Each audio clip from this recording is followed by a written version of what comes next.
wait for that to happen then.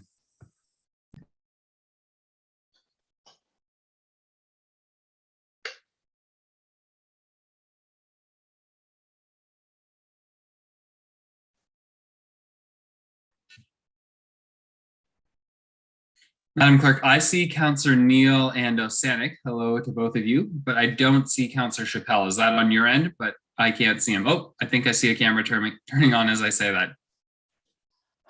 We'll just wait to confirm he is actually present. Perfect. All right. With that, Mr. Chair, if I could just do a brief introduction. Welcome everyone to tonight's meeting. I can confirm that we do have quorum. Currently missing are Councillor Hill and Councillor Hutchison. Joining us from staff are Sakriti Agarwal, Manager Policy Planning, Paige Agnew, Commissioner Community Services, James Barr, Manager Development Approvals, Laura Flaherty, Project Manager for Planning Services. We also have Jenna Morley, Director of Legal Services and City Solicitor, Niall Odie, Senior Planner, Tim Park, Director of Planning Services, and Mike Zlaggy, Planner. We have myself, Elizabeth Fawcett, Committee Clerk, and Blair Johnson is also joining us as host this evening. And we currently have 38 members of the public watching from the gallery. With that, Mr. Chair, I'll turn it back over to you. Perfect. Thank you very much. And I'll echo that welcome. It's great to have so many people here tonight to talk about two very important files. And before we get into that, I will read the notice of collection, which is the outline of the official process of how information is gathered, what's done with it, and what comes tonight and after tonight in terms of seeing these different proposals forward. So this is on page 2 of your agenda if you're following along, and that can be found online on the city's website. And it goes like this: notice of collection. Personal information collected as a result of this public meeting and process is collected under the authority of the Planning Act and will be used to assist in making a decision on this matter. All names, addresses, opinions, and comments may be collected and may form part of the minutes which will be available to the public. Questions regarding this collection should be forwarded to the Director of Planning Services, who we heard mentioned earlier. That's Mr. Park, who is with us tonight. The purpose of the public meeting is to present planning applications in a public forum and to give the public an opportunity to make representations in respect of a proposal as required by the Planning Act. Following presentations by city staff, the meeting will be open to the public for comments and questions. Persons speaking at the meeting are requested to give their name and address according to the Planning Act for recording in the minutes. Additionally, interested members of the public can email the city clerk or the assigned planner if they wish to be notified regarding a particular application. This is a combined public meeting and a comprehensive report. So there are two things on the agenda for tonight. The Planning Committee then will consider the comprehensive report and the recommendation from Planning Services following the public meeting during the business portion of the agenda. The public is provided an additional opportunity to make oral submissions on the matter at the time of the committee considers the comprehensive report from staff. So if you're interested in speaking to this tonight, there are two opportunities. First, the public meeting, and then the comprehensive report, which is in the official agenda. Following a council decision on these applications, notice will be circulated in accordance with the Planning Act. If a person or public body would otherwise have an ability to appeal the decision of the Council of the Corporation of the City of Kingston to the Ontario Land Tribunal, but the person or public body does not make oral submissions at a public meeting or make written submissions to the city before the official plan amendment is adopted or the bylaw is passed, the person or public body is not entitled to appeal the decision. With that said, we will officially call this public meeting to order. And this is regarding the new citywide zoning bylaw and the corresponding official plan amendment.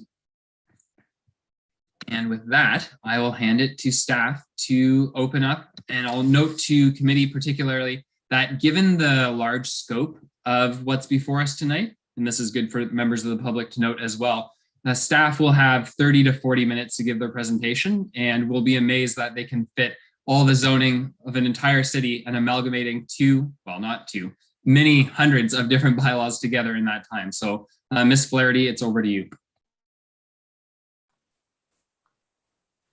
Thank you, Mr. Chair. So good evening, Chair, members of Planning Committee, and members of the public. Thank you for joining us tonight on this really important statutory public meeting with our final recommendations on the city's new zoning bylaw project and the Central Kingston Growth Strategy. I think I speak for all staff in planning, legal, and heritage services who are here with me this evening, as well as our other colleagues in our technical departments who have been supporting this work over the past number of years, and saying that we're really excited to have achieved this major milestone of releasing the final draft and publishing the comprehensive report with staff's recommendations. I want to extend my gratitude to all members of the public who have participated at any stage in these projects by providing comments via email or through the Get Involved Kingston website, or leaving voicemail messages, participating in phone conversations, one-on-one meetings, virtual meetings, stakeholder consultation sessions, or any one of our broader public events that have happened over the course of the last 6 years. I know that making your way through the volume of information is time consuming, and that reading a bylaw isn't exactly light reading. We really do appreciate all of your time and effort that you've put into reviewing the documents and engaging with us. And I truly think that the documents that we've recommended for Planning Committee and Council's consideration, they're better as a result of that feedback. So thank you for your time, and thank you for joining us tonight. Next slide, please. So my name is Laura Flaherty. I'm a project manager in planning services, and my primary responsibility is the city's new zoning bylaw project. With me here tonight as a co-presenter is Sukriti Agrawal, the manager of policy planning. So Sukriti is responsible for the policy planning for portfolio in planning services, including the Central Kingston Growth Strategy. Elizabeth had indicated all of the staff members who are present this evening. We also have Brent Toddern of Toddern Urban Works, a consultant who had helped co-author the discussion paper on the power of parking. So Brent is here in his capacity, helping answer any kind of questions that come up as a result of that work. Next slide, please. So obviously this is a statutory public meeting regarding the new zoning bylaws the chair mentioned earlier, and the Central Kingston Growth Strategy projects. The report also includes staff's recommendation for Planning Committee's consideration tonight. The next steps that we've identified in our recommendations are that the recommendations would be forwarded to a special meeting of council on April 26th that has been scheduled specifically to consider this comprehensive report. And there is an opportunity between this evening and that special meeting of council to provide a supplementary report to council to address any of the public feedback that we received this evening that might result in some minor amendments to the proposed zoning bylaw. Next slide, please.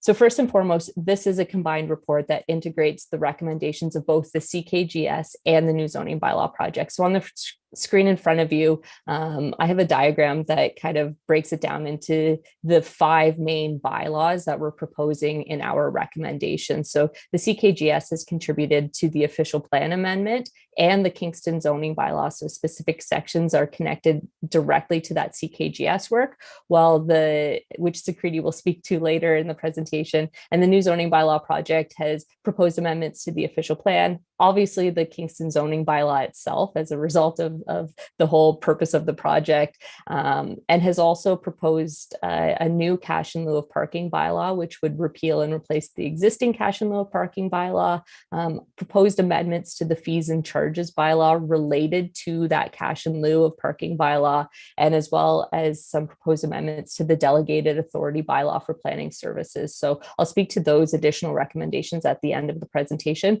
but I just wanted to show that the work that we are recommending incorporates both projects into one recommendation on the proposed OPA and one recommendation in the Kingston zoning bylaw. Next slide, please. So I'll jump into a brief new zoning bylaw project background as a starter. Next slide, please. So you might be wondering why we even need a new zoning bylaw. So right now we have 5 main zoning bylaws that apply across the municipality. 3 of them are from the 1970s and 2 of them are from the 1990s. So in some instances, our zoning bylaws are upwards of 45 years old. The existing zoning bylaws obviously predate our current official plan, which was enacted in 2010. So this means that our zoning bylaws not only they don't reflect our current official plan policies, and there's a disconnect between that vision for future growth in our OP and the provisions of those existing zoning bylaws. So they really are a patchwork of outdated standards, and there's different requirements depending what area of the city you live on. They don't adequately protect our resources. They restrict certain types of housing and employment opportunities, and they don't prioritize appropriate transportation choices. Next slide, please. So the purpose of the new zoning bylaw project is to implement the official plan's policies with a vision to harmonize, simplify, and modernize the zoning framework across the municipality. So when we talk about harmonizing the bylaw, it's more than just consolidating the existing bylaws. It means carrying forward some of those existing standards, but it also means new and updated standards that better align with the vision that's established by the OP. Simplifying the zoning bylaw means that the language and the maps have been modified to be as user-friendly as possible. A zoning bylaw is a legal document. We can't remove the legal language completely, but we have tried to really simplify the approach to laying out certain provisions in that zoning bylaw.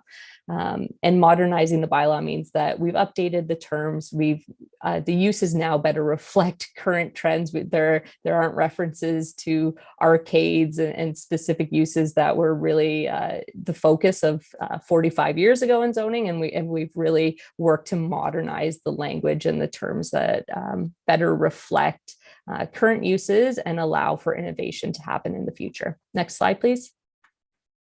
So the final draft does continue to include some standards that reflect that original project scope of consolidating the existing zoning bylaws. We have taken the opportunity in the third and final phase to tweak and rethink a lot of the standards. So on the slide in front of you, you'll see that we've kind of categorized some items as a tweak or a rethink. The parking standards were a significant rethink with the help of Brent co-authoring the Power of Parking discussion paper with us.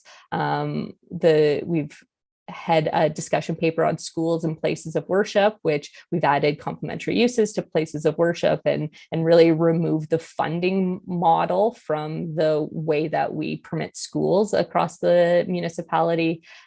We did a discussion paper about additional residential units, tiny houses, and shipping containers. So there certainly are tweak and rethink elements to both of those topics within the work that we're proposing. We've done a rethink of how we're approaching different types of residential units, completely rethought the approach to the subdivision residential zones in the former Pittsburgh and Kingston townships. We've really put a lot of work and effort into a smooth interactive mapping platform and experience, really bringing that zoning bylaw from the flat paper maps into something that people can really use and navigate with a great user interface and experience.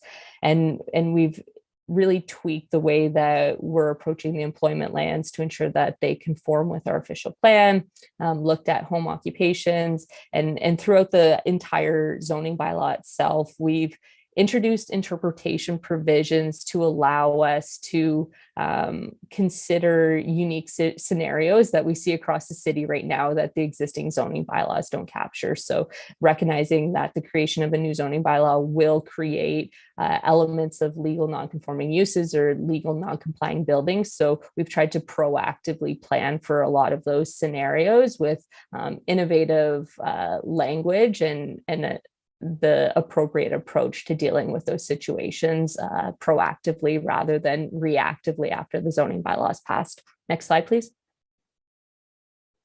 So the purpose and the effect of the zoning bylaw itself is to restrict the land, the use of land and the construction of buildings within the entire municipality of the city of Kingston. And it applies to all lands except for those lands that are identified as not subject to this bylaw in Schedule 1.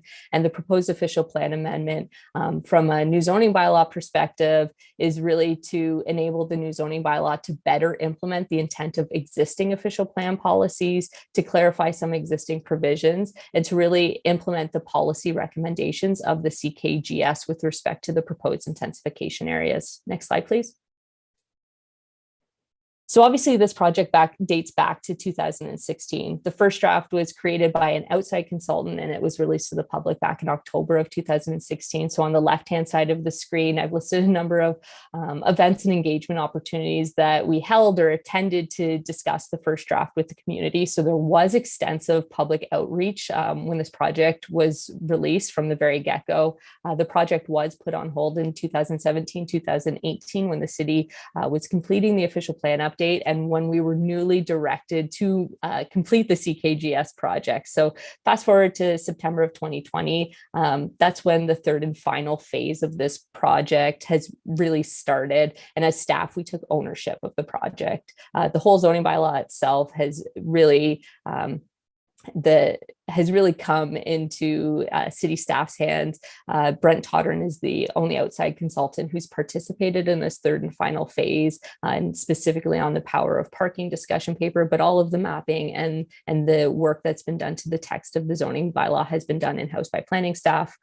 We've undergone extensive public consultation over the course of the last 18 months. So on the slide in front of you along the right-hand side, you'll see a number of public events, stakeholder engagement opportunities, and media appearances. So these events obviously happened during the COVID era, where the majority have been virtual online public engagement rather than the earlier in-person events that we really did hold across the city. All of the events that are bolded on the right-hand side of the screen are archived either as video or audio. And so if you're interested in checking those out, contact me and I can provide you with the links to access that information. So obviously what's not on the slide are the countless emails, phone conversations, individual meetings with property owners and interested stakeholders. There have been extensive individual conversations covering the whole spectrum of the public and stakeholders who would be engaged in the zoning bylaw. So that's not reflected on this, but it truly has been an extensive and long consultation process. And I think the feedback that we've received is truly reflected in the document that we're proposing. Next slide, please. So I'll provide a little bit of background on the final draft of the Kingston zoning bylaw that was released on March 9th. I would like to flag that at the open house last week on Wednesday night, we did do a rather in-depth presentation walking members of the public through how to find the mapping, find the zoning bylaw, use the interactive map, what you're looking at, each section of the zoning bylaw, how it corresponds with the mapping and what the intent of each section of the bylaw is. So if you're looking for a more in-depth explanation of that component, please check that archive video on the City of Kingston YouTube channel because it is all there, and in the interest of time to ensure that we're hitting on all of the important pieces that we need to hit on this evening, we aren't going to go into the same amount of detail, but if you are looking for that, please look back at that archived presentation. Next slide, please. So when you look at the zoning bylaw itself, there are two main components. So you basically have the maps and you have the text. With the maps themselves, we've put a significant amount of work into the interactive mapping. There are 10 different maps. So the zoning bylaw is not one flat map. There are 10 different layers. Schedule 1 is the foundation of everything. It is the zoning map that categorizes all of the properties in the municipality into zones. We have schedules that correspond with parking areas. So some of the parking regulations are location-based. We have required ground floor commercial based on the official plan policies. We classify roads as collector or arterial or local roads, which is consistent with the official plan. And that applies for site triangle calculations across the city. We do implement a number of overlay provisions through schedules A to F. So we have a floodplain overlay, source water protection overlay. We have an airport noise exposure overlay, additional residential units. We have an overlay that has all of the site-specific exceptions, and we also have a holding overlay. Next slide, please. So the text of the zoning bylaw has been broken out into 5 separate parts. And the 5 separate parts, part 1 is sections 1 to 19 of the text. So that's really the bulk of the text. And I'll explain the sections in the next couple of slides. Section 2 is, or part 2 is section 20. So the legacy exceptions, those are all of the quote unquote green exceptions that have been carried forward from the existing zoning bylaws. Part 3 is section 21. So the new blue exceptions that we've created in the context of the new zoning bylaw. Section 4 is, or part 4 is section 22. So the holding conditions. So moving the holding overlay text into a specific section 22 that corresponds with an overlay map for those holding conditions. So it really functions the exact same way as the existing -H symbol on the existing zoning bylaw maps, but it's just been separated out into a separate layer. And then part 5 has sections 24 or 23 and 24, which are the temporary zones and the amendments to this bylaw. And the reason it's been broken out into separate parts is that through rezoning applications, there are certain sections of the zoning bylaw that are amended much more frequently than other sections. So looking at section 21, 22, and 24 would be the sections that are most frequently amended. So breaking it out allows us to assign unique page numbers, and it just lessens the amount of amendments that are required in the future. Next slide, please. So sections 1 to 7 really establish the legal framework. They identify the rules for interpretation. The definitions give specific meaning to terms throughout the zoning bylaw. They establish rules that are common across all areas of the city or specific areas of the city for some of the general provisions. They create a series of requirements and permissions that are tied specifically to those overlay maps that I had mentioned earlier. They establish requirements for certain types of uses, regardless of what zone they're located in. And then section 7, the parking, loading, and bike parking provisions establish the minimum parking requirements, the accessible parking requirements, how many bike parking spaces need to be provided, and really are a result of that power of parking discussion paper. Next slide, please. So sections 8 to 19, they're really the zones. So these are the traditional sections of the zoning bylaw that you think about. You look at the Schedule 1, you find what zone you're in, and you refer to the applicable zone categories. So we have the rural zones, rural industrial, we have mixed use zones, urban residential, urban multi-residential, we have heritage zones, which reflect the heritage conservation districts. We have institutional, commercial, employment, transportation and utilities, open space zones, and environmental zones. So these are the zones that very much implement the land use designations of the official plan. They identify permitted uses within each zone category, and they provide corresponding performance standards like height, setbacks, lot coverage, etc. Next slide, please. So the sections 20, 21, 22, 23, and 24, as I had mentioned earlier, these really establish the legacy exceptions. So the green exceptions, the new blue exceptions, the areas that are subject to a hold, and the conditions that are required to be satisfied before lifting the hold and being able to use those properties. We don't have any temporary zones right now, but if we did, they would go into section 23. So that's a placeholder for future temporary zones. And then section 24 is really just a list of any of the amendments that happen to the zoning bylaw itself. Next slide, please. So from a high level, the new zoning bylaw, looking at the improvements that will be made in the new zoning bylaw over the existing zoning bylaws. So commercial and employment opportunities, I think the way that we've approached the land use definitions and the way that the permitted uses are listed in each one of the commercial and employment zones will really help to support new economic development and growth opportunities. Right now, our existing zoning bylaws are painfully specific in certain zones and really focus on, you know, a type of product that's being manufactured and don't allow for a lot of flexibility or innovation in creating new products and new employment opportunities in the city. So we've really tried to focus the land uses on the important parts and get away from the same level of specificity as the existing zoning bylaws. There are expanded home occupation permissions while still ensuring that the residential character of neighborhoods will be maintained. There are new complementary use permissions in places of worship as per the discussion paper that we had brought forward earlier this year. Next slide, please. So in the rural area, I think it's really important to highlight that first and foremost, the new zoning bylaw is not called the City of Kingston zoning bylaw. It is the Kingston zoning bylaw. It has urban areas and rural areas, and there are urban zones and rural zones.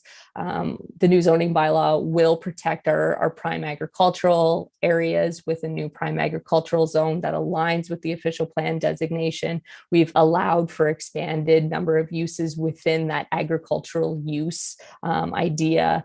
We've added in new agritourism permissions, really clarified the on-farm diversified uses and agricultural related uses, the provisions in the official plan, as well as the zoning bylaw, to have clearer criteria with examples so that people can actually understand what our on-farm diversified uses and agricultural related uses are. There are new rural use permissions. So for vacant properties that aren't developed with an agricultural or residential use, there are new permissions that we're proposing that would allow for a building, say, to store a recreational vehicle on a vacant lot without having to have a principal use that's residential or agricultural. There's a new unified hamlet zone to reflect that designated hamlet settlement area in our official plan.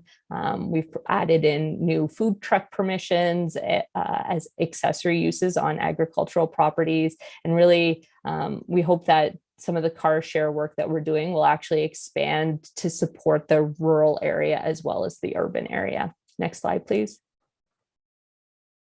So the residential uses themselves, we really focused on inclusive and equitable housing opportunities for all residents. So the language really focuses the city zoning rules on the fundamental land use and removes any kind of distinctions based on different living arrangements. And we really hope to accommodate all residents and all housing needs in the community. So we've intentionally drafted the new zoning bylaw to ensure that the definitions are connected to the operation, not the people who live in a residential building. And then the only distinctions that remain are really the group home definition, which aligns with our official plan, as well as special need facilities, which also aligns with our official plan.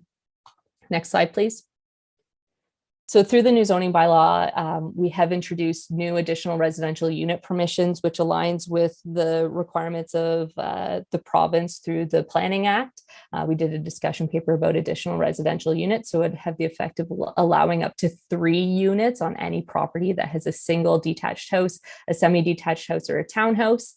So that's 1 principal unit plus 2 additional residential units, and the additional residential units, a maximum of 1 could be detached and a maximum of 1 would be attached to the principal unit. We've permitted tiny houses as additional residential units. We've pre-zoned some future subdivision lands and established proposed minimum densities in those locations. We've identified permissions for co-living units within apartment and mixed-use buildings, which was a recommendation of the Mayor's Task Force on Housing. And there are proposed intensification areas through the Central Kingston Growth Strategy, which Sukriti will speak to in a minute. Next slide, please. So the power of parking, obviously we've talked about it quite a bit. For the first time, it really will connect the approach to parking through the zoning bylaw directly with the broader strategic objectives, such as demonstrating leadership on climate action, broadly supporting housing affordability, encouraging a desirable built form in the public realm.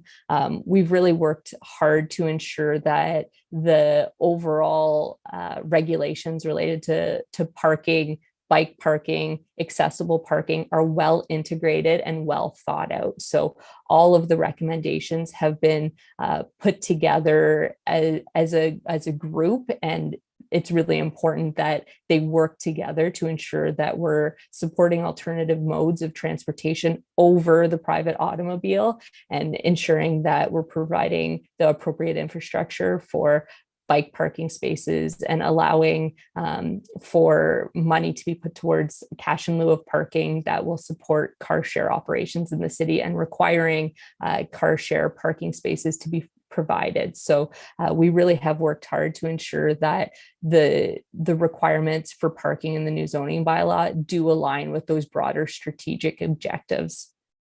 Next slide, please. So from a natural and built heritage perspective, the new zoning bylaw will protect the natural heritage system through the proposed EPA zone, so the environmental protection area zone, which aligns with the EPA land use designation in the official plan, as well as a 30-meter separation distance, which is required from water bodies. Will conserve the built heritage resources through the new heritage conservation district zones, which align with the designated heritage conservation districts in the city. Next slide, please. There are provisions that protect source water, which align with the Cataraqui source protection plan as an overlay. We have a floodplain overlay, which aligns with the CRCA floodplain regulations. The airport noise exposure, the NEF 30 contour, has been included within the zoning bylaw. There are separation distances required from livestock facilities through the provincial MDS, railways, rail yards, pipelines, mineral aggregate resources. So we're really bringing forward the general provisions of the zoning bylaw to align with our current standards and getting them out of the standards that were appropriate 45 years ago. Next slide, please.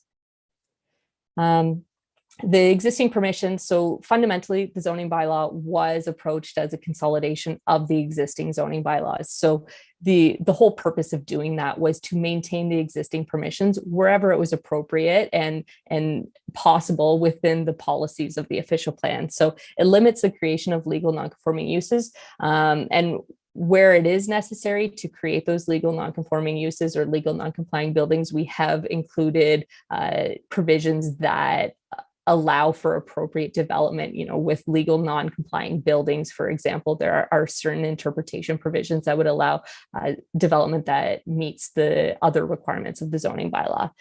There are permissions in the existing exceptions have all been maintained. So either through those green or blue exceptions, or also the red exceptions, as we were directed by council in November to exempt them as wholes in the new zoning bylaw. So on the screen in front of you, you'll see that the red exceptions have been identified as not subject to this bylaw. So they're not included in the new zoning bylaw, and the existing zoning bylaws will continue to apply to those older red exceptions. Next slide, please.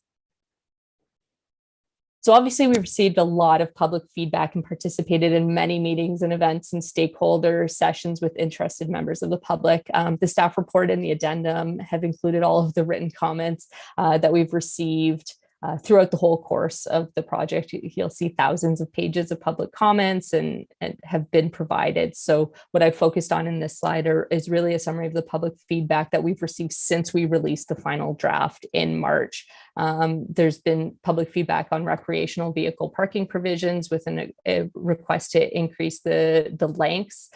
There's concern with the minimum density provisions proposed in the pre-zone subdivision areas. There have been a number of site-specific comments and requests related to the proposed zoning to better align with the official plan. There's a request that off-road cycling be prohibited in areas as passive recreation. There's opposition to the bedroom limitations that we're proposing, requests for some amendments to the post-secondary institutional zones, concern with some of the complementary use policies that we're proposing in employment areas. There was a request that all lands that are not subject to this bylaw be reviewed and included within 5 years of the passage of the new zoning bylaw. There's concern with the timing of the project relative to some of the elections that are coming up, and the concern with the provincially mandated additional residential unit permissions. There was a request to acknowledge co-housing ownership within the zoning bylaw itself, suggestions that the cash and load parking bylaw should be indexed on the consumer price index, concerns with agricultural uses being permitted in the floodplain, concerns with the 30-meter setback and language related to minor variances, suggestion to allow for more than one seasonal farm worker dwelling, that density should be measured per bedroom rather than per unit, concern with the no parking minimums for affordable housing that we've proposed, and a desire for a heritage overlay to recognize the heritage character areas of the OP. Next slide, please. And with that, I will hand it over to Sukriti.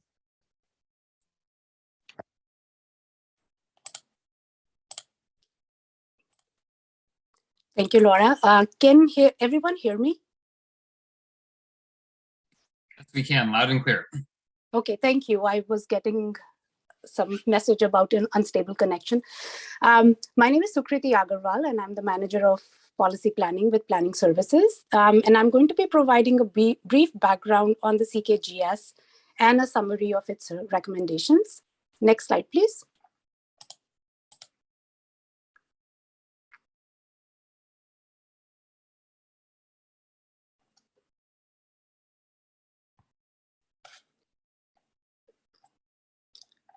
Next slide, please.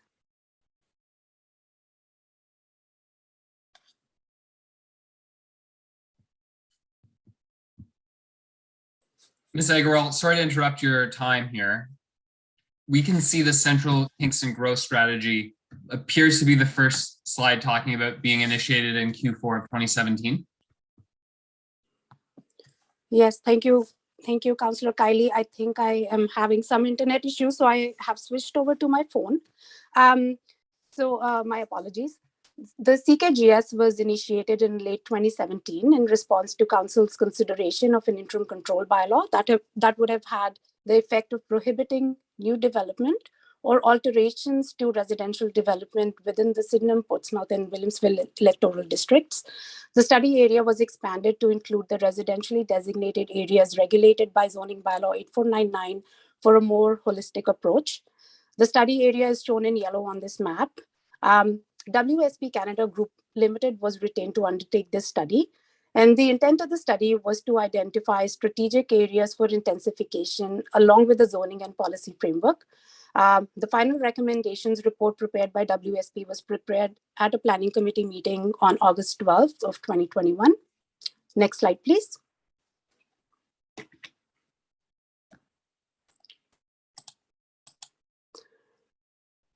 So the CKGS study was carried out over 4 phases, which included a background analysis, an initial identification of intensification areas, followed by directions for the policy and zoning framework, and then the final recommendations. All reports were posted on the project website, and there were a number of engagement events that were held throughout the course of the study. The engagement events held in 2018 and 2019 were all in person. However, the events held in 2020 until now have been all virtual. The ones bolded on this slide are available as recorded videos. And I just wanted to mention that this list does not include, of course, the individual meetings that we've had and the numerous phone calls and emails that we've received on this work. Next slide, please. So as the CKGS study was advancing, there were a number of city initiatives that had been undertaken. And the CKGS is meant to work alongside all of these initiatives in terms of integrating lessons learned from these other studies. So these include the phase 1 of density by design, which focused on a detailed analysis of the Williamsville Main Street corridor, which evaluated how best to integrate more intense forms of development along Princess Street with the lower intensity areas bordering the corridor. And in addition, the density by design study introduced a green light strategy wherein the city looks to ensure that intensification in appropriate locations is not impeded by unforeseen barriers and to make it easier to develop in the right places. So this approach, as well as other lessons learned from the phase 1 of density by design, influenced the development of the recommendations of the CKGS. Another study that the city undertook was the life cycle fiscal impacts of development, which evaluated the fiscal efficacy of various forms of development across the city and concluded that a more urban, tight-knit, multi-unit built form was the most efficient and consumed the least amount of resources. This study continued to show that in a city intent on addressing climate change, promoting more of this form of development within central Kingston neighborhoods was the responsible choice.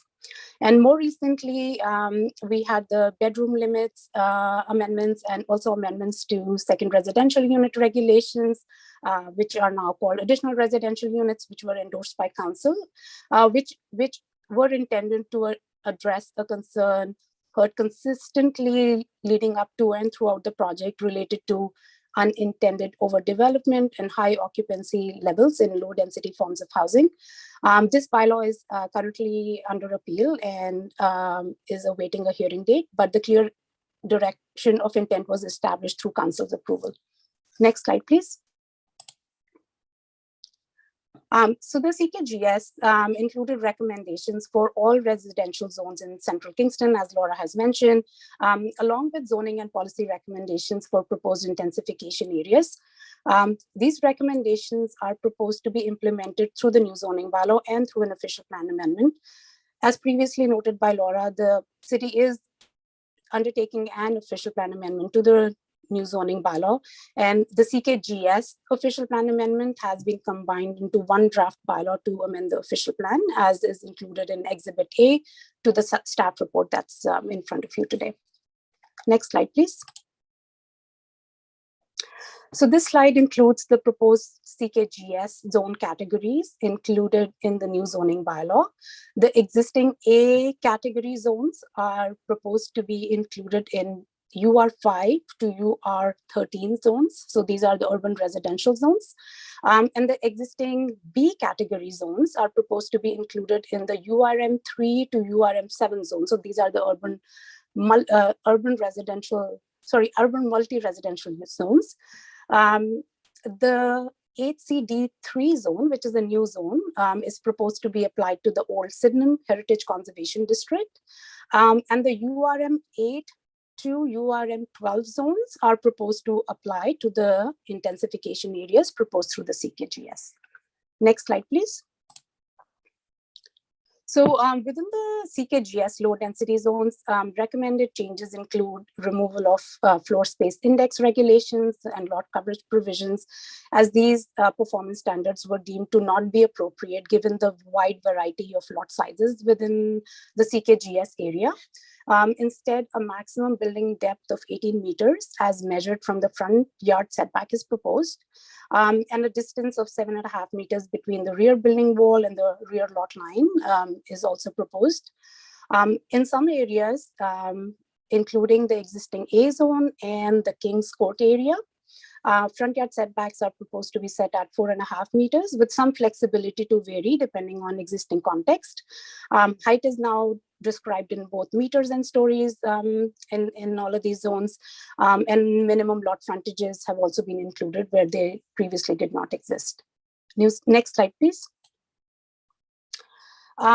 Within the medium and existing high density zones within the CKGS area, we have removed the minimum dwelling unit sizes as these are dealt with the building code. And in general, the multi-unit zones are a consolidation of the existing zoning with the exception of the B zone.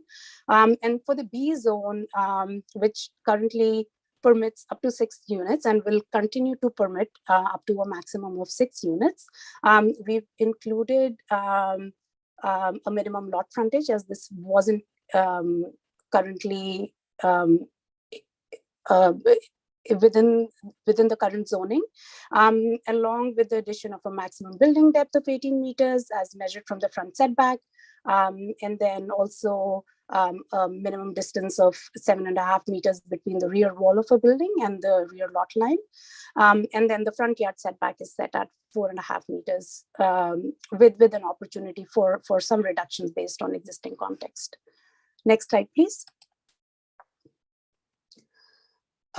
So with respect to the proposed intensification areas identified through the CKGS, we use several criteria to establish, to assist with the selection of these areas. So these included frontage along major corridors on the edges of neighborhoods, proximity to existing multi-unit or higher density developments, access to transit and active transportation networks, proximity to amenity areas, commercial uses, and institutional uses, infrastructure considerations, as well as the feedback that we received throughout the course of the project from members of the public, from the community working group, which really helped us shape the intensification areas and the build form that is recommended within. So based off of these criteria, 3 areas as shown on this map were selected for intensification. And as I mentioned previously, the URM8 to URM12 zones included within the proposed zoning bylaw are proposed to apply to these areas. A holding symbol is proposed to be included for all intensification areas to ensure that any servicing related matters and transportation related impacts can be reviewed and addressed prior to any intensification taking place. Next slide, please. So now I'm going to talk about each of the three intensification areas. So the recommendations for the Brock and Johnson Street corridor are for multi-unit buildings up to 6 stories or 20 meters in height, with a minimum street wall of 4 stories and a 2-meter step back above the 4th story. So the conceptual cross-section included within this slide represents that the 4-story street wall and the 2-meter step back above the 4th story. The recommendations generally see the buildings as residential, with the opportunity for some neighborhood commercial uses at grade. A rear setback of 10 meters is proposed for appropriate separation from neighboring properties. And within this rear 10-meter setback, a minimum of 2 meters landscape buffer would be required right next to the rear lot line. Next slide, please. So next is the Portsmouth Avenue corridor. So this area previously also included a portion of Johnson Street at the intersection of Portsmouth Avenue, which has now been removed in response to the feedback received at the December public meeting. For this area, the recommendations are for a 4-story or a maximum of 12 meters walk-up apartments or townhouse type of developments. For the area that has frontage on both Portsmouth Avenue and Woodstone Crescent, the recommended zoning looks to have development address both street frontages with stacked townhouses or back-to-back townhouses, or townhouses with internal parking areas. Again, like at a maximum of 4 stories. Next slide, please. The Sir John A. Macdonald Bath Road and Wright Crescent area was considered the most appropriate for larger scale intensification. This area is well served by existing transit routes, is within walking distance to Kingston Center, and has larger lot sizes.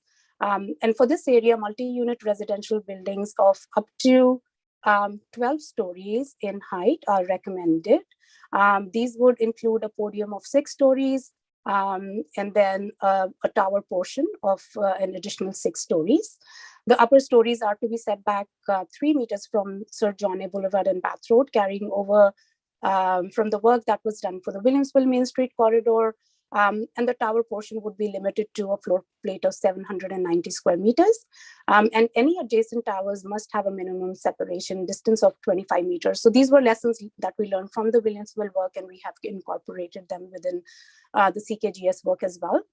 The recommendations further include addressing the frontage along Wright Crescent, where similar to the Brock and Johnson Street corridors, development is proposed up to a maximum of 6 stories, with a minimum street wall of 4 stories and a 2-meter step back above the 4th story. So very similar to the cross section that I had shown for the Brock and Johnson Street area.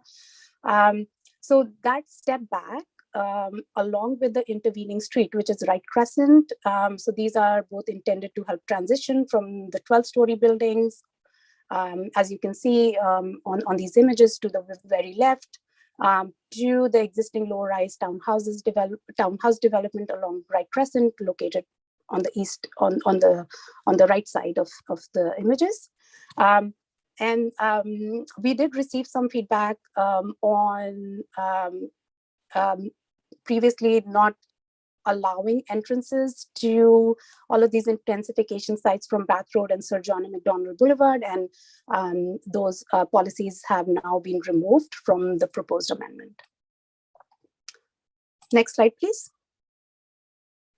So as part of the CKGS work, we also undertook a financial feasibility study for the intensification areas. So Watson and Associates Economists Limited were retained to complete this work, and they looked at both purpose-built rental development as well as condominium development scenarios within the proposed CKGS intensification areas. So as per their report, a project is considered financially feasible if the project generates an internal rate of return of between 10 to 15%. And for the purposes of this analysis, they used a minimum 10% internal rate of return as the threshold for feasibility. So based on this work, condominium development scenarios demonstrate favorable feasibility for all of the three intensification areas. For purpose-built rental scenarios, the Sir John and Macdonald Boulevard, Bath Road, and Wright Crescent area shows the greatest feasibility. The Johnson Street and Brock Street corridor, the feasibility is shown as just slightly below the 10% internal rate of return threshold. And for the Portsmouth Avenue corridor, the study has shown the lowest financial feasibility for the proposed 4-story built form with respect to purpose-built rentals. So I just wanted to note that feasibility analysis studies represent a specific snapshot in time, and we've seen recently volatility in the real estate market with steep increases in housing prices due to many factors, maybe including the pandemic. So staff will continue to monitor if any changes to the zoning framework are needed in the future to support intensification and a reasonable likelihood of mid-rise development proceeding, specifically along the Portsmouth Avenue segment. And these could include, for example, revisiting our residential parking ratios for these areas, monitoring uptake of any cash in lieu of parking, and also revisiting height provisions. Next slide, please.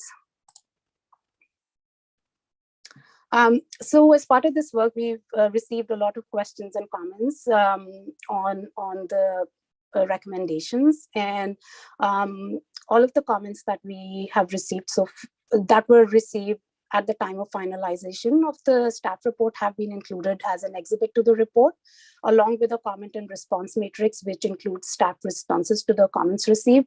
So this slide includes some of the input that we've received since the release of that final draft report, and the comments that have been received since that have been included in the addendum to the agenda for tonight.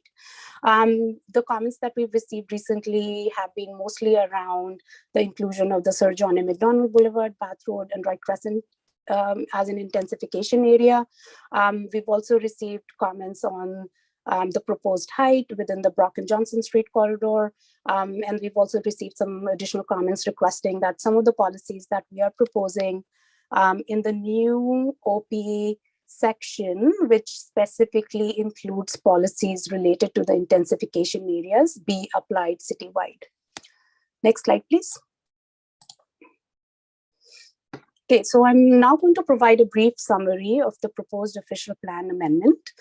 So as noted previously, amendments are proposed to the official plan to better related to the new zoning bylaw. So these amendments are intended to better enable the new zoning bylaw to implement the intent of the existing official plan policies. And then amendments are also proposed to implement the CKGS policies for the intensification areas. Next slide, please. Okay, so the proposed official plan amendment related to the new zoning bylaw can be generally summarized into 7 general themes as shown in this slide. And these include amendments related to additional residential units and tiny houses, which propose to replace any existing wording related to second residential units with additional residential units, and also replace garden suite wording with tiny house and removing the servicing constraints map from the OP. And as Laura mentioned previously, the servicing constraint map is instead proposed to be included within the new zoning bylaw. Amendments are also proposed to establish complementary uses for places of worship and remove funding distinctions between schools. Amendments are proposed related to transitioning of riparian corridors, which are lands within 30 meters of a water body, from a mapped designation to a text-based requirement. Amendments are proposed to establish a simplified process for on-farm diversified uses and agriculture-related uses within our rural areas. Amendments are also proposed to provide greater clarity and establish a simplified process to establish a complementary use and locations for outdoor storage within employment areas. New policies are proposed to enable council to delegate its authority to make decisions on various minor amendments to the zoning bylaw. And then there are some technical housekeeping amendments that are also included that do not affect the intent of the existing policies. Next slide, please. Okay, so the proposed amendment related to the CKGS would create a new Central Kingston specific policy area in a new section 10G of the official plan, along with a new map, which shows the proposed intensification and areas. And I've previously shown this map as well. I've also just included, again, the maximum heights that are proposed for each of these areas on this slide. So section 10G will include policies related to permitted uses within these intensification areas, policies around urban and sustainable design, building and site design, parking, vehicular access, parkets, etc. And also specific policies which apply to each of the intensification areas around height and transition to appropriately integrate new higher density development in these areas with the existing adjacent development. An amendment is also proposed to Schedule 13 of the official plan, which is called Detailed Planning Areas, by deleting Planning Area 13 and replacing it with a new specific policy area 13 called Central Kingston Specific Policy Area with the boundaries as shown on this map. Next slide, please, and I will hand it back to Laura.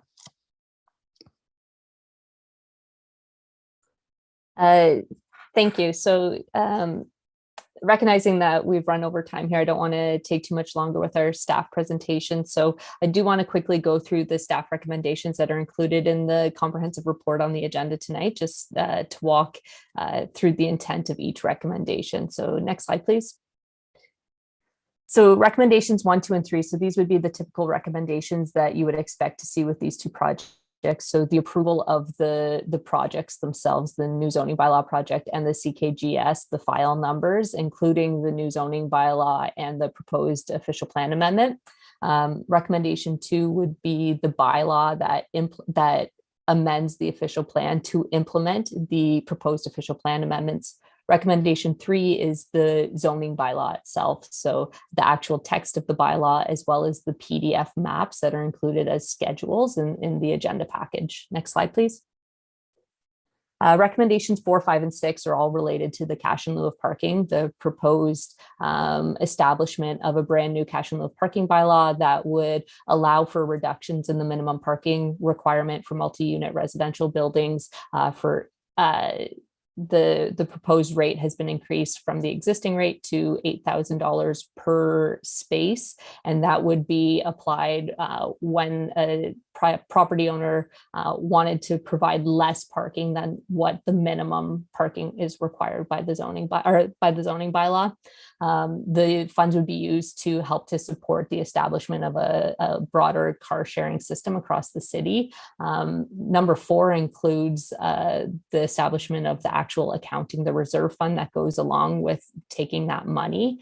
And then the recommendation 6 includes proposed amendments to the fees and charges bylaw related specifically to those cash in lieu of parking applications to lessen the application fee to reflect the anticipated level of effort from staff that would go into reviewing these applications, because they are quite straightforward with the way that the proposed cash in lieu of parking bylaw is worded. Next slide, please.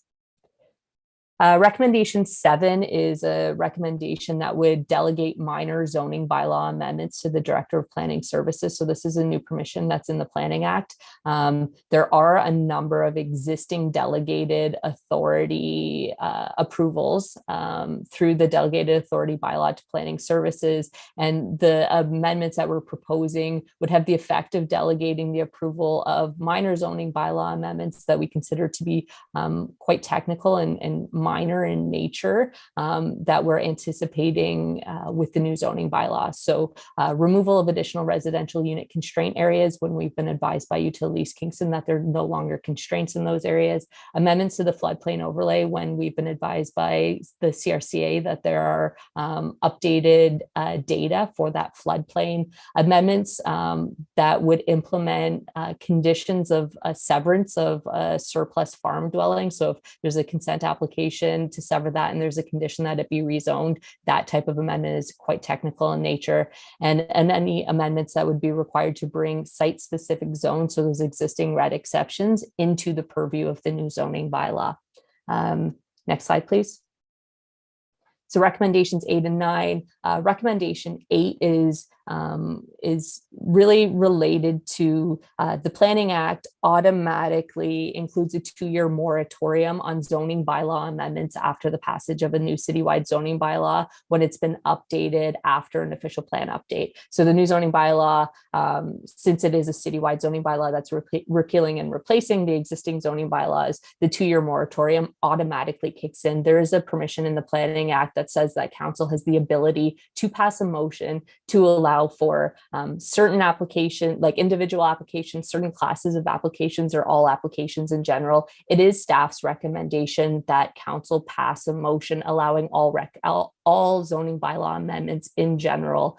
The zoning bylaw was fundamentally formatted as a consolidation exercise of the existing zoning permissions. There are broader intensification policies of the official plan that require a site-specific review with the way that they're written. They can't be employed on a citywide basis. So when we're looking at potential intensification areas, there are a number of areas in the OP where intensification may be appropriate. And by having that 2-year moratorium, we might miss out on innovative and appropriate intensification projects that, really add to the diversity of the housing stock in the city or add new employment or commercial opportunities. And then the final recommendation would be recognizing that there may be minor amendments between the final version that was posted on the website on March 9th and the version that could be approved by council if there are any amendments as a result of this public meeting. Next slide, please.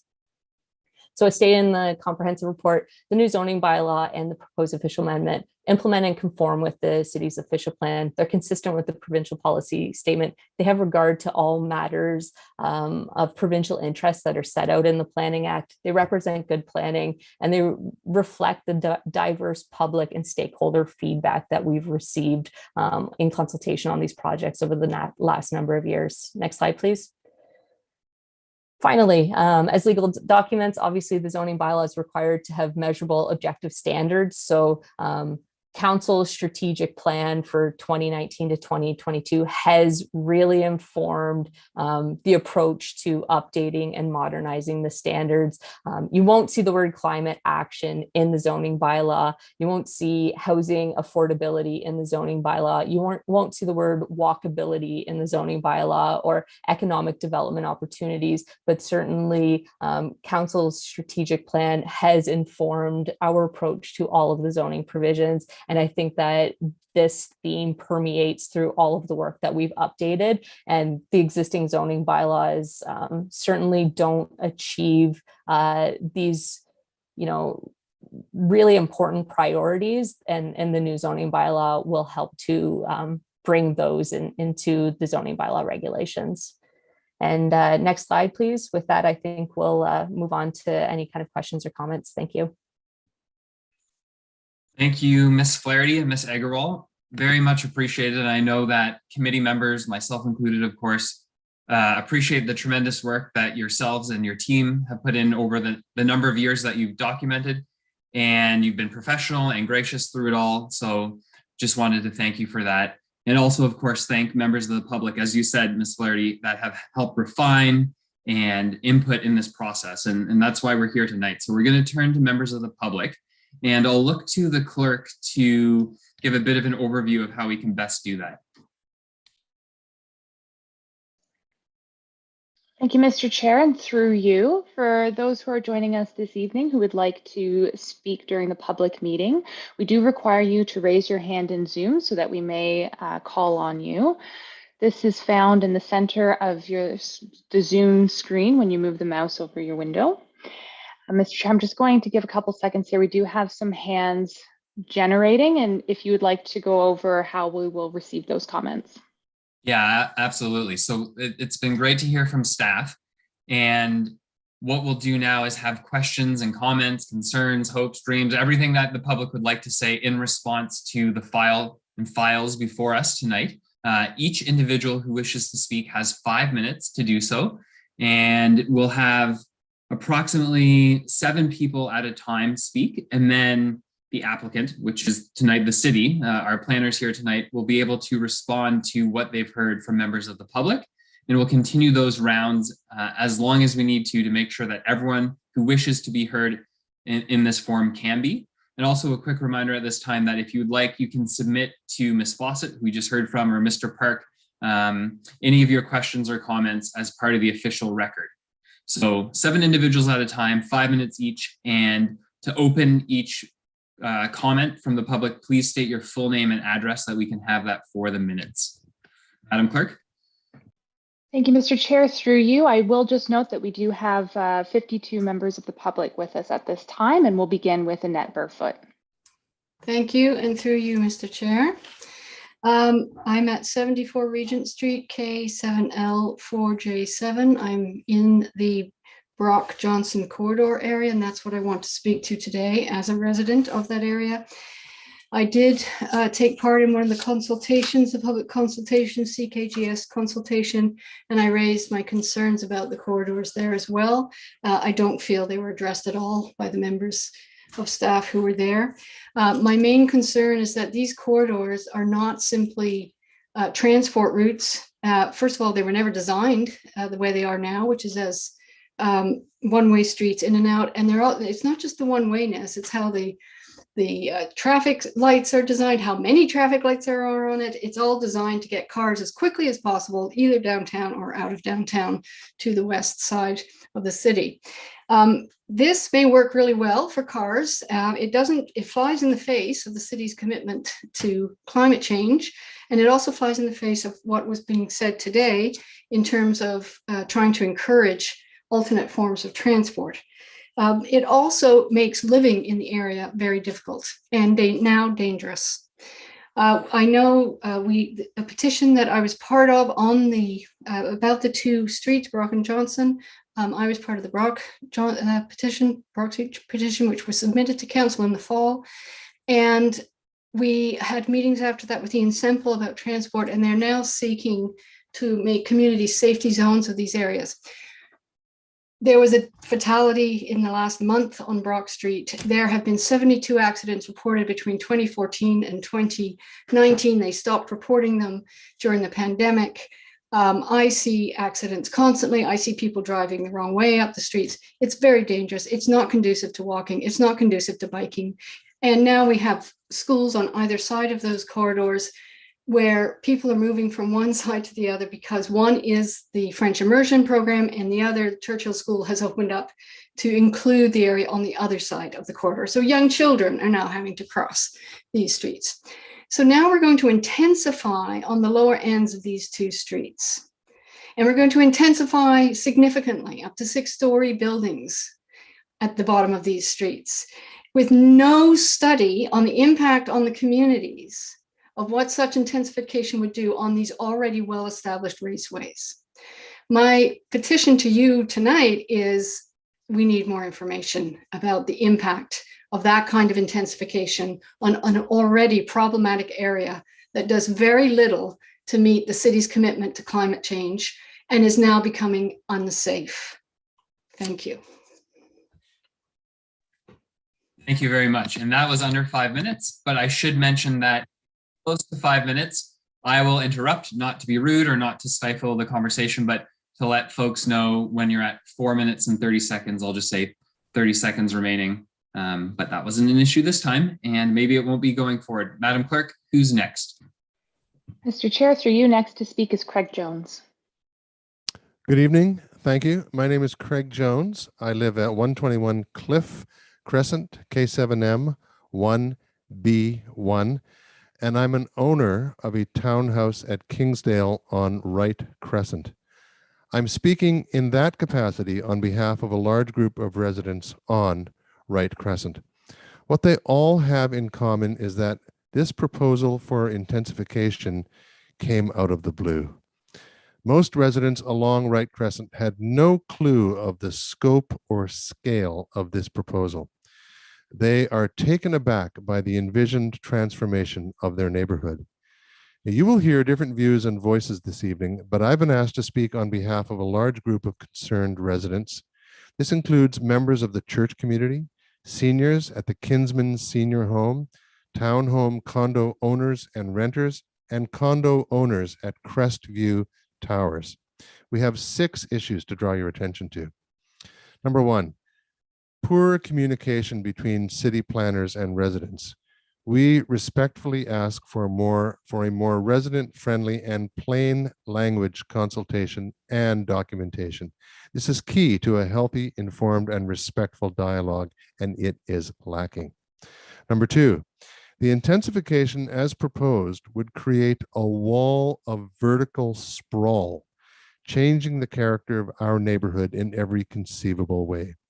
Communities should not be overcome by anonymous, monotonous high-rises that separate people from the street. We are not against development.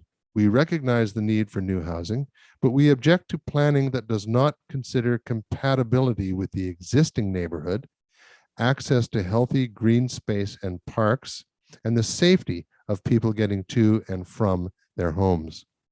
Number 3, the residents along Wright Crescent would welcome the construction of missing middle housing, characterized by gentle density increases, a diversity of housing types, for example, townhouses, lower height multiplexes, that would create homes for a wide range of family forms, singles, seniors, and multi-generational.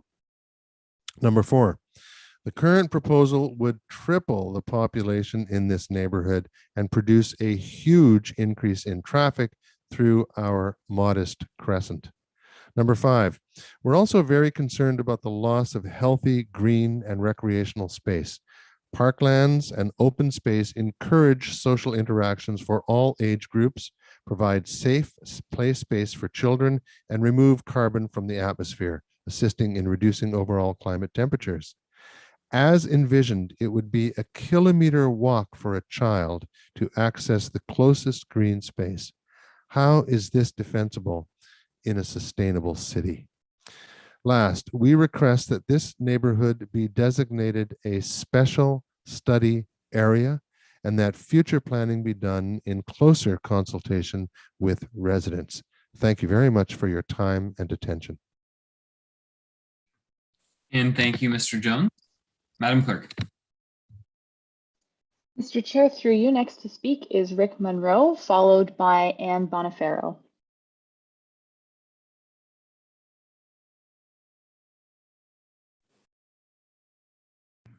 I believe you're on mute, Mr. Monroe. Perhaps a prompt from the clerk. Okay. Can you hear me? Oh, there now? you go. Very good. Okay. Thank you. Sorry about that. Sorry about that. My name's Rick Monroe. I live on Howe Islands, but I hope that doesn't prevent me from speaking. That's okay?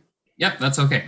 Okay, thank you. Yeah, I sent a brief submission this morning regarding sections 4.24 and 4.22 regarding pipelines and railways and the setbacks from them.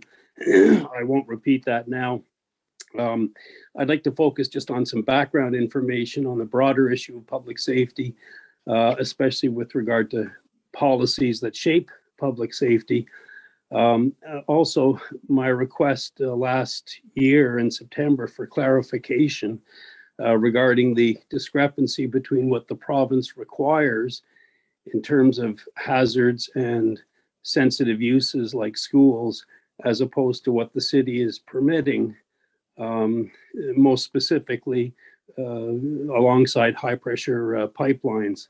The most recent example of that, of course, is the 2 new elementary schools going up in Woodhaven. And then I would like to end with 2 quick questions, one of which was asked last year, but I never got an answer to it.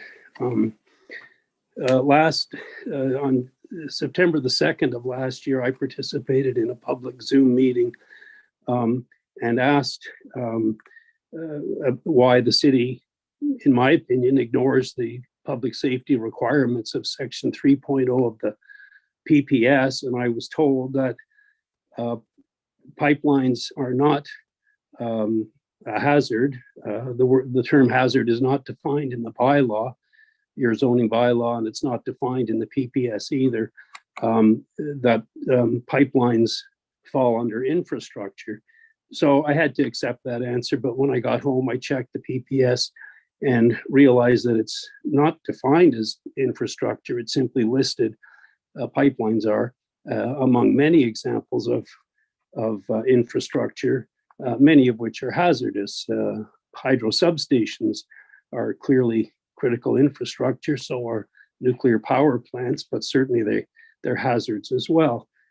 So I wrote I think it was 9 pages, a fairly lengthy response. I cited from 5 sections of the PPS, as well as Section 3.0, 6 definitions, all of which supported my interpretation of what the PPS requires from cities.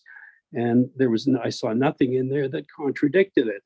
And so I sent that to the chair of the planning committee at the time, and I sent that to the planner who had told me in the public meeting that pipelines aren't hazards, they are infrastructure, and asked for a response, but I never got one. And the central question of the document was, and I'm hoping this will be answered tonight, is who interprets provincial policy at the city? Is it planners alone? Is it council alone?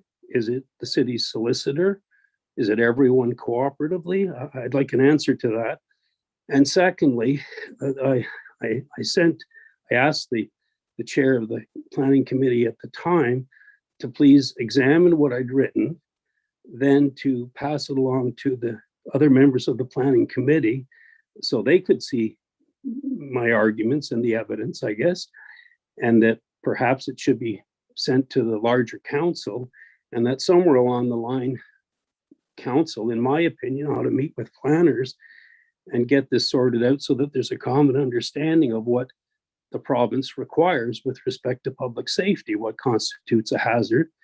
There should be no question as to what constitutes sensitive uses. They are defined, and schools certainly qualify.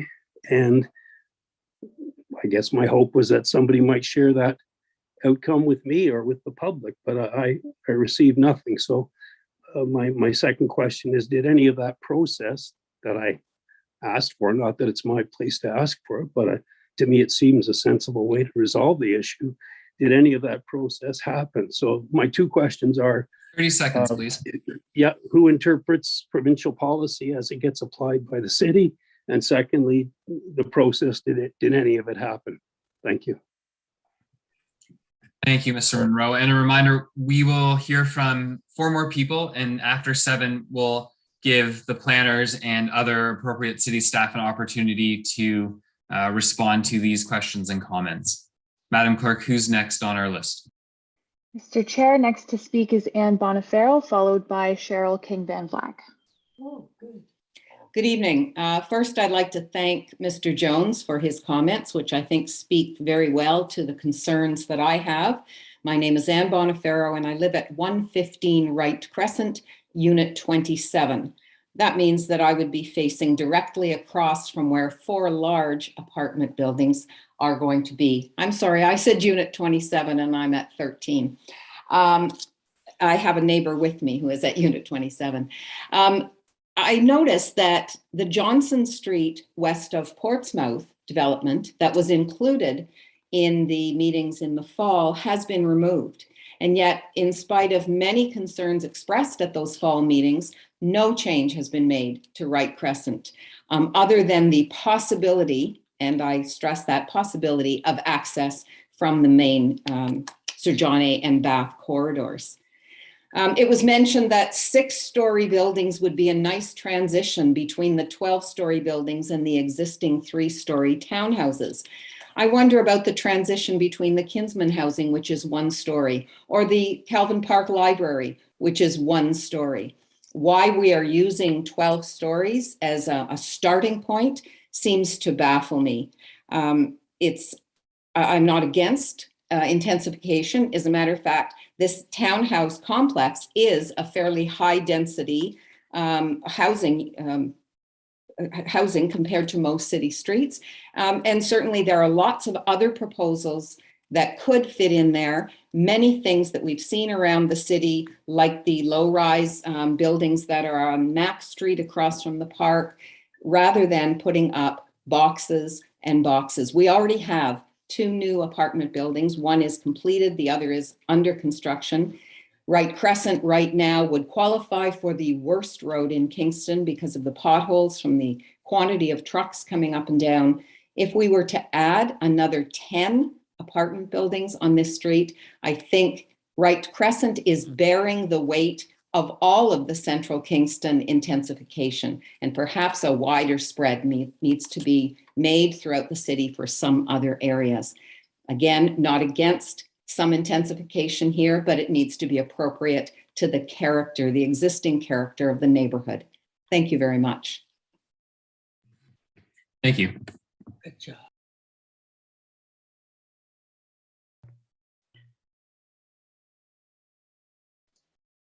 Mr. Chair, next to speak is Cheryl King Van Vlack. Please do. Hello, my name's Cheryl King Van Vlack. Can you hear me? Yes. And I live at 115 Wright Crescent, just as the previous speaker, and I'm in Unit 73. I may be saying some of the same comments. First of all, we do have the 4-story and the 6-story building just to the south of us going up. And I'm not sure if that was taken into account that these additional buildings were in progress, adding density to the neighborhood to begin with. And we already have issues about the lower parking ratios allowed for both of those buildings, and therefore a wait and see as to what's going to happen once those buildings are built and how many cars are going to try and park on Wright Crescent will be something to consider. Also, I agree right now with the amount of construction going on, and one section of one exit entrance on Wright Crescent, the south end, has been closed and will be closed to January 2023, of which none of the residents in the area were informed of ahead of time. And I refer to the street as trying to make it through a minefield right now when you drive along Wright Crescent due to the construction going on. The areas that are slotted for intensification already are occupied by 2 churches, a YMCA, and the Crescent School. And this was a tenure suggested in the short-term intensification within 10 years. And yet, have discussions gone on with the churches or whatever? Are they planning to leave in 10 years, or are you just going to boot them out in order to go with your intensification? This small Wright Crescent is 0.7 kilometers long. And you're going to try and put between 10 and 12 new apartment buildings along it. And you think there's not going to be congestion? Also, the last thing I want to mention was the character of the neighborhood will be totally changed by shoving in as many apartment buildings in those spaces as you can along Wright Crescent. You will not have a vibrant, nor will you have a healthy community neighborhood. That will be gone. And that, I think, is some of the concerns I have, as well as many of my neighbors in the area. And we would have liked to have had further previous consultation. We learned about this just last fall. All that stuff that went on in 2016, 17, 18, 19, 20, no one approached us about it. We were not informed of it. And so I could add that many residents living along Wright Crescent are very upset, especially about what was called the extensive consultation did not include many residents along Wright Crescent. So I do hope there's some consideration given to looking at maybe redesigning the intensification plan in this area. It really needs more public input and a little bit closer view as to what that neighborhood actually consists of. Thank you very much for your time. And I do applaud, I accept the hard work that the city staff has done. Main concern, residents along Wright Crescent were never consulted, and we only heard about it last fall. Thank you. Thank you very much, Ms. King Von Black. And Madam Clerk, on my count, we have 5 people who've spoken, so we'll look for 2 more and then hear from staff in response. Thank you, Mr. Chair. Through you, next to speak is Renee Larson, followed by Yuka Leclerc. Good evening, members of the Planning Committee. My name is Rennie Larson. I'm a lawyer from Thunder Bay, Ontario, and this August marks the 11th anniversary that my clients moved from Thunder Bay and bought the Collins Bay Marina. It's located at 1270 Coverdale Drive. My address in Thunder Bay is 620 Victoria Avenue East, Thunder Bay P7C1A9. The subject property is covered 1270 Coverdale Drive in Kingston, K7M8X7. So I have clients Lori and Jerry Buzzy and their corporations, Collins Bay Estates and Collins Bay Marina. We've worked cooperatively with the planning department to go through how the new bylaw would apply to the marina and how we would plan for future additions to the marina. And my focus tonight is on the uses that are set out in the bylaw.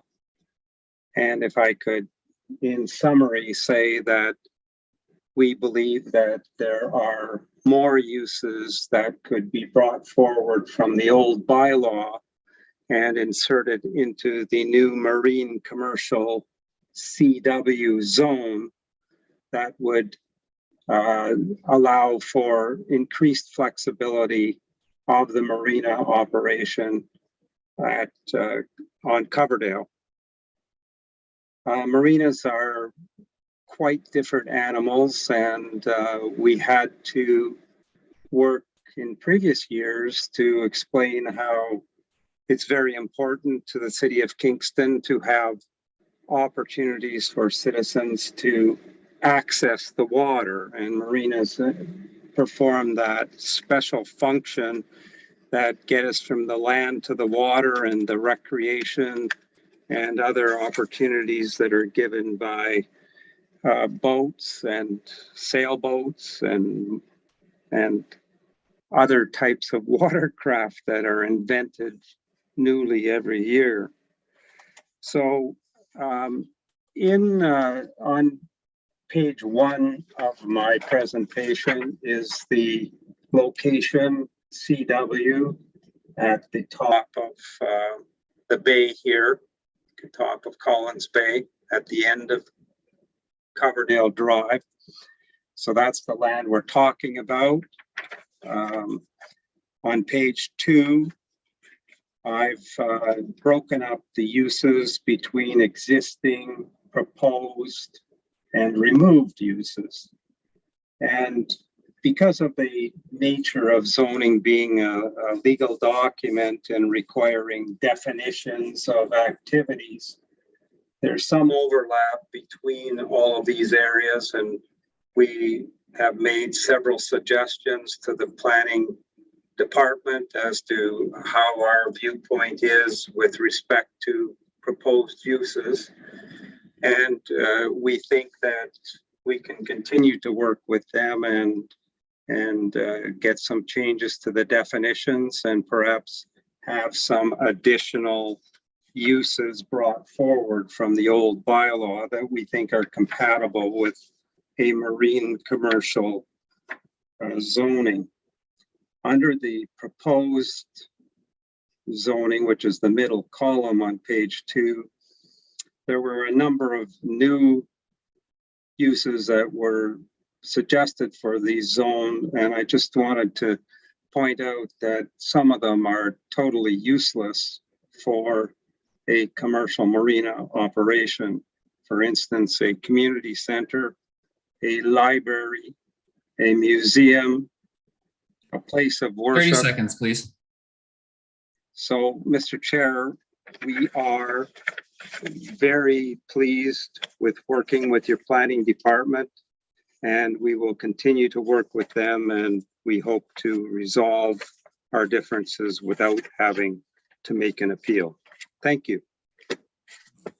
Thank you very much. And seeing this presentation, I would like to invite you and anyone who has slides or additional letters or correspondence, if they would like to, feel free to send it to the planners on the file, the clerk, or the director of planning for official submissions. Again, if you'd like to do that, you're welcome to do so. So the speaker for now, you're welcome. Madam Clerk. Mr. Chair, next to speak is Hugo Leclerc. Thank you and good evening. My name is Hugo Leclerc. I'm a planner with Photon Planning and Design. Our office is at 4 Cataraqui Street, Suite 315, and I'm here this evening on behalf of the Kingston Home Builders Association. I would like to start by applauding city staff on their great work on this important milestone and the new zoning bylaw, which is an overall significant improvement over the current zoning framework. We appreciate the staff recommendation and acknowledgement that this new zoning bylaw is not intended to result in an end to zoning bylaw amendment applications. This is a bylaw that is going to apply to tens of thousands of properties. It is a broad, all-encompassing tool that does not account for site-specific conditions and is not intended to. It's also not a policy tool that sets out what should or shouldn't happen. That's what the official plan is and will continue to be. The new zoning will provide a much better framework, though, for site and area-specific zoning bylaw amendments. Minor variances and zoning bylaw amendment applications will continue to be necessary, and we hope that this committee and the public understands that this is a normal outcome of this exercise and does not represent a failure of the new zoning bylaw. So the Kingston Home Builders Association have been consulting with staff regarding new subdivision housing and the CKGS in particular, and that's the subject of my comments this evening. With respect to new subdivisions, the home builders were very pleased to see requests for a new subdivision zone and pre-zoning of certain lands in Woodhaven and Midland Park incorporated by staff. But we do remain concerned about proposed minimum density requirements that are out of step with the official plan. These proposed minimum densities could effectively prohibit single-family homes, or at least require the inclusion of secondary suites in every single new single-family home. This is a matter of density that has major implications for housing affordability, for housing supply, and we need to get it right. We are continuing to work and consult with city staff with the aim of arriving at an appropriate zoning that achieves the goals of the official plan and the master plan, and we do hope to arrive at that solution without the need for an appeal. With respect to the Central Kingston Growth Strategy, I have some comments and some questions regarding the supporting financial feasibility study. The home builders, in particular regarding the Brock and Johnson corridor, have provided these comments. So staff may have also answered one or more of these questions in their presentation, and if any of these require written responses following this meeting, certainly that would be appreciated. So first, the study based its conclusion of financial feasibility in this corridor on the assumption that rents would range from between $220 to $369 a square foot. This averages out to approximately $3,000 a month for a 1,000 square foot apartment. The study also cited a price of $700,000 for an 850 square foot condo. We also found that the cost to construct that's proposed is quite low and disregards the possibility or likelihood that a lot of these developments would rely on very expensive underground parking. So my first question, how do these assumptions around costs align with council goals around housing affordability? And are there any measures being considered to improve affordability without jeopardizing feasibility? Second, the successful implementation of the CKGS will rely on the uptake by the development community. The feasibility study assumed that developers would be able to lose money on projects year over year for a period of 12 to 15 years. We are concerned that this represents an unrealistic expectation and that very few would be willing or even able to accept or absorb such losses. So they would not be building here in these areas in accordance with the intended standards of the CKGS. This would undermine the CKGS and would continue to put pressure for intensification on other areas. So the question, if developers are required to lose money or expected to lose money for 12 to 15 years to ultimately achieve profitability, are there any concerns from staff that this might impact the success of the CKGS? Further, what incentives, if any, are being considered to reduce barriers, financial or otherwise, and to support the successful implementation of the CKGS? Third, when market forces change, so that's interest rates, inflation, construction costs, project feasibility can be substantially affected. Staff spoke to this, but how exactly are planning staff planning to review and adjust CKGS policies and the implementing zoning over time beyond the statutory requirements in the Planning Act to deal with inevitable changes in the market? And finally, we understand that staff do plan on monitoring applications for a certain period to evaluate uptake of the intended build form. We are concerned that this may result in a bit of a lag of a few years if if uptake by developers is low, which could exacerbate housing supply shortages. So are staff considering options to offset any lag in the creation of new units? It's my last question. I thank you very much for your time, and we look forward to continued dialogue with staff and council on these very important changes. 5 minutes of the second. Perfect. Thank you so much. And so I think we'll go to Ms. first. Is that right, Ms. Flaherty, or will it be to Mr. Park to start? And this is in response to questions and comments that we've had just now. And we'll give you roughly the same amount of time. So approximately 4 or 5 minutes for each questioner. Times 7 is around 30 minutes for your replies. Through you, Mr. Chair. So there's one question that I can respond to first right up front, and that would be a comment that came from Yuko right at the end, and then I think I'll pass it on to Sukriti to address the CKGS related comments. Through you, Mr. Chair, thank you for providing comments on behalf of the Kingston Home Building Association. Certainly, we've worked quite extensively with the KHBA. We've implemented a number of revisions to the UR1, UR2, UR3 zones directly in response to some of the really important feedback that we received from the KHBA on the second draft. We've worked to ensure that the zoning provisions in those subdivision residential zones truly have been updated to reflect the current development trends that we're seeing in those areas, and the rather than continuing to carry forward the existing parent zones, which have been amended hundreds of times over the last 45 years to better reflect those standards. So we really have created a much better framework that we owe a great deal of thanks to the KHBA for providing that feedback to us and requiring us to take a rethink of how those standards are approached. In response to the minimum density comments, the minimum density that we're proposing in the lands that we're pre-zoning in Woodhaven is a minimum of 37.5 dwelling units per net hectare. In the secondary plan that applies in that area, the minimum or the density range for the low density is between 14 and 45 dwelling units per net hectare, and the general provision in the official plan that speaks to minimum densities is 37.5. So as staff, we think it's appropriate in this area that has been planned to be a subdivision and has the infrastructure that will be put into place, and the lots have not been created yet, to ensure that we are meeting the official plan policies. So as staff, we do think that the minimum density that we're proposing is appropriate and aligns with the official plan policies. It certainly comes with zoning provisions that allow for that missing middle range of housing. It doesn't require every single detached to have an additional residential unit. There are a myriad of different unit types and building typologies with zoning permissions that would allow for a range of uses or unit types to be provided. So singles, semis, townhouses, triplexes, apartment buildings with up to 4 units. So we really are ensuring that that wide range can be provided, and we certainly aren't prohibiting single detached, but we are ensuring that a broader range of units will be provided through that work. So I think that's the response I'd like to provide specifically to those comments. And I would like to hand it off to Ms. Agrawal to respond to some of the CKGS.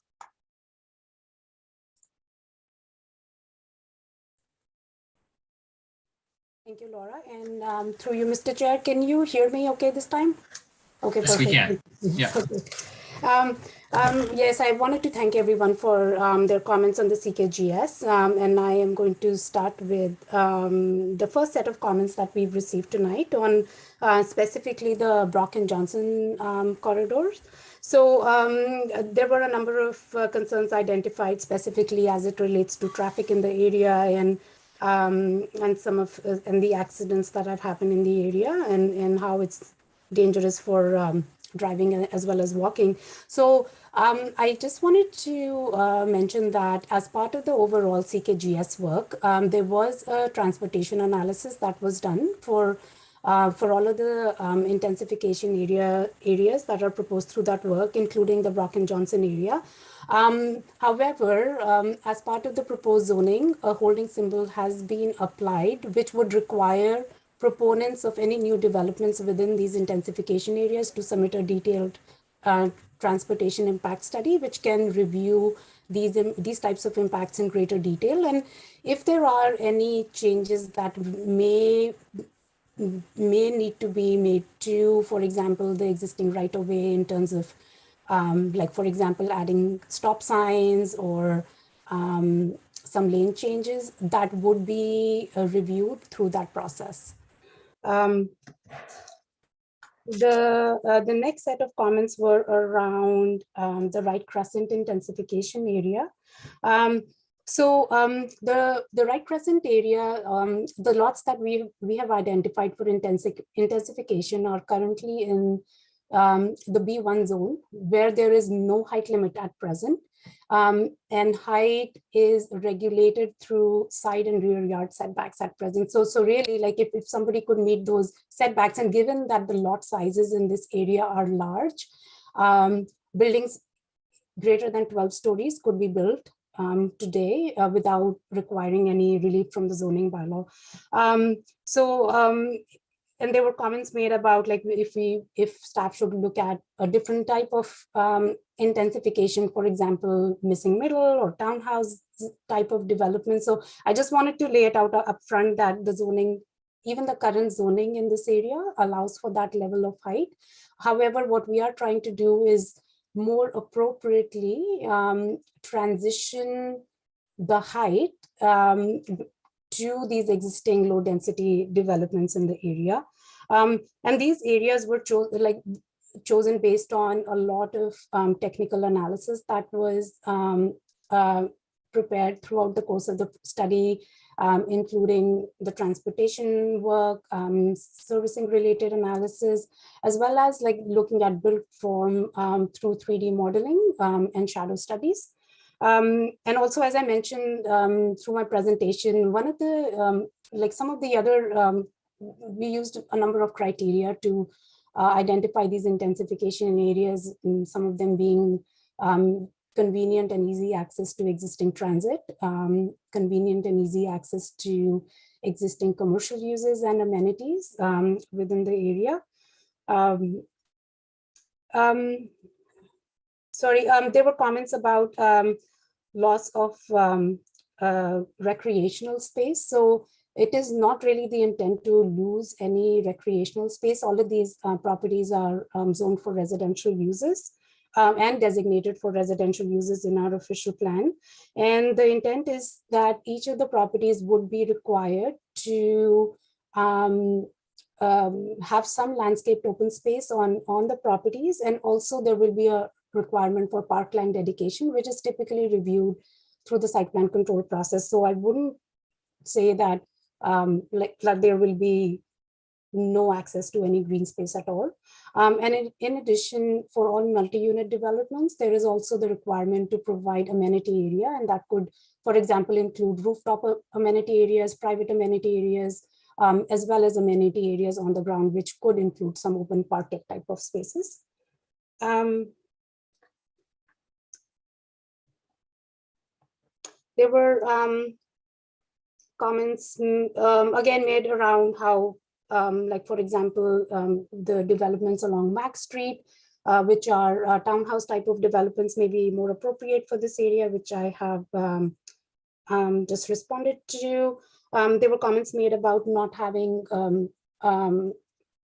public consultation or residents not being made aware of this project. So when this project was initiated in late 2017, early 2018, we employed a number of methods to reach out to as many residents as possible at that time, including curb signs, updates on the city's website, updates on the city's social media platforms, news releases. And as the project progressed, we were able to develop a pretty good email list as well. So we received emails from a number of people asking to be added to the email list. And as the project progressed towards implementation, at that time, we had sent out mail out notices to residents. And at the request of the Wright Crescent residents at the December meeting for this round of meetings, so for the open house that happened last week, and for tonight's public meeting, we included mail out notices to each and every unit within that within 115 Wright Crescent condominium.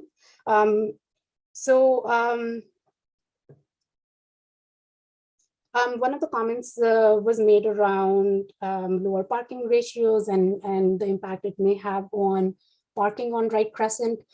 So parking on city streets is regulated through the parking bylaw. So if vehicles are parked on city streets longer than is permitted through the parking bylaw, so that is typically handled by our enforcement staff. And also, like in general, I just wanted to address overall that lower parking ratio comment. Like this area is located, as I said, like really, really close to public transit. It's located very close to the Kingston Center transfer point. So our hope is that more and more people will be able to utilize public transit while residing in this area. And we are, through the CKGS work, proposing a lower parking ratio for all of these intensification areas. And there is also the opportunity for applicants to utilize cash in lieu of parking, which may eventually help with not requiring underground parking if they would like to take advantage of our proposed cash in lieu of parking bylaw.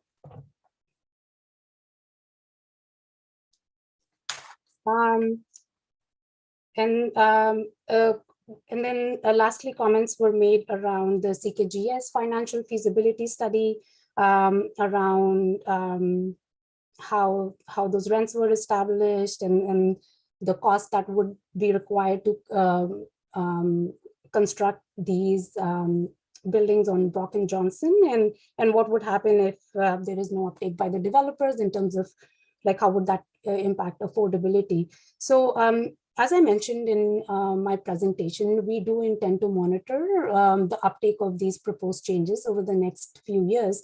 And if we do not see any uptake of these changes, then I acknowledge that we would need to take a step back and look at the proposed, look at the zoning and see what type of changes could be made.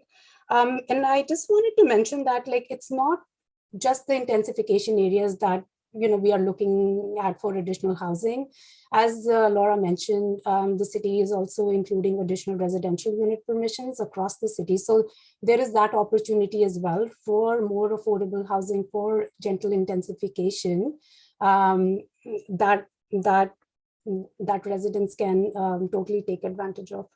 If my apologies, if I have missed responding to any of the comments received today, please, I would request if residents can email me, and I will try my best to respond to you in writing. And I just wanted to pass it on to Mr. Todrin if he has anything to add with respect to the overall intensification and climate change related to these intensification areas. Thank you. Good evening, Mr. Chair, members of committee. Can you hear me all right? Thank you. Just to add to Ms. Sakriti's very detailed comments on some of the things we've heard, and I suspect with the number of speakers on the list, we'll be hearing some similar comments and concerns.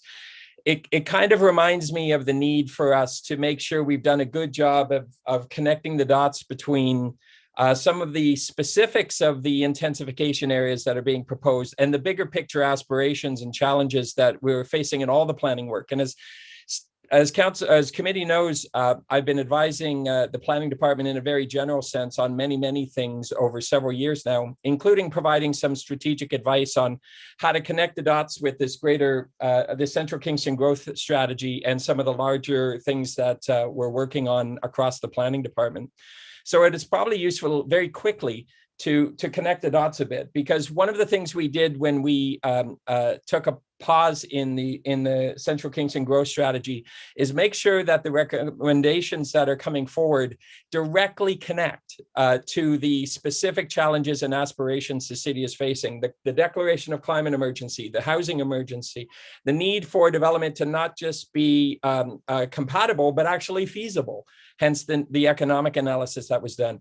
And so we crafted a number of definitions of success to make sure that we could sort of hold up the intensification possibilities against the magic mirror of these various definitions of success, and make sure we were really reflecting council's priorities in a really realistic way. And in that context, it's actually quite interesting, given that one of the primary goals or definitions of success being the declaration of the climate emergency by council. It's somewhat ironic and interesting that committee is having these considerations in the same week that the new Intergovernmental Panel on Climate Change report came out, with probably the most pointed and not very unblunt assessment of the need for municipal leadership in particular, and city planning in particular, to go, as we've talked about in the past, much further and much faster in the context of lowering emissions. The suggestion being we have about 10 years to transform our cities and about 3 years to transform at the most all of our planning processes and plans and policies to actually enable a better way to build lower carbon footprint cities. So it is within that sense of urgency in that context that we looked at these opportunities, relatively scarce opportunities, for strategic infill, and not only in the central area, but throughout the city. And as we did that, what we found is that because we didn't have that many sites to work with, and a need to make sure that, as we've been talking about in the broader context of the city, we shift the attention as much as possible towards infill growth in strategic locations that meet our objectives around climate mitigation. We sort of have to take advantage of the sites that we have. We assess those opportunities against issues like community character and community context. And we certainly consider community context to be a very important consideration and definition of success. But to be very clear, all of these proposals do in fact represent a change to the existing context, to the existing character. That is the nature of the kind of infill that is going to be necessary if we're serious about it, addressing the city's challenges around climate emergency mitigation, affordability, et cetera.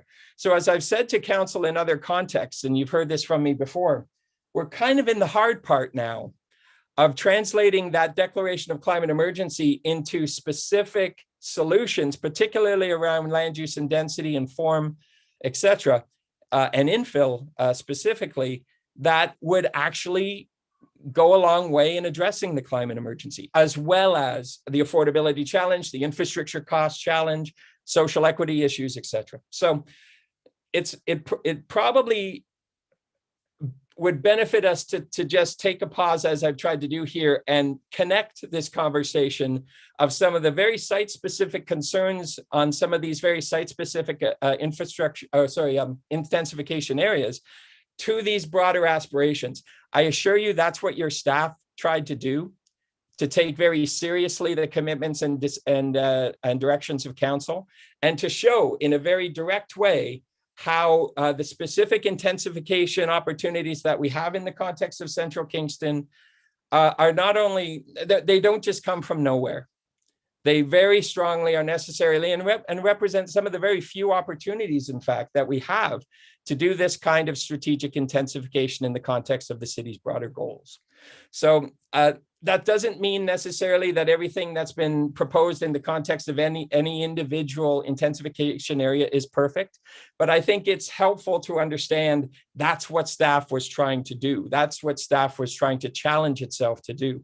And we are, as I say, in the hard part, where some of the things that council and staff are going to need to consider are going to create the kind of character-based and contextual-based tensions that we're seeing in this public hearing already today.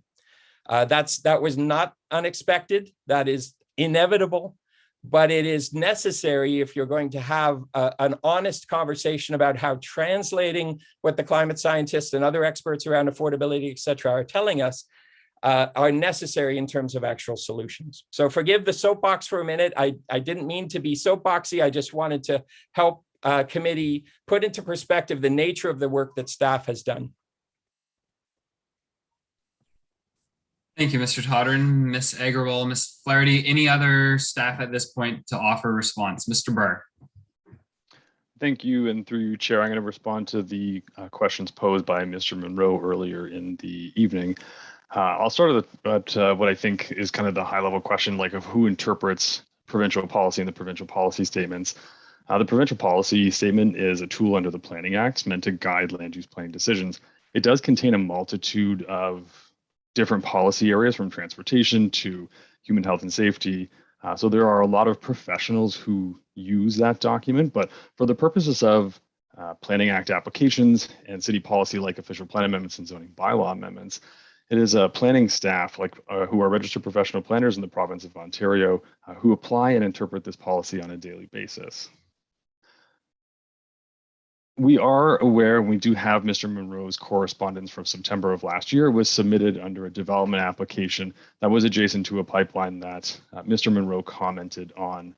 That specific application hasn't come back to Planning Committee yet, so we haven't provided direct correspondence back on the initial letter. If Mr. Monroe would like to have a separate conversation with me outside of a development application framework, I'd be happy to have that with him as well. But I am going to provide information on how staff view oil and gas pipelines through the city. So there are several sections in the PPS, oftentimes referencing trying to mitigate adverse effects from one thing or another thing. And that is a repetitious line throughout those provincial policy documents.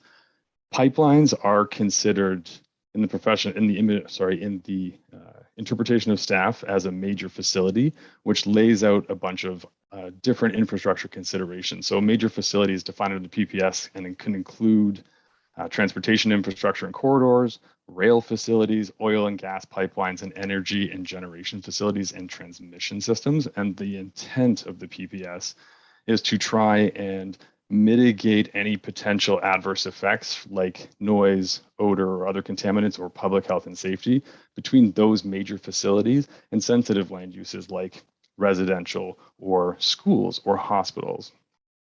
Never in my reading of this have I ever seen a major facility classed as a hazard under the PPS, which is a very distinct and separate section under the PPS. So a hazard in general is not a defined term in that document because of the intention of that section. It's actually broken down into two specific considerations. The first being natural hazards, and the other one being human-made hazards. And natural hazards include things like dynamic beaches or karst topography or erosion, something that's naturally occurring, which could be damaging to human health and safety and our own infrastructure. And the other is human-made hazards.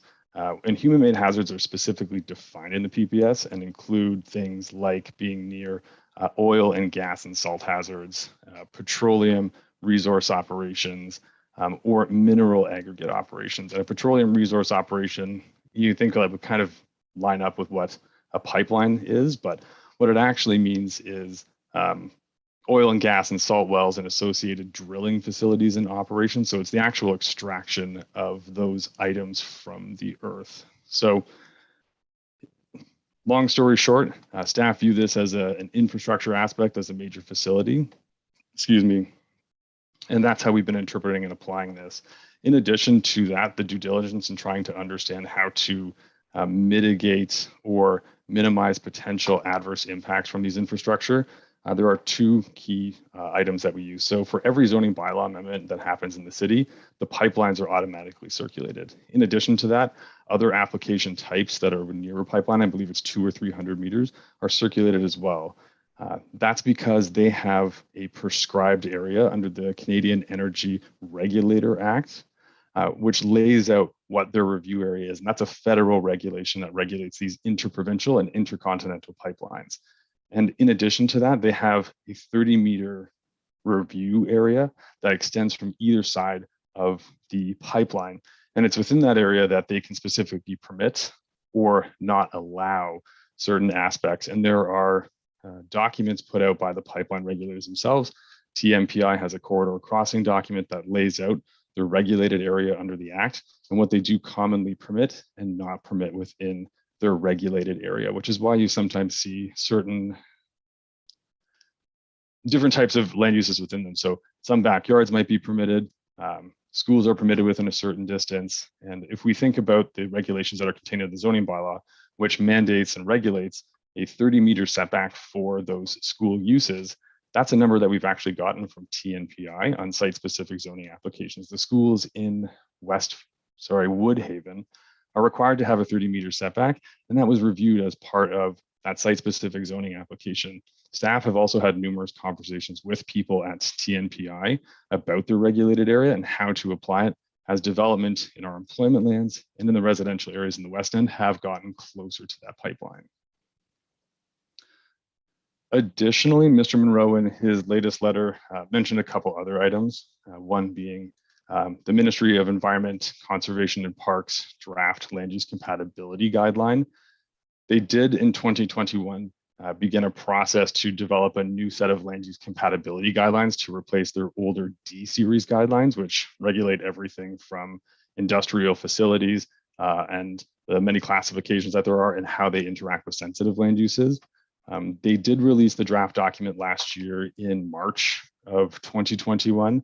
And on May 4th, 2021, the ministry made a decision on those guidelines and they did not move forward with them. So those guidelines referenced in the letter are not in force in effect.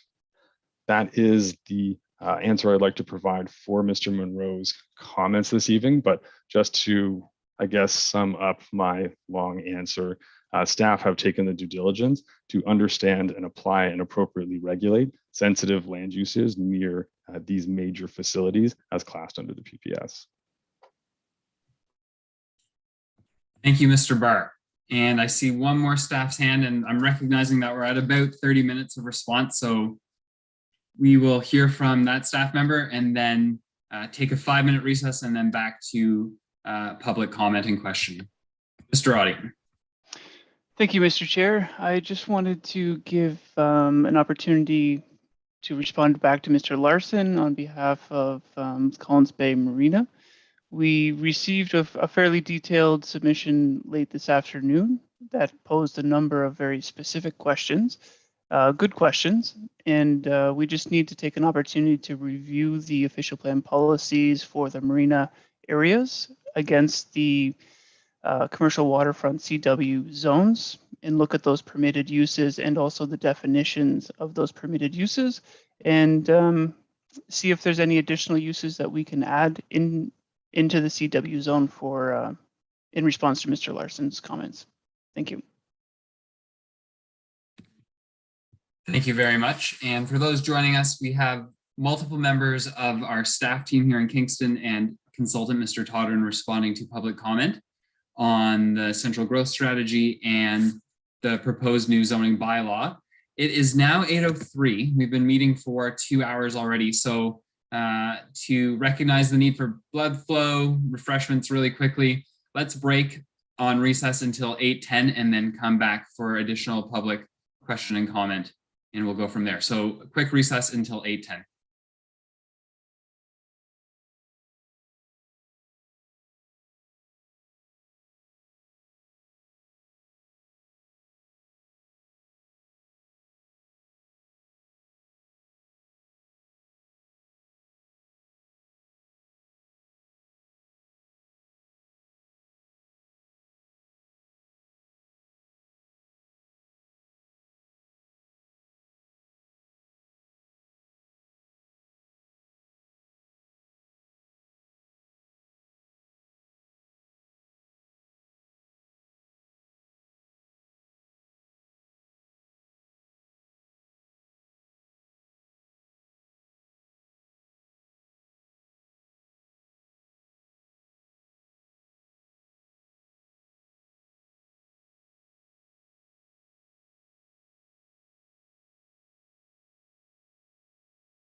All right, folks, if you could return to your chairs, and counselors, please turn on your camera so we know you're here. That would be excellent.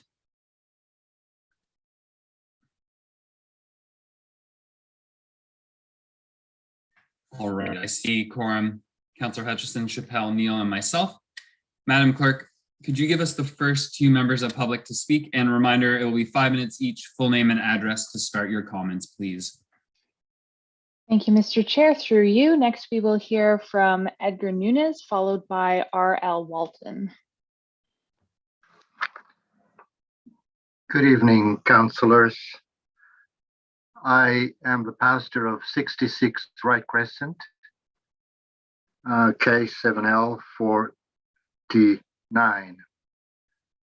I concur with the statements made by Craig Jones, even though him and I have not had any correspondence. He made two important points, one pertaining to the language in which all of these highly technical data is being communicated with the general public, and secondly, the lack of correspondence between yourselves and those most directly affected. I became aware of this development via a neighbor, and the pastor of the Alliance Church heard about this development in January of this year. Clearly, the means of communication we are using are not effective in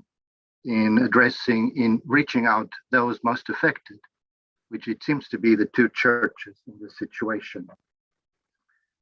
I'd like to raise one point that has not been addressed tonight, the matter of parking.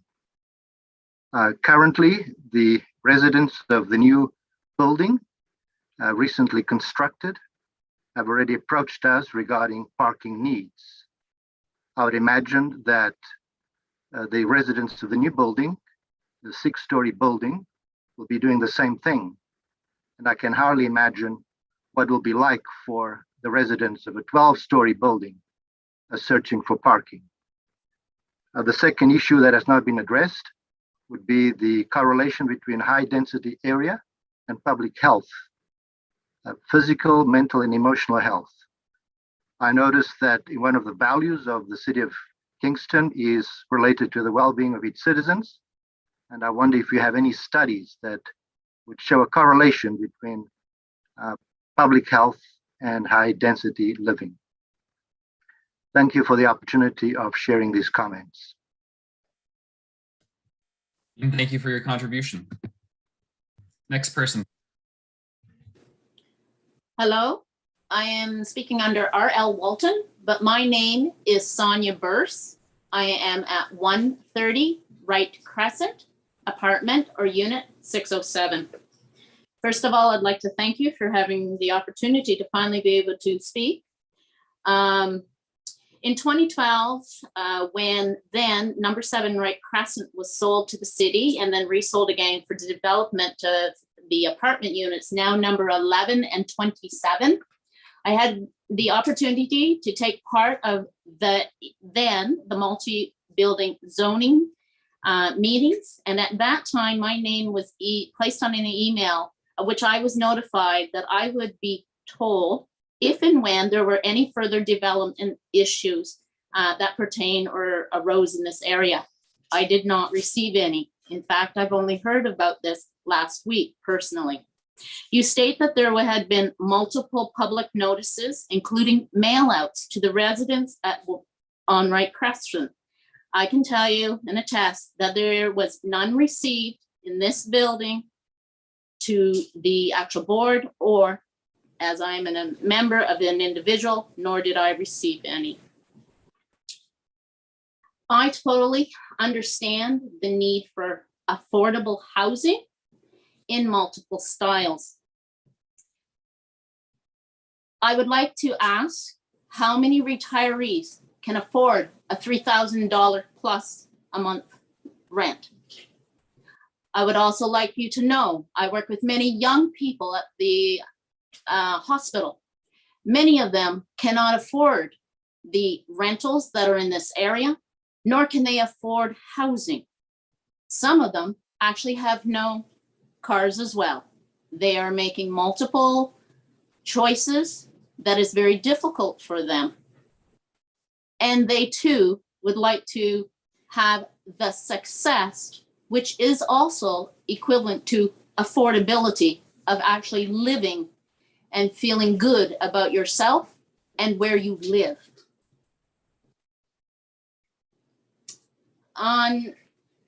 With respect to the street parking, what's happening right now, there have been multiple times where I have actually called due to parking infractions, illegal parkings, because trying to come out of my actual driveway, I have had multiple near misses. Make it much more difficult right now, considering the street parking and the large trucks and vehicles that are traveling up and down this street. I would like to ask, who actually owns the YMCA and the Anguinari Center? Is this owned by the city? I'm not sure, that's why I'm asking. I did read on some of the multiple thousands of pages that are out there. And one thing that I really did notice is when it comes to the information of affordability, I did notice that the city will financially gain, but not those of the residents or the people who would be living in this area. With regards to green space, I have not really seen any at the 11 and 27 new buildings. Mind you, it is still in a process, so I can't speak fully and completely. With regards to the limit of a height, and that there is no limit for the sky, basically, does that, just because there is no height limit, it doesn't actually mean that it's the choice is an appropriate one for this neighborhood.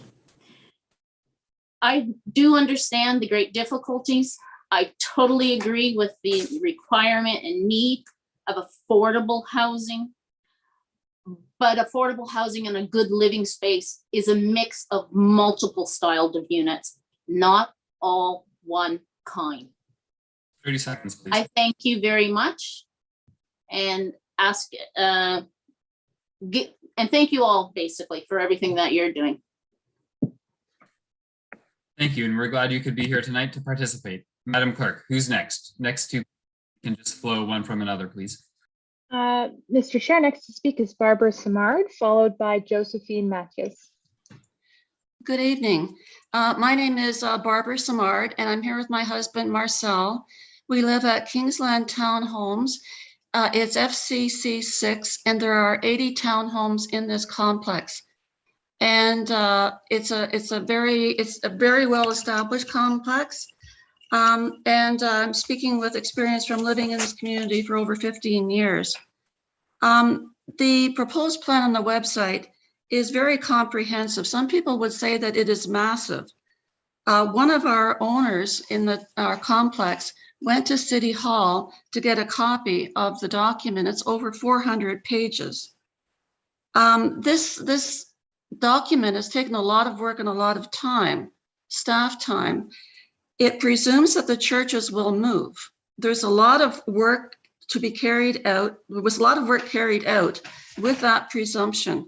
And it's my understanding that there was no prior agreement with the churches that this development would go forward. The city, I think, is counting on the developers to come forward with proposals to relocate the churches to some other place, as they did with the St. Francis d'Assisi Church on Frontenac Street. As you know, that church did not move. I'm a member of that church with my husband. When that development started there, the church was hounded and pestered.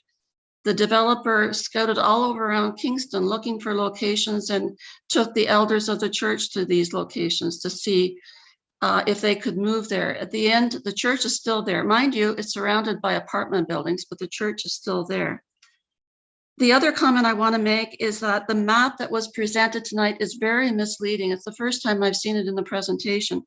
It shows a map of Sir John A. Macdonald Boulevard and Bath Road and Palace Road. It does not show Wright Crescent on the map. It shows the properties being developed, bordering it looks visually like they're bordering on Bath Road and Sir John A. Macdonald. There are 10 buildings that are slated to be built, 5 12-story buildings and 5 4 to 6-story buildings.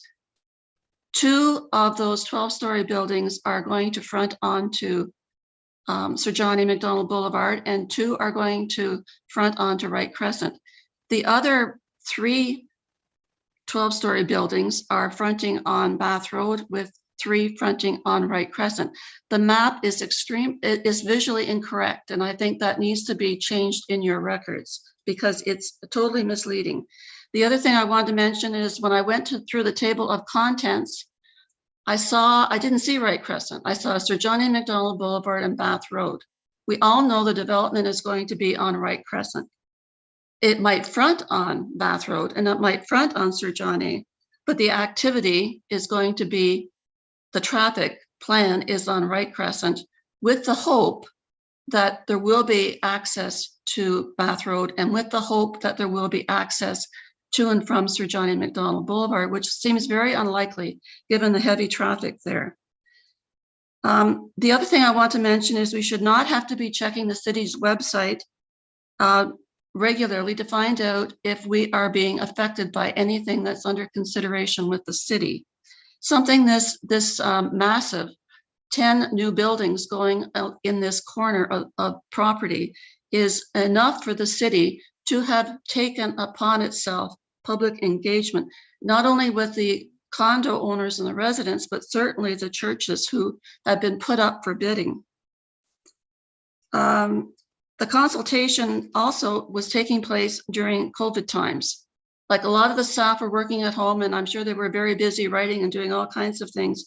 There was apparently public engagement during the COVID time that we lived through. However, as has been previously noted, we got our first official mail drop back in the fall.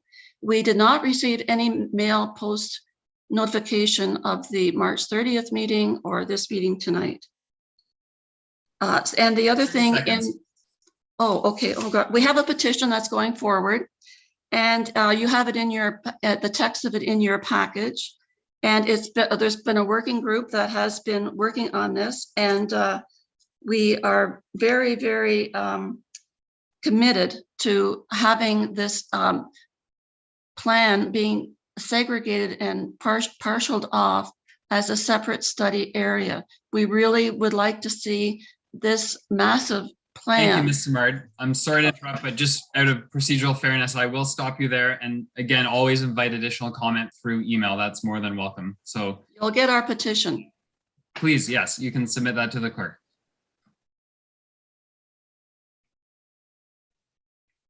The chair next to speak is Josephine Mathias.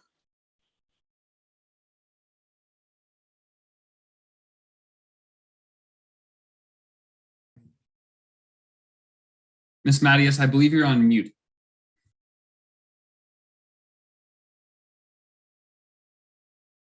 All right, Madam Clerk, we will come back to Ms. Mathias later in the evening. Who could be the, oh, I see the mute button. I'm going to stop myself after you, Ms. Mathias.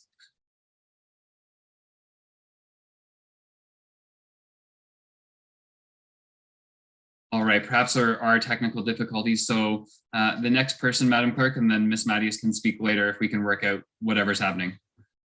Okay, through you, Mr. Chair, next to speak is Robert Atnall. Hi, can you hear me? Yeah. Okay. Perfect. I'm on N115 Wright Crescent 2, across from the some of the proposed buildings. One thing I was thinking about, I know the Frontenac Mall down Bath Road has wanted to redevelop part of itself, and this has been going on across Southern Ontario. Like some of the malls in the Toronto area want to build residential towers above redeveloped commercial ground floor retail areas. And across Bath Road, you have the Kingston Centre, appears to have about a quarter of its land unused for more than a decade now. It's just sitting there, a big green space. I mean, has the city had any consultation with the Kingston Centre? Do they have plans to develop there, or could residential towers be built above ground floor retail in that section? Because you could put some very large towers there really without disrupting anyone's neighborhood. So that would be my comment and question. Thank you very much. Clear and concise. Thanks. Thanks. Mr. Chair, through you, we're just going to check in quick here with Ms. Matthews to see if perhaps the audio works.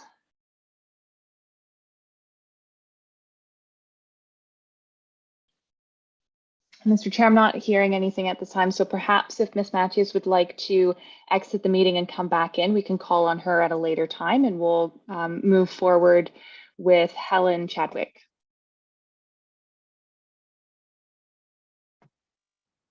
Thank you. I'm a resident of 115 Wright Crescent, which is Kingsland, you've been hearing about, and this home actually has been in my family for 34 years, so longtime neighborhood resident. I want to begin by acknowledging the years of work that has been undertaken by the city staff to get to this point. It really has been obviously a very long and arduous process, and it must be gratifying that they're actually nearing completion. So congratulations on that piece.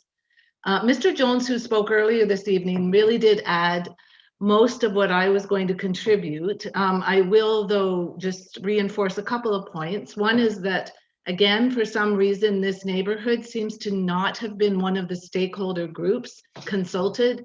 Certainly, as identified earlier tonight in the presentation, there were other neighborhood groups identified. This was not one of them. As a point of interest, this was also not on the central Central Kingston Growth Strategy walking tours.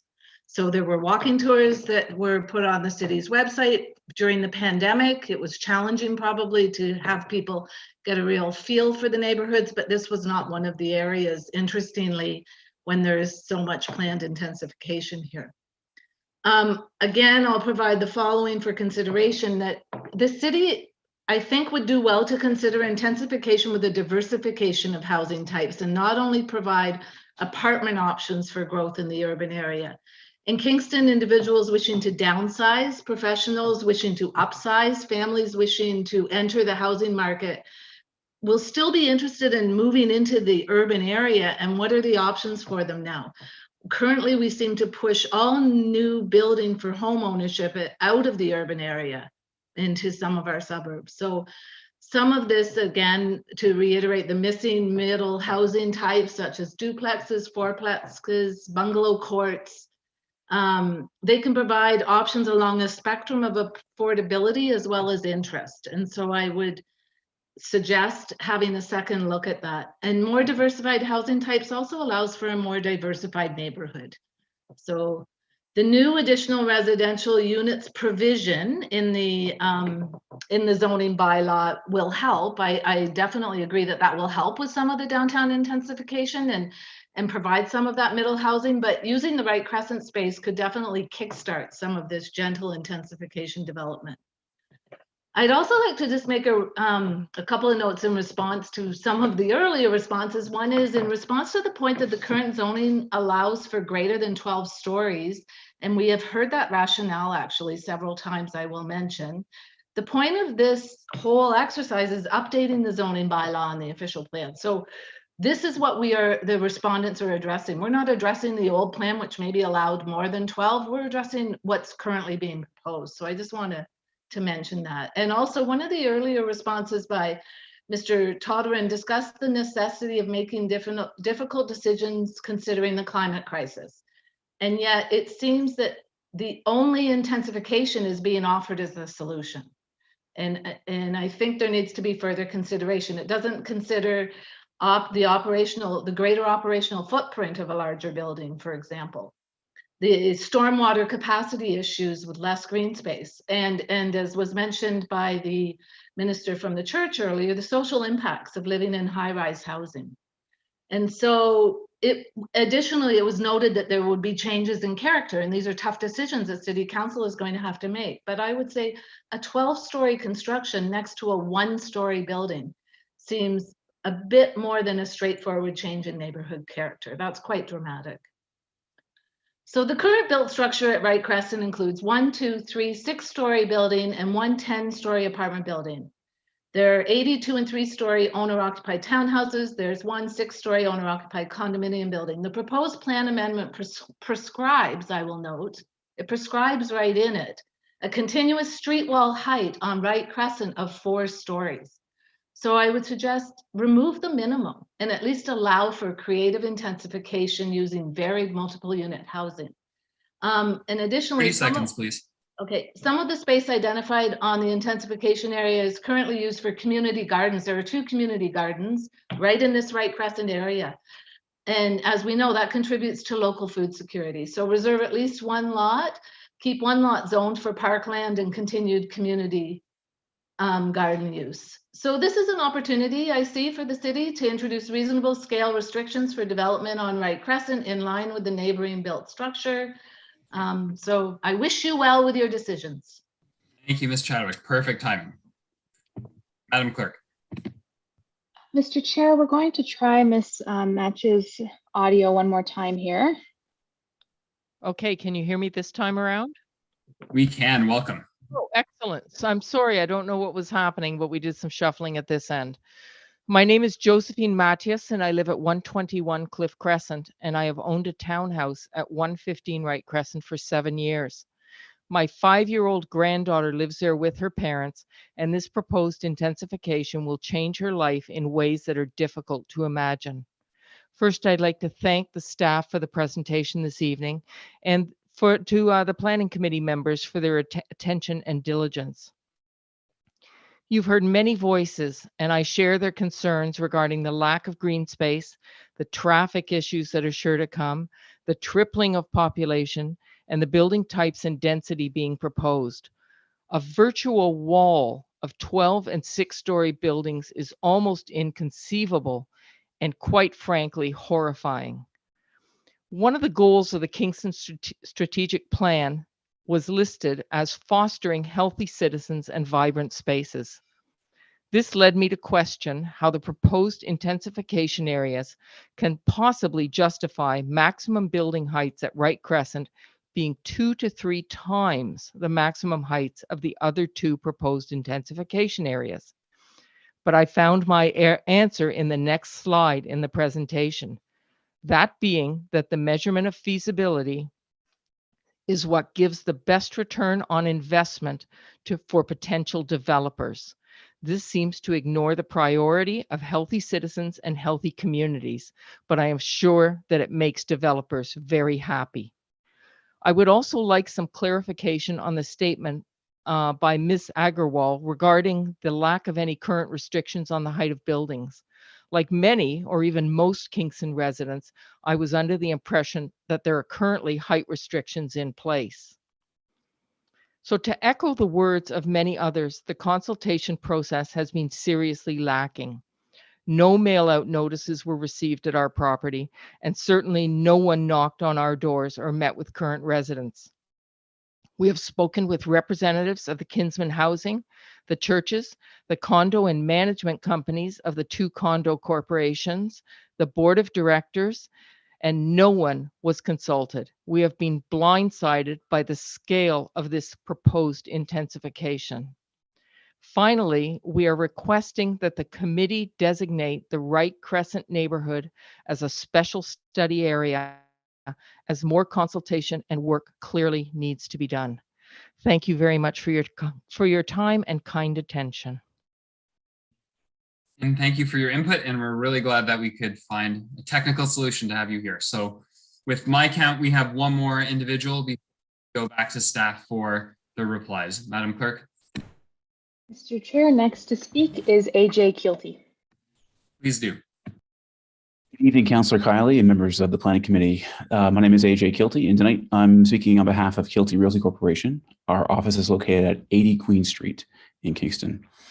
Thank you for the opportunity tonight to provide comment on the new zoning bylaw. I'm very grateful for the work city staff have carried out over many years to bring this community to this point in the process. In 2019, our firm purchased 1413 Montreal Street. It's a 23-acre property on the north side of Sutherland Park Drive, with Montreal Street to the west and the CN rail corridor to the east, and finally the 401 to the north. The development site currently carries a B1 and C2 zoning permission, and our intention has always been to build attainable rental townhomes as per the existing permissions. Our plans are to build between 90 to 120 new housing units located near green space and close to existing transit routes. Staff has stated tonight the purpose of the new zoning bylaw work is to consolidate existing bylaws and to maintain existing permissions. However, unfortunately, a consequence of the new zoning bylaw is that, as proposed, our site will be stripped of its zoning permissions to build new housing, and our site will be rezoned as an environmental protection area. The attainable housing that we seek to build will not be possible in this new zone. So that we can maintain our existing zoning permissions and to get to work investing in all the designs and reports and permits, permit studies to get a building permit ready, I'm just requesting tonight that 1413 Montreal Street be added to the list of properties that are not subject to the zoning bylaw. So we can get to work. We just need a little more time to get it done, and unfortunately, we just can't get it done in the period of time we have left to get the reports in. Thank you so much for your time tonight, for considering a request to exclude 1413 Montreal Street from the citywide zoning bylaw. Thank you. Thank you, Mr. Kilty. So we will go to staff, and if I could be so bold as chair, could I ask staff to please first address the comments on public consultation? It's a repeating from the public, so making sure that kicks us off and we're clear on how that has unfolded or not, I suppose, would be helpful. Yes, thank you, and through you, Mr. Chair, I can start with addressing those comments. So as I mentioned, when the CKGS study was initiated, because it covered 16 neighborhoods within central Kingston, so all the way from the Sydenham district to the very south, all the way to Strathcona Park and Rideau Heights area. So it included a vast area of central Kingston. And generally for larger scale studies, I'm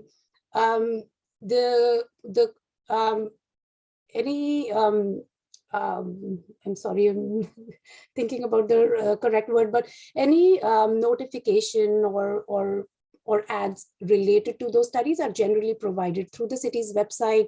And we also employ some other means such as placing curb signs and also social media platforms through the city's news releases.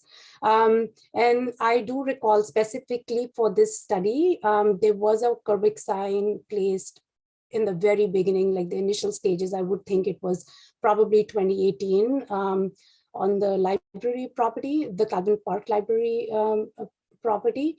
And then there were also signs placed near Victoria Park. So those are the two locations I specifically remember.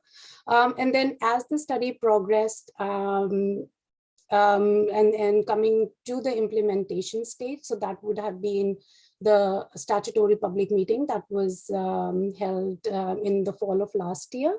At that time, in addition to providing notices by email, so for any individuals for whom we had email addresses on file, as well as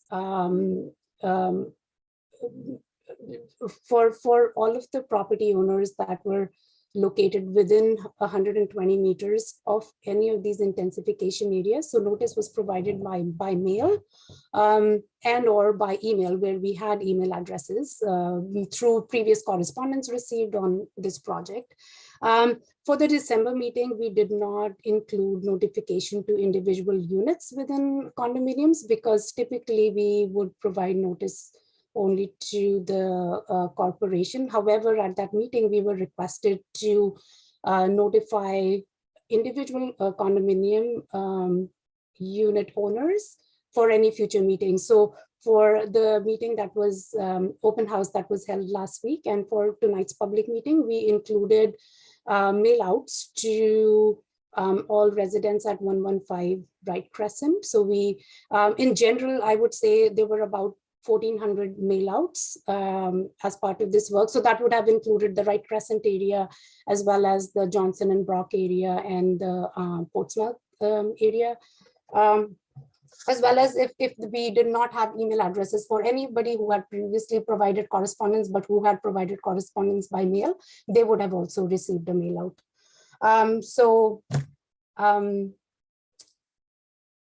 So yeah, so that's basically how we notified people of this study and of these proposed amendments. And then I'm just going to, Mr. Chair, if it's okay with you, jump into the rest of the questions. Please do. Thank you for fielding that first. So yeah, so I just wanted to begin by saying that the scope of this project to identify intensification areas within areas that are designated for residential uses in Central Kingston, that was a council approved scope. And this study was carried out in accordance with the scope that was approved in 2017 by council. And I know that I acknowledge that at that time, several people may not have known about this work, but it has been staff's most priority to notify as many people as possible through this most recent round of consultation.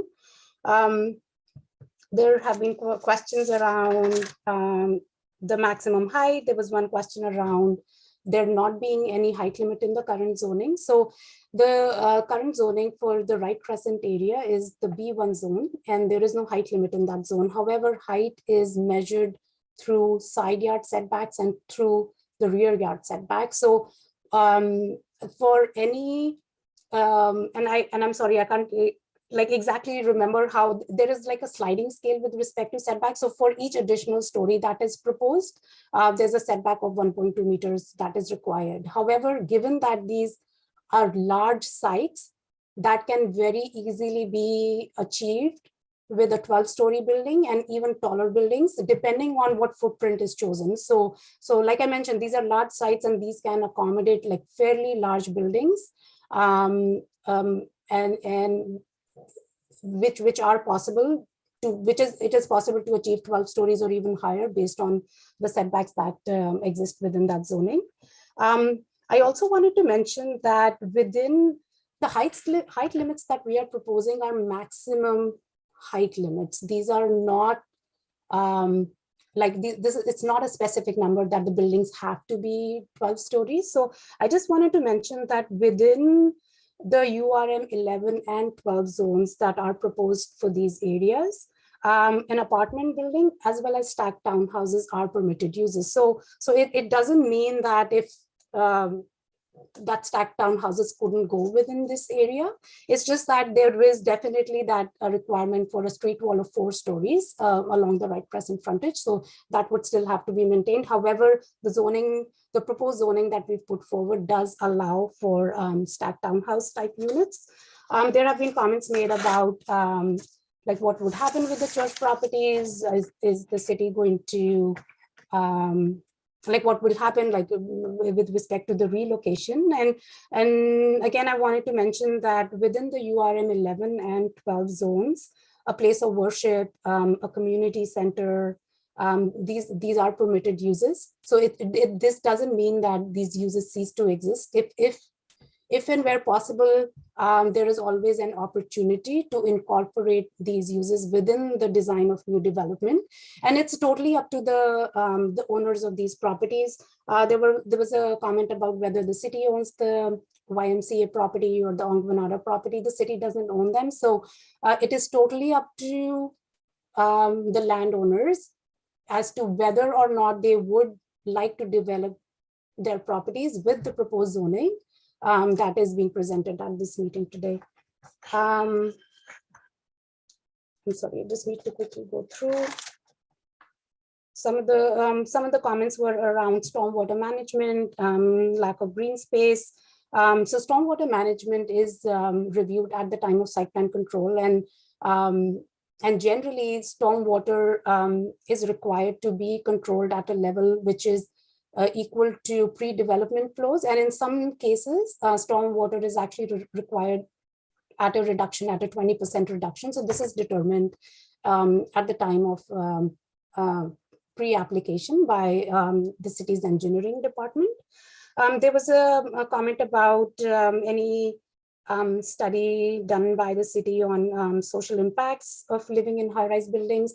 I am not aware of planning having done such a study, but I do not know if there have been studies done by any other departments.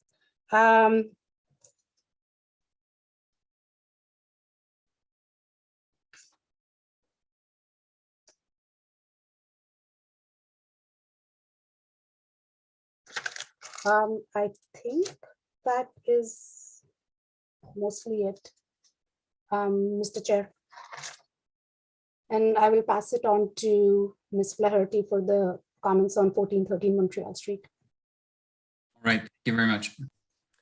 Thank you, Ms. Agarwal, and through you, Mr. Chair. Thank you, Mr. Kilty, for your comments on 1413 Montreal Street. So obviously we've corresponded with you and your planning consultant on this specific property.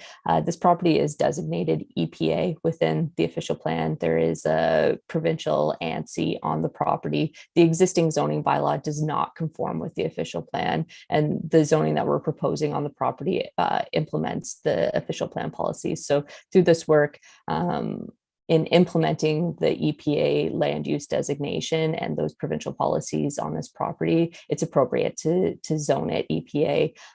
The approach to red exceptions is intended to acknowledge and recognize existing site-specific permissions, and there are no existing site-specific permissions on this property, so it has not been included in the red exceptions that are identified as not subject to this bylaw. Thank you.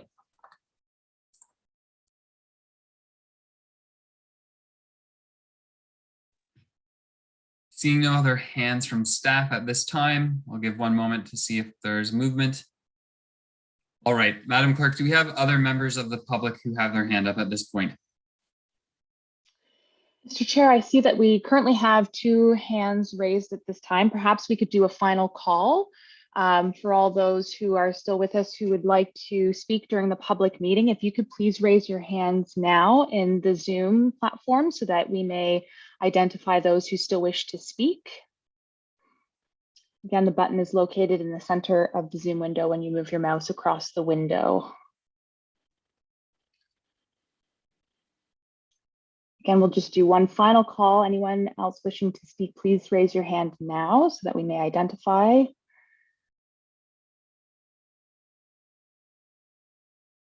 All right, with that, Mr. Chair, we do have 4 hands. And with your permission, we'll stick to those 4 hands as the remainder for the members of the public speaking. Absolutely. After the final call, well, it's the final call. So those 4 people can speak in the same process that we followed for now, and then we'll move to committee questions. Thank you, Mr. Chair. First to speak is Mary Signer, followed by Beth Marie Michaelska.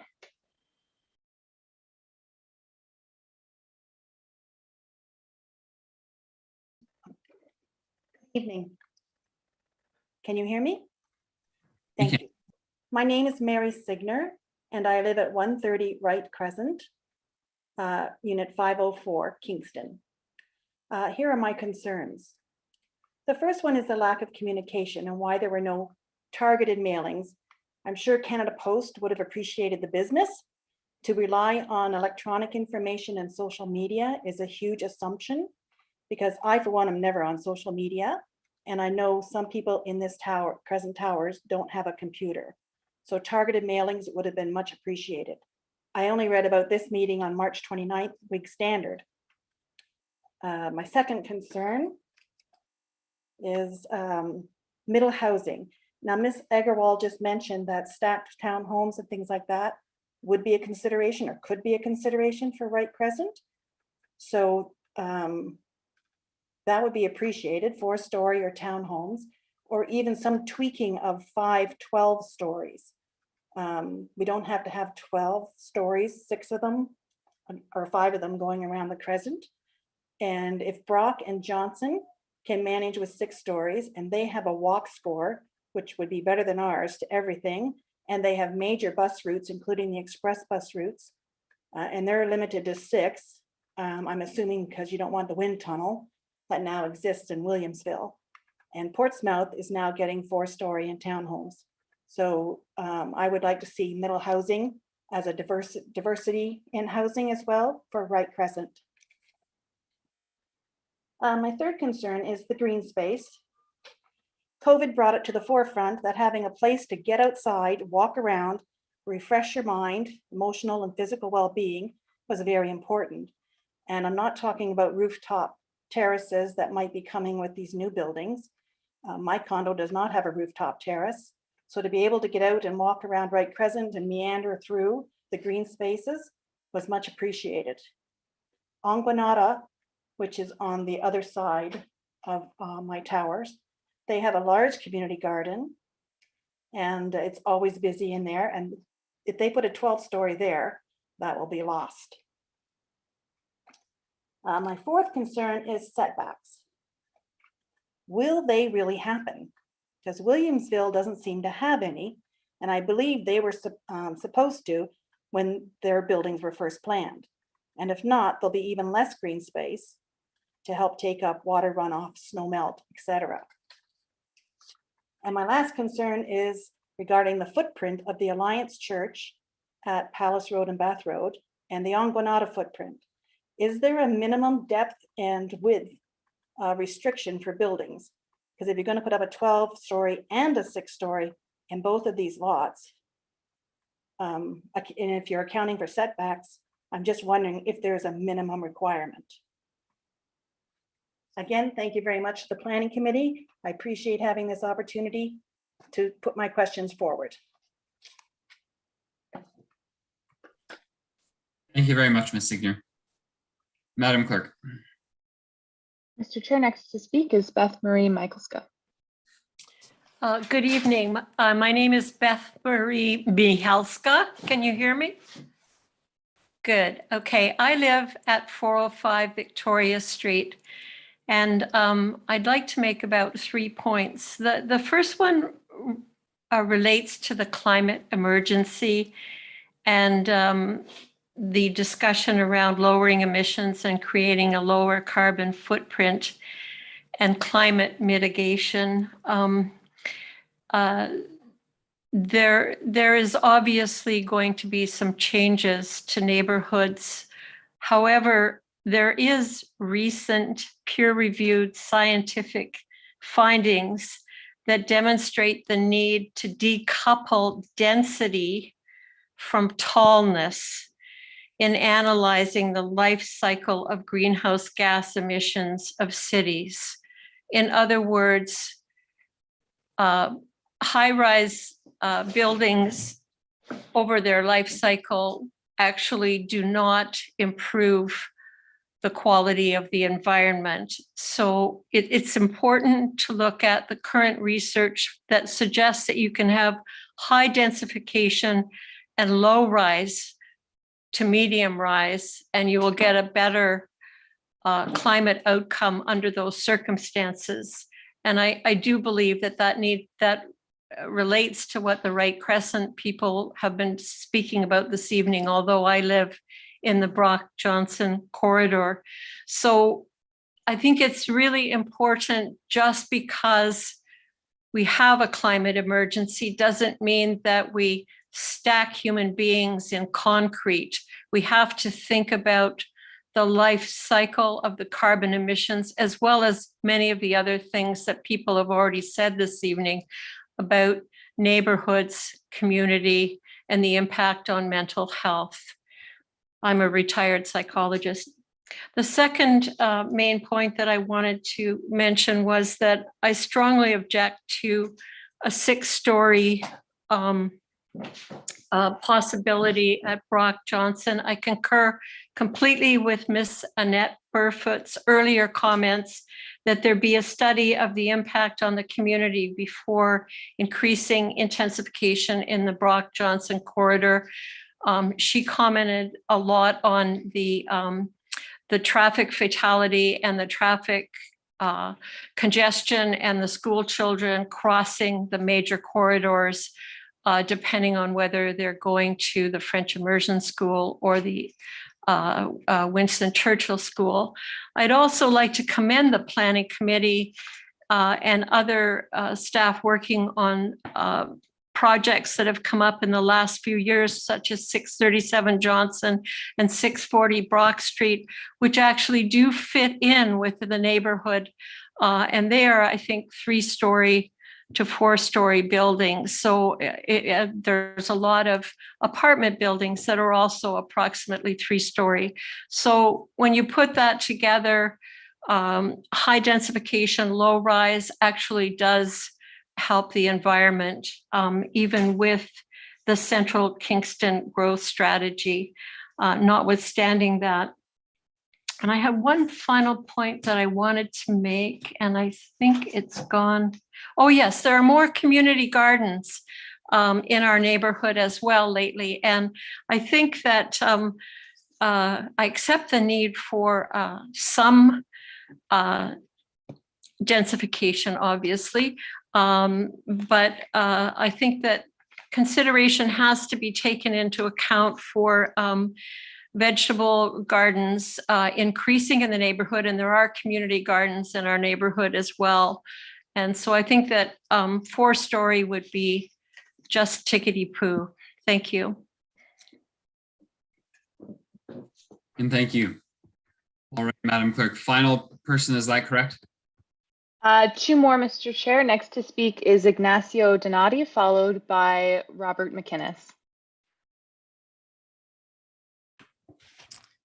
Chair Council, all councils, my name is Ignacio Donati. I live at 120 Park Street, Kingston, Ontario, K7L 1K1. And the reason why I want to talk with you is I don't know what the process is to put a motion for the city planning to review the section 7.63 and 7.65 in regards to the length of recreational vehicles. The current bylaw that was approved 2 years ago basically does not take in consideration the majority of the owners of these vehicles. And unfortunately, I've been told that the new rezoning, the scope for the new rezoning does not involve looking into this section.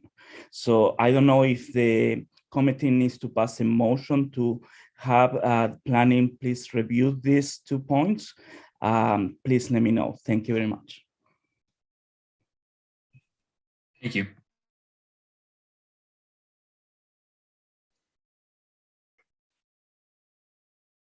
Mr. Chair, next is Robert McInnes. Good evening. Thank you for going through a 3rd public meeting in a row. That's amazing. Your stamina is incredible. Anyway, I have some comments that I'd like to make. I live at 278 Sydenham Street. And first of all, I'd like to ask the planners to answer the question about the vacant land at the Kingston Centre. That was not answered. The next question is, why are the planners planning or concentrating their plans of development around the university when there are large amounts of vacant land along the Montreal corridor between the New Bridge and the downtown? This is an obvious place for development. The next question I have is, what provisions are being made in the zoning plan to facilitate the need for housing for poor people? I cannot understand why this is not an absolute priority. We all know that this is where we need to concentrate our efforts in building housing. And I'd like to say that please stop using the term affordable housing. Affordable housing has no meaning. It is affordable for whom? My mother used to say, wash your mouth out. And I think I suggest that to the planners and anybody else who's wants to keep using that term. And the further comment and question I have is, I ask the please for the planners to get on a bicycle and bicycle up and down Princess Street. I've been on Princess Street recently, and you weave in and out of the traffic. There's no straight line. You have to guess where it's going because the painted lines have gone, and the area which is designated for bicyclists is full of gravel. It's a very dangerous process, and it is just tokenism for the bicycles. It's pretending that we're providing this kind of transportation. It is not reasonable to ask people to use this road in this state. So either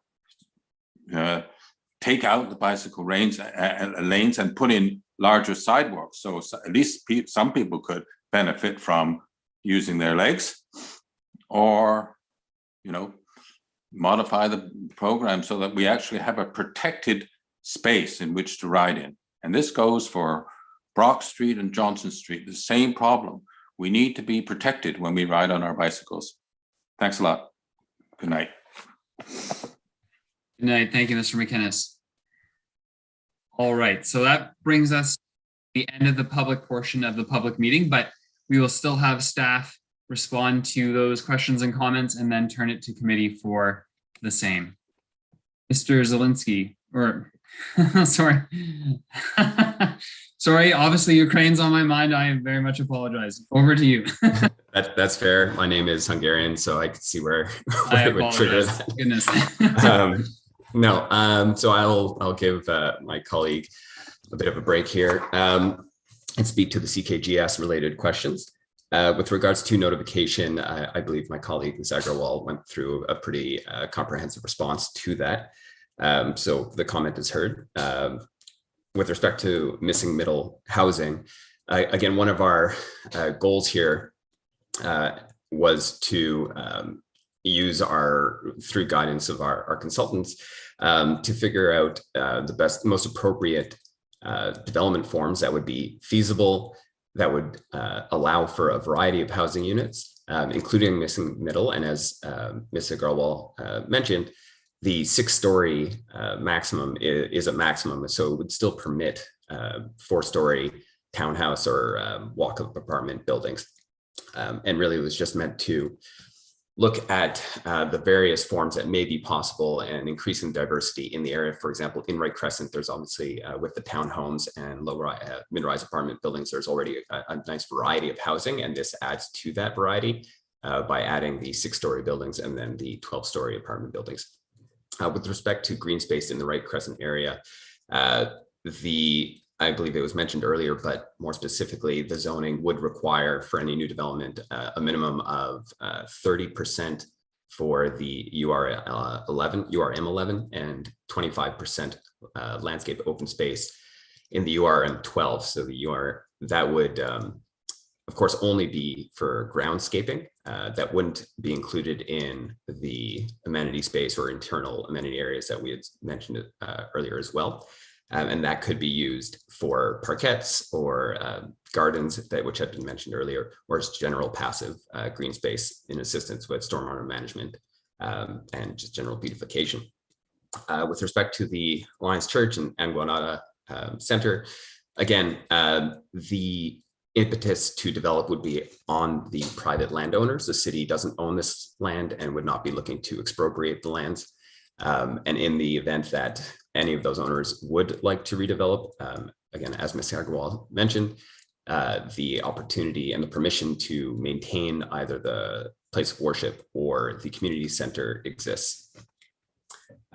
In terms of minimum separations, again, with the zoning being split, again, for the 12-story portion and the 6-story portion in the Wright Crescent area, there aren't necessarily specific building depths that are imposed. However, there are minimum setbacks at the rear yard of 10 meters on each side. So you would have a minimum of 20 meter separation between those two buildings. And with all the other setbacks from the front yard and side yards, you would have limitations on the size of the building in that respect.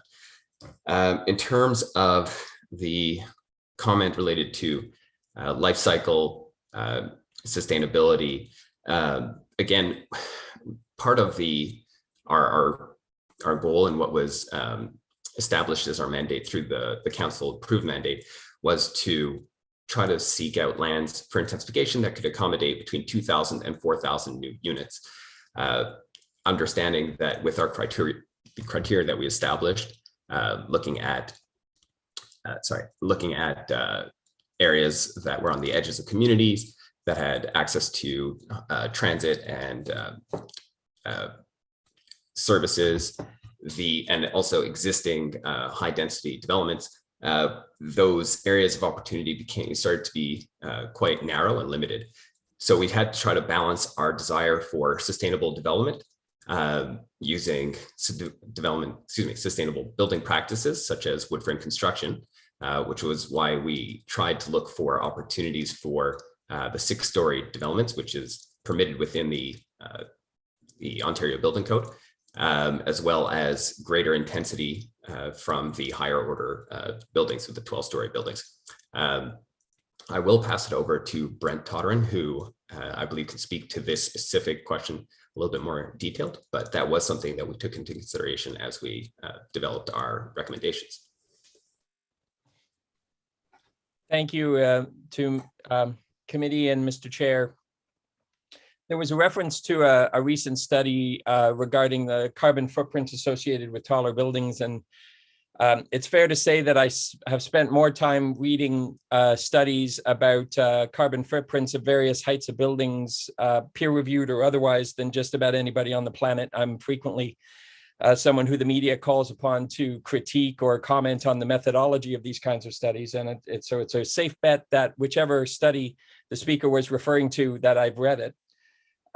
What I would say is that as was said by staff, the lens of carbon footprint associated with height was a significant consideration in our thinking around the building mass, the densities, the FSR, and yes, the height of the buildings being discussed in the proposals. Here's what I would tell you about what the actual studies have showed us. The actual, and this is, I'm saying this for committee's benefit, not just for this study, but because tall building issues come up all the time for you and all the time for most councillors in many cities. So it's important for council members to understand this.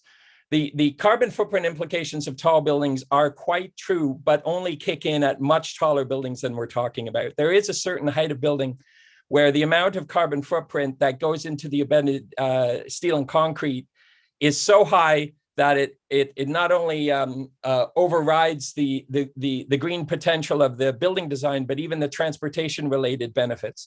But that height doesn't start till about 50 or 60 stories. So that conversation really doesn't apply to the kinds of scales being discussed in the context of the city of Kingston. The most recent studies that probably the speaker was referring to suggested that in the specific case where the densities are the same, a lower rise building performs better from an energy perspective than a taller, slimmer building from an energy perspective. And that is accurate. That is true. But that is dependent on your acceptance that the densities are the same. And my main concern with that study is the densities are almost never the same. As we have talked about many times in the context of work around the city of Kingston, the primary reason to do height is to facilitate more density. And this is specifically a case when we did the assessment of the various properties being discussed in this work. If the same densities could have been achieved through lower forms, then lower forms may very well have been considered. But this is clearly a case where the heights being proposed are intended to facilitate density that could not be achieved through lower forms. So you cannot do a low-rise or mid-rise building and achieve the same FSR that is being discussed as the taller buildings. So point one, the 12-story scale being discussed up to about 12 stories generally doesn't have the carbon footprint negative implications that have been discussed in these kinds of studies. Point two, the specific heights being discussed are specifically meant to facilitate additional density, and additional density clearly in every study I've ever seen and read has an environmental benefit relative to the amount of people on land and the reduction of per capita greenhouse gas emissions. And the third point I would say is that the studies that are often referenced that suggest that tall buildings are more poorly related to greenhouse gas emissions than mid-rise buildings or lower-rise buildings almost never factor in transportation, which is at least half your picture of your greenhouse gas emissions. So when we considered this issue, and in fact, all the work that city staff is doing in every other context of the city right now, they are looking at embedded energy in the context of various materials. We're actually hoping that within the life of this plan, wood frame buildings will be able to go to 12 stories at least, as they already can do in British Columbia. I think that change is imminent in BC, which would allow 12-story buildings to have a much smaller carbon footprint than the concrete buildings currently.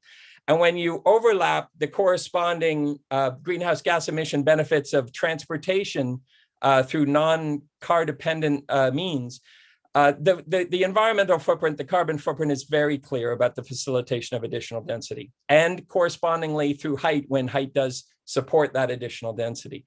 So it's really important, if we're going to quote some of these studies out there, to understand their methodology, the limitations of which, because as I've often said to some of the people who've done these studies, many of them I know, it's very dangerous when they become relegated to sound bites that get quoted at public hearings. I've actually said to them, you know, that quote, which is not necessarily correct, is going to get stated at a public hearing somewhere in the world, and it's going to need to be clarified. So this is one more example tonight of having to do that.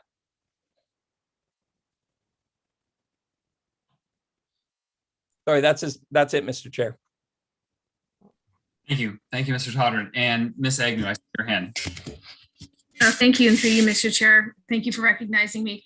I was hoping that I would just be able to, speak from more of the commissioner perspective of the overall high-level plan of what we're going to be doing over the next number of years on policy. And I think it would help to address some of the questions that just came up in the most recent round of public submissions. I think there's some questions specifically about the Kingston Center. There is no doubt that in terms of the work that we've been doing over the last couple of years and the first iterative concepts of density by design, that study that we did, identified a number of different areas in the city where we need to look at densifying over the next number of years to be able to meet our 25-year housing demand. Our most recent work that was done in 2018, which our growth over the last couple of years has certainly outpaced any of our projections, even of just a couple of years ago, with the pandemic really buckling down pressure upon our city in terms of immigration from other communities seeking maybe better quality of life or employment opportunities, lesser housing costs in Kingston, which certainly has had the opposite effect for people living here of increasing housing costs if you're trying to move, or in some cases for folks increasing their property values based on what's happened in the real estate market, is that we need at least 14,000 additional housing units beyond what we have to meet our 25-year demand. And like I said, that is now a low estimate. In fact, I think we need quite a bit more. So when we're looking at parceling this out across the city, the Central Kingston growth strategy that Ms. Agarwal has spoken to certainly came out of a desire of looking at ensuring that the areas identified in the Central Kingston, as she said, it's about 60 neighborhoods, so it's quite a geographic area. We're not going to be receiving a disproportionate amount of that growth because there had been considerable growth pressures, which were, putting pressures upon neighborhoods in the sense of neighborhood character, nuisance issues, and just feeling like those neighborhoods were overwhelmed with development applications.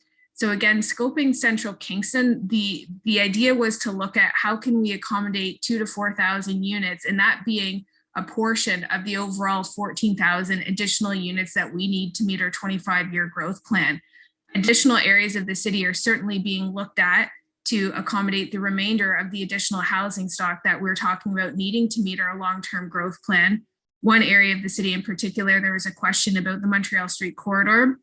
We started a study a couple of years ago looking at North Kingstown, as that area of the city is referred to, and that does include a number of land use considerations and what will likely end up in being upzone or zoning changes to that corridor to permit additional residential growth and density beyond what's currently allowed. And that would also be in permissions with looking at some of the employment lands, hopefully building out within that corridor, a number of them heavily contaminated, but we're really hoping to see a regeneration of some of those lands going, 10, 15, 25 years in the future to help meet our overall housing demands.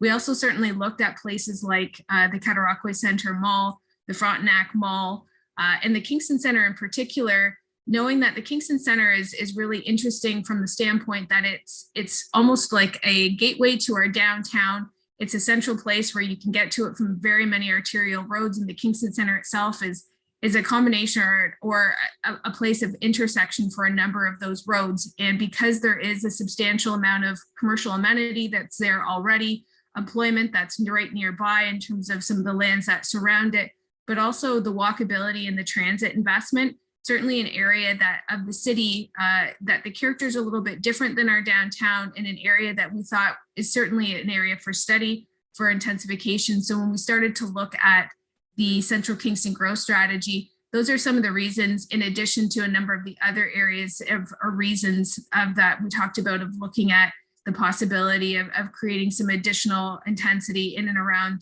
the Sir John A. Bath and Bright Crescent area in particular.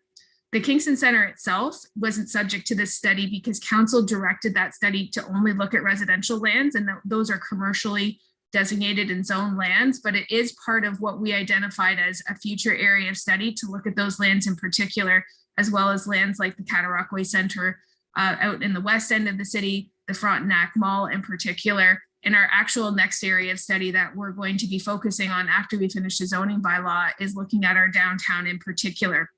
So again, I just wanted to provide some context to, how this fits in with the overall growth plan of the city, how we're looking at the 2,000 to 4,000 units as a portion of the overall long-term growth that we need to accommodate as a city. Again, looking at that 14,000 units that we're short right now, and we know that that is undercounted from any projections that we looked at in 2018 because our census information has told us that we've grown 7% over the last couple of years in the last census period, which is a huge amount of growth for the city, when on average we were growing at maybe 1 to 1.5, 2% made, in terms of 5-year increments before that. So it's a portion of it. We understand and we're hearing the concerns relative to the additional density in those neighborhoods and the concern about the height maximum that we're trying to impose to the zoning. Again, just reinforcing that that isn't a statement of building approval or a building permission. This represents a building envelope that's possible on that property and could be expressed in terms of a multi-unit building, but there's also other forms of housing that are allowed within that zone as well to be achieved, at the property owner's ability to move that forward. That's not something that the city would be initiating, as we don't own any of the lands in the area. I believe I've answered all the questions related to the Kingston Center in particular and the Montreal Street corridor. And again, just wanted to provide some scope to the size of what we're looking at, where we tried to look at the limited intensification areas while having consideration for neighborhood character, because that was a key component of this study, and what some of the thinking was that was informing some of the recommendations that have come forward for the public and the committee's consideration tonight, certainly in respect of all of the public comments that have come in this evening, and certainly in the written submissions that we've received to date. So thank you for that. I'm going to turn it over to Ms. Flaherty. Thank you, Commissioner Agnew, and through you, Mr. Chair. I just wanted to provide, a final staff response to the comments provided by Mr. Donati on regarding the length of recreational vehicles. So originally, when the new zoning bylaw project began, the second phase of the new zoning bylaw project, where we released the first draft of the new zoning bylaw, the intent was to update the recreational vehicle standards within the context of the new zoning bylaw. The proposed revisions that we had included at the time in the first draft were subsequently put on hold because of the whole project being put on hold. What had happened was there was a desire of council to bring forward the amendments related to recreational vehicles and the parking of commercial vehicles and front yard parking in advance of the new zoning bylaw and amend the existing zoning bylaws, because the previous standards were causing a number of concerns and issues across the community. So in late 2019, I believe it was September or October, council actually approved amendments to the existing zoning bylaws in response to extensive public consultation and recommendations of staff related to the length of RVs that can be parked on a residential property in the city. So this work was recently done and undertaken and actually moved ahead of the new zoning bylaw project because of the urgency to do it. And it went through an extensive public consultation process. So in this third and final phase of the project, we are not proposing any amendments to the work that was done and approved by council in late 2019, as the public consultation that happened at that time really supported the work that was presented by staff and approved by council. So through this work program, we've really focused our efforts and energy on ensuring that the outdated standards that haven't recently undergone public consultation are what we had focused our energy on, and we are not proposing amendments to the work that was done in 2019. Thank you.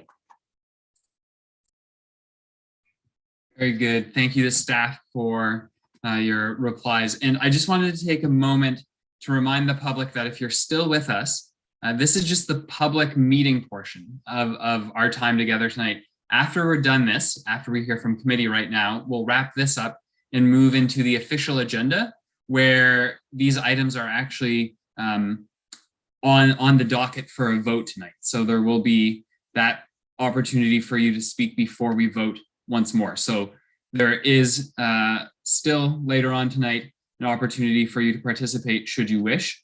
And I should also be very clear that unlike other meetings where we only have public meetings and you're not able to speak to an agenda item multiple times, because this agenda item comes up later in a different context, you actually are able to speak multiple times. So if you can hear me now still, that those of you who spoke earlier can do so later on. I just wanted to make sure that the public was aware of that. Very good. So I'll look to committee members, and I see Councillor Neal's hand is up already. We'll do 5 minutes each for now, and then do second round, third round, etc. as needed. Councillor Neal. Thank you very much. A couple of questions. How would you propose, or are we proposing, being able to access the Wright Crescent church property from Sir John A? I can't, in my mind, figure out how you could safely do that with the nature of Sir John A, multiple lane, one way there. Could staff speak to, is that the intention, to use Sir John A for exit, entrance and exit?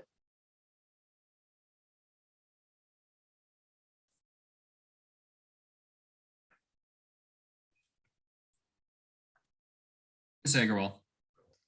Thank you, and through you, Mr. Chair. So yes, the policy that was previously prohibiting access, new accesses from Sir John A or Bath Road, has been removed from the proposed official plan amendment. So we discussed this policy with transportation services as to the feasibility of allowing additional access points from either Sir John A Boulevard or Bath Road. And there may be an opportunity, of course, not very close to the intersection because of the turning lane that exists there. However, they said that that is something that can definitely be reviewed if and when a development application comes in for any of these sites. And at that time, we could take a detailed review of how that access could work. However, none of the sites are located like right at that intersection, right? So for example, the church properties are located south of, the property is located south of Calvin Park Library. And then the properties that front on Bath and Wright Crescent, they are located east of the existing apartment building. So it's the YMCA property, and then the Ongwanada property, and then one property right at Palace Road and Bath Road. So they have indicated there is the opportunity. However, there would have to be a detailed review at the time of I have less of a concern about the Bath Road. Why? Because they already have a safe access from Bath Road. So I have less of a concern about that, but I can't in my mind think of how you could safely enter and leave the church site, for instance, on Sir John A. So I think that may be problematic. Currently, Wright Crescent, with the existing reduction in parking for the new developments, Wright Crescent, and I was there with Councillor Chappelle this morning, is chock block full of parking on the street right now.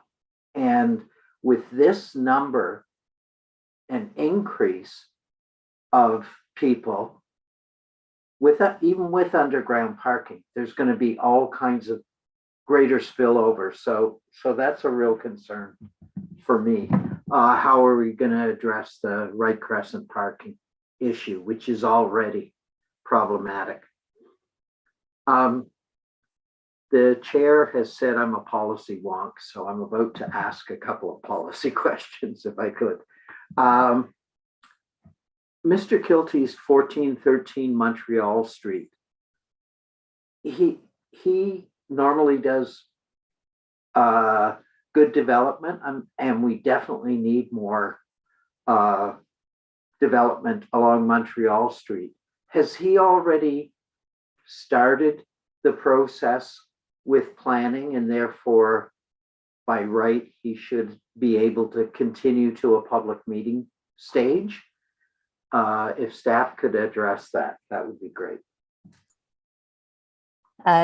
Through you, Mr. Chair, thank you. I'll jump in quickly, and then I might pass it over to my colleague, Mr. Barr, to finalize the answer here. But certainly, so the new zoning bylaw does include a number of transition provisions that recognize existing development applications. So we've been very intentional in the way that we've drafted the transition provisions to ensure that applications that are active and complete and in process are transitioned under the existing zoning to ensure that they can obtain building permits, because they've expend, a significant amount of money to go through the process with the city. So we certainly have built in really comprehensive transition provisions. So they include applications for site plan approval or minor variances or draft plan of subdivision, and only applications that have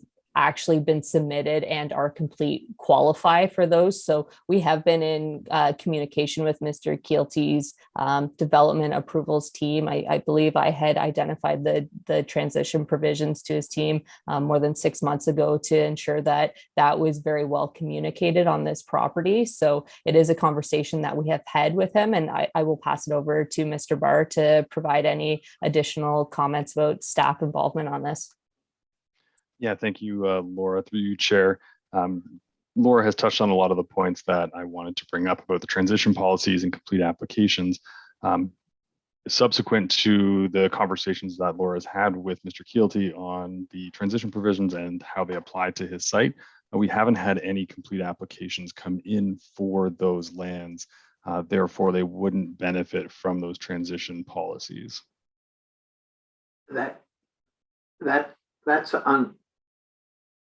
That's unfortunate, because we definitely need the housing. Could I ask, would he be able to do a site-specific application that would still go through the whole planning process and come to us and then council as a kind of notwithstanding, we could actually do an approval. Is that accurate, given the process? Thank you, and through you, Chair. The site does have some existing zoning that is residential and commercial in nature. The issue is the underlying designations for this site, which aren't development designations. They are an environmental protection designation for the vast majority of the site.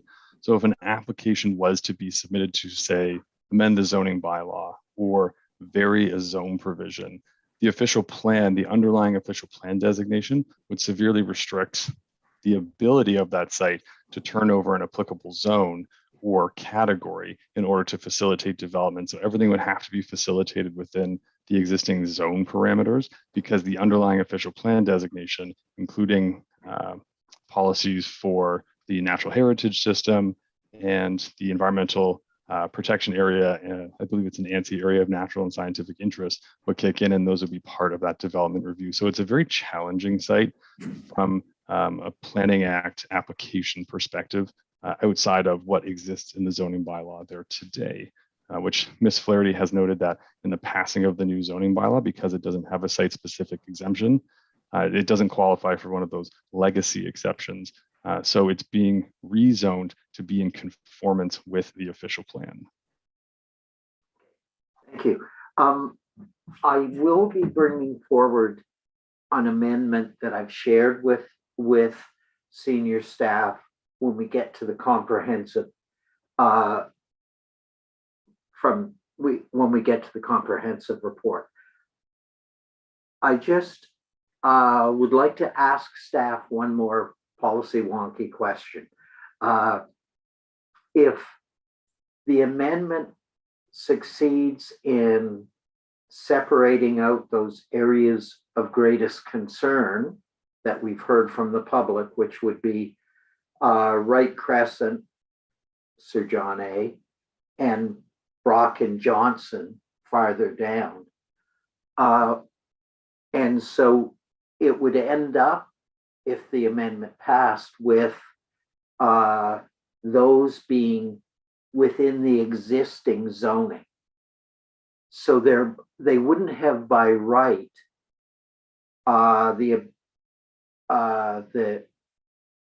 large increase in height and density, but they would have by right what is the existing zoning in that location. Is that accurate?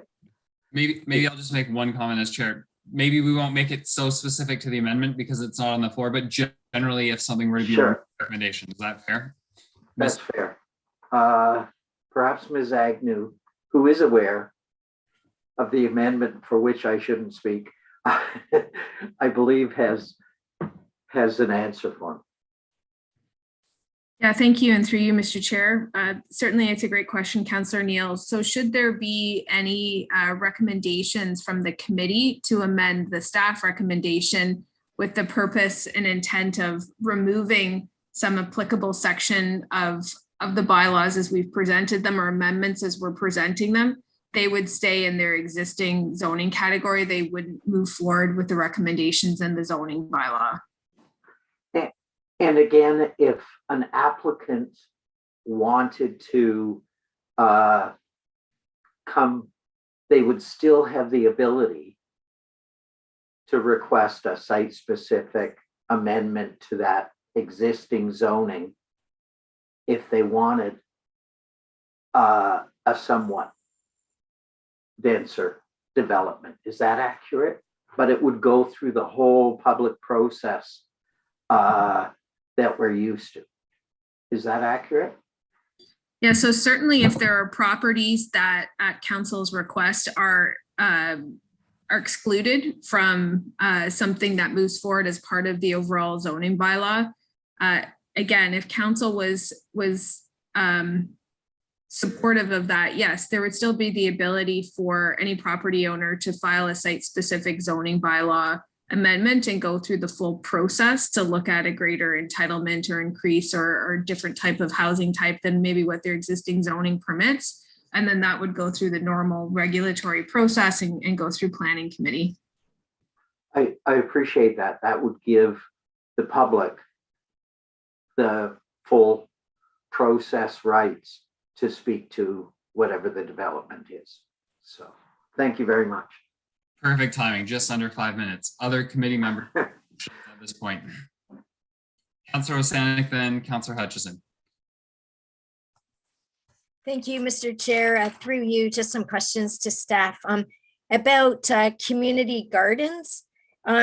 So we had one letter tonight and it said that they did a search on the document and they couldn't find any reference to community garden. But then we had another letter that said that they wanted the definition of community garden to be amended to include the possibility of selling produce. And so I just wondered if staff could comment, like, can we make an amendment to include the possibility of selling any produce, and where is it that community gardens are mentioned in these documents? Thank you.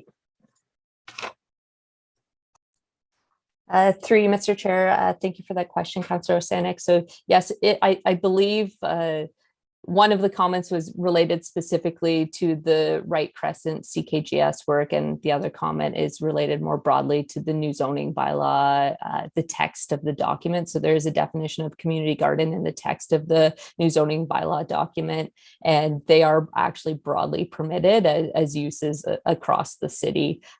So it's certainly a comment that we can look into and ensure that that element would align with the public interest in the broad permissions that we've established for community gardens. So it's a conversation that we can have internally, and if we deem that to be appropriate, it's something that we could bring forward in a supplementary report to the April 26th meeting of council to respond to that feedback. Thank you. Okay, thank you for that. So we would, for the business portion, we would add that in as part of an amendment to look into it and bring back. So, okay, I will I'll document that. We had another question about where do trees fit in, because the comment was, can we get tree replacement as like 3 trees planted for every 1 tree taken down? But I know that I had a meeting with another member of the public who spoke tonight with Tim Park, and Tim, you can chime in here. I believe you said that any reference to trees does not fall into this comprehensive zoning bylaw. It actually falls into our tree bylaw. And that is why in the comprehensive zoning bylaw report we have, there is no reference to trees and replanting trees. Is that my recollection correct? Through you, Mr. Chair, that recollection is correct, Councillor. Okay, thank you for that.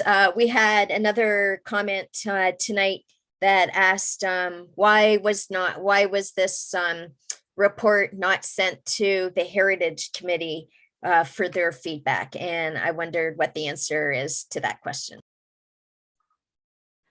Through you, Mr. Chair, I could take that question. So we did provide the information related to the new zoning bylaw project via email and provided all of the background information to Heritage Kingston. I actually received comments directly from members of Heritage Kingston who appreciated the opportunity to provide feedback. We also did the same with members of Rural Advisory Committee, and in response to our reaching out to Rural Advisory Committee, we were asked to present at their meeting. So on December 15th, we presented at the Rural Advisory Committee, and we did the same with the Committee of Adjustment. So in addition to obviously our obligations to come directly to Planning Committee, we did reach out to a number of committees who have interest in the city's new zoning bylaw project and ensured that they were engaged on the project. Thank you. Okay, thanks for that information. Maybe there were just some members that were away that specific night that didn't see it at Heritage Committee. So thanks for confirming that they did get the information. Ms. Flaherty, right, specific to the one site, 686 Centennial Drive, which is right at the base of the Centennial Bridge. I don't understand the answer, right? So this report is recommending to change the existing zoning to a development reserve zone. So what is the existing zoning? Like, can't we just leave the existing zoning on it? What is the existing zoning on that woodland right at the base of the bridge? I'd have to double check. I don't have the existing zoning map in front of me, but I do believe it's a development zone, a D zone. So the DR zone is actually the equivalent of the existing development zone. And it basically recognizes existing uses, but it does not permit any new uses. So it means that any future development within the development reserve zone would be required to go through a rezoning application. So there are no new permitted uses within that development reserve zone. Okay, thank you. So a follow-up question to that, if the existing zone is a development zone, why was the owner of that 686 Centennial Drive asking for a pre-zone? Like, what is the difference? If it already has a development zone on it, what's that owner asking for to benefit them? Through you, Mr. Chair, that's a great question. So within the context of the new zoning bylaw project, we have received a number of requests from individual property owners to basically rezone their properties for them through the new zoning bylaw work. Within the subdivision areas, specifically Woodhaven and Midland Park, there are lands that have been planned to be subdivision lands. So through this work, we've pre-zoned those subdivision lands, but there are a number of holding conditions that we've proposed to apply in those areas, and they are required to go through the plan of subdivision process. On the 686 Centennial Drive property, we received a request from the property owner to do the same by pre-zoning those as residential subdivision lands. However, we considered these lands to be in a different category than the lands that have been planned for subdivision, since these lands specifically have a number of constraints. They're beside a railroad track, there's environmental protection area, there are significant access and transportation issues on those lands. So we had indicated to the property owner that staff were not supportive of pre-zoning these lands, and we're continuing with that existing DR zone and requiring a rezoning application if there's a development proposed in the future. Thank you for that explanation. So essentially, a DR zone is more protection for it than what is currently on there. Is that an okay interpretation of that DR zone? Through you, Mr. Chair, I would say it's an equivalent of the existing zoning. So the D zone right now is the equivalent of the DR zone. So there are no new permissions. It's just recognizing that they need to go through the rezoning and to review that rezoning against the official plan policies that apply on that property.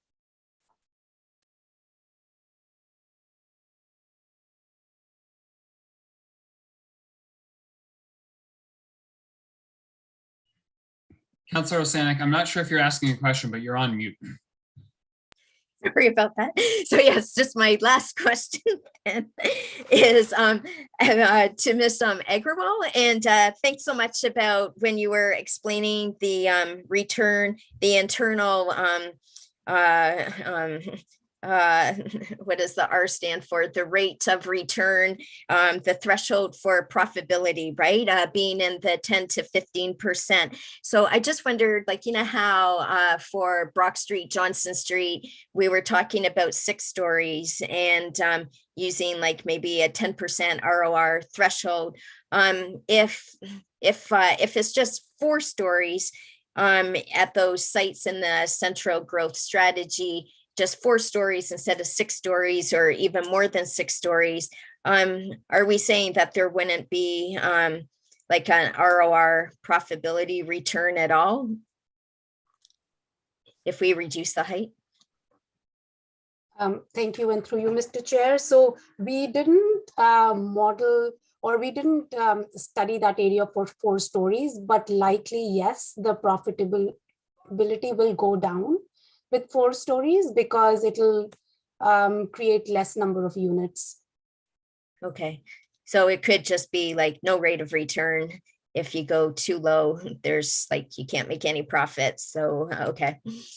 All right. I just wondered if the threshold might be 3 stories, 4 stories, maybe 5 stories. So if we say go 4 stories, that would just wouldn't work because it would have to be 5 stories at a minimum. Like I just wondered what that minimum threshold was, but that's all my time and questions. And thank you.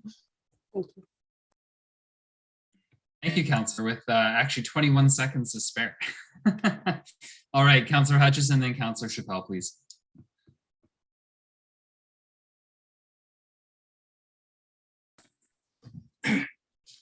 Hi. Sometimes the clerk unmutes you, sometimes she doesn't. I have a question regarding, can I ask questions regarding Councillor Neal's request about an amendment? I would say if it fits within like the hypothetical, but not to a particular amendment, which we don't actually know about and is not in order because we're not at the business sections. Okay.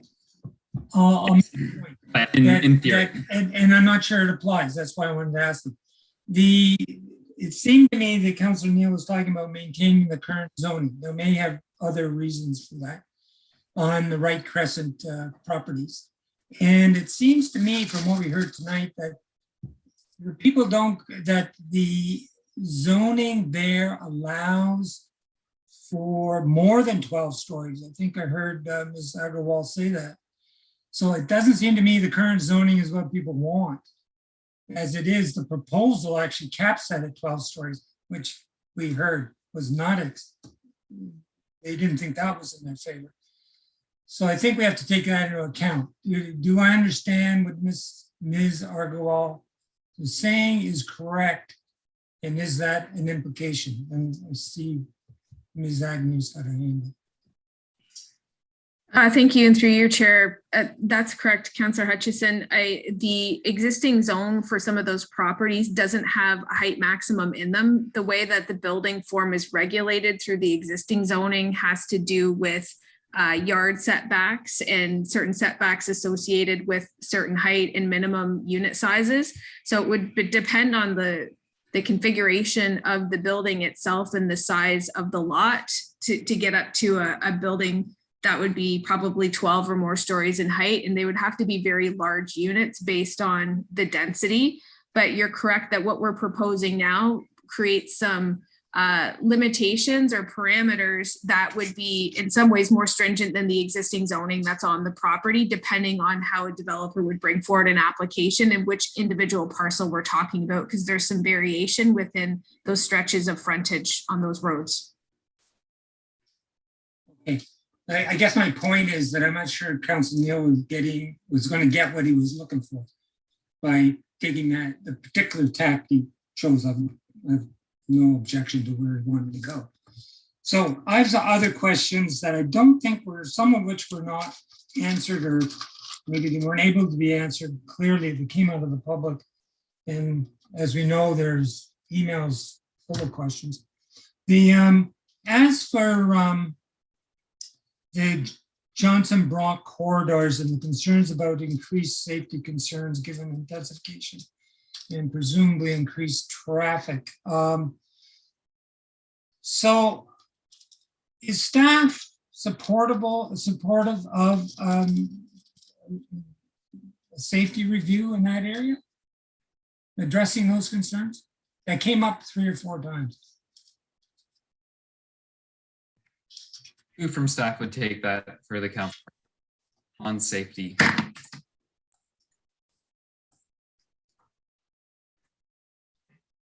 Thank you, and through you, Mr. Chair, I think I can take that question. My understanding is that Transportation Services has also received a similar request, and that would fall under their purview with respect to road safety. Councillor, I see Mr. Totter.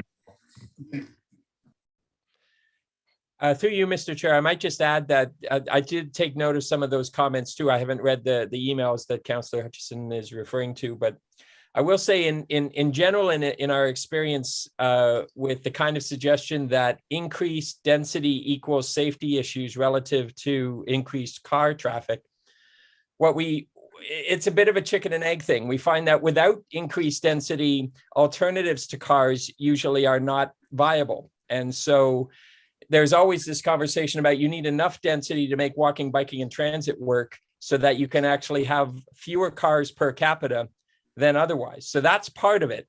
The other thing I would say is I've been doing this for 30 years and I've seen no indication that additional cars, even if it does result in additional cars, actually creates a safety issue.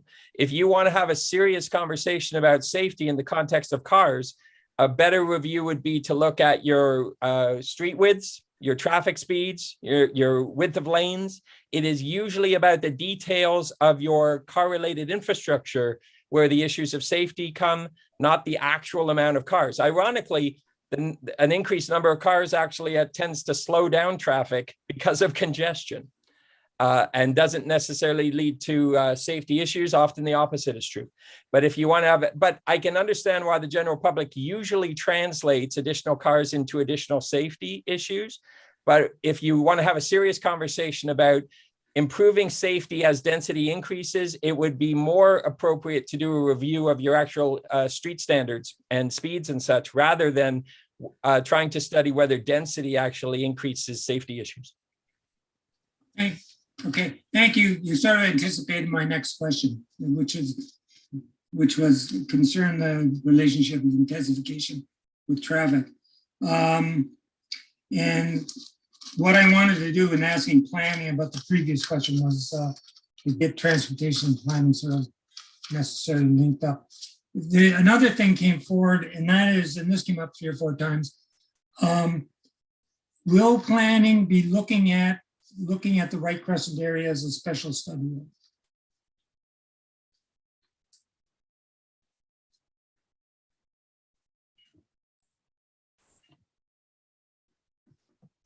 Through you, Mr. Chair, I can take that question. Through the CKGS work, planning has already made a recommendation with respect to that area. However, if we are directed to do a special study, that would be up to council to direct us to do that. And I see Ms. Agnew is here as well. I see. No, I appreciate what you're saying. I don't know, Ms.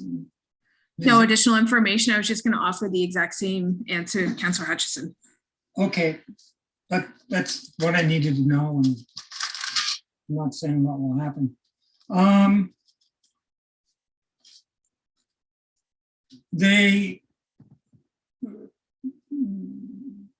Mr. Leclerc from FOTEM brought up the question of how the financial feasibility of, I think it was subdivision changes, was arrived at. And I presume that deserves an answer. It didn't get answered earlier. I'll take a crack at that, Councillor Hutchison, and then maybe Ms. Agarwal or Ms. Flaherty. I think some of Mr. Leclerc's comments on subdivisions were more so questioning the staff recommendation to have minimum densities included. So as part of the feasibility analysis that was done for Central Kingston Growth Strategy, that was looking at those intensification sites in particular. It wasn't studying a land use consideration of the zoning proposal for the low density subdivision. I think that particular recommendation has come from the fact as we talk about smart growth and really looking at maximum utilization of all of our land that's available to us. We wanted to ensure through the lands that staff were recommending to pre-zone that there would be a minimum density that was achieved that would really help to secure the diversity of housing forms that are introduced to the area. So we're not just looking at, single detached or semi-detached, but introducing additional housing forms, but also that through the utilization of the land that remains there, that we're doing so at a density that's really reflective of what our official plan is asking for and what council has been directing with respect to making smart growth choices with respect to the land that remains in the city's urban boundary. I appreciate that. And I noticed that when Ms. Agarwal responded, she mentioned that you were looking at 37.5 units per hectare. And I've always understood that that be the minimum necessary to run an effective transit system. Am I correct in that assumption? The 37.5 units per hectare that you're speaking of and Ms. Agarwal spoke to, that is a target that comes from our official plan with respect to all new greenfield development as a minimum density target to establish. So we are trying to work at implementing the official plan target there and ensuring that we could secure that through the zoning by writing it in such a way that would translate into that minimum density. Sometimes if we don't include a density target, what we see is less of a diversity of housing forms that are being introduced at lower densities. And certainly staff has paid attention and heard comments from council on that in the past and wanted to ensure we were reflecting that in the lands that we were recommending for pre-zoning through this process. So when the Mr. Clerk was mentioning that that this could erode single family houses, that is actually deliberate. I'm not objecting, I'm just observing. I think there's a variety of ways to achieve that density in the lands. We've introduced, like I said, additional housing forms beyond just the single family. There's also the additional residential unit provisions that could be implemented through those new plans of subdivision to help with the density. It may overall require the building of additional types of housing forms in terms of triplexes to help with the density in addition to single families. I think that the concern from the development industry is that they wouldn't be able to achieve the density that we've set as a minimum through just single family homes as well. But I think what we're trying to achieve with respect to mixed neighborhoods, that this recommendation is in line with a key implementing tool to help us achieve that. Mr. Todern, did you want to join?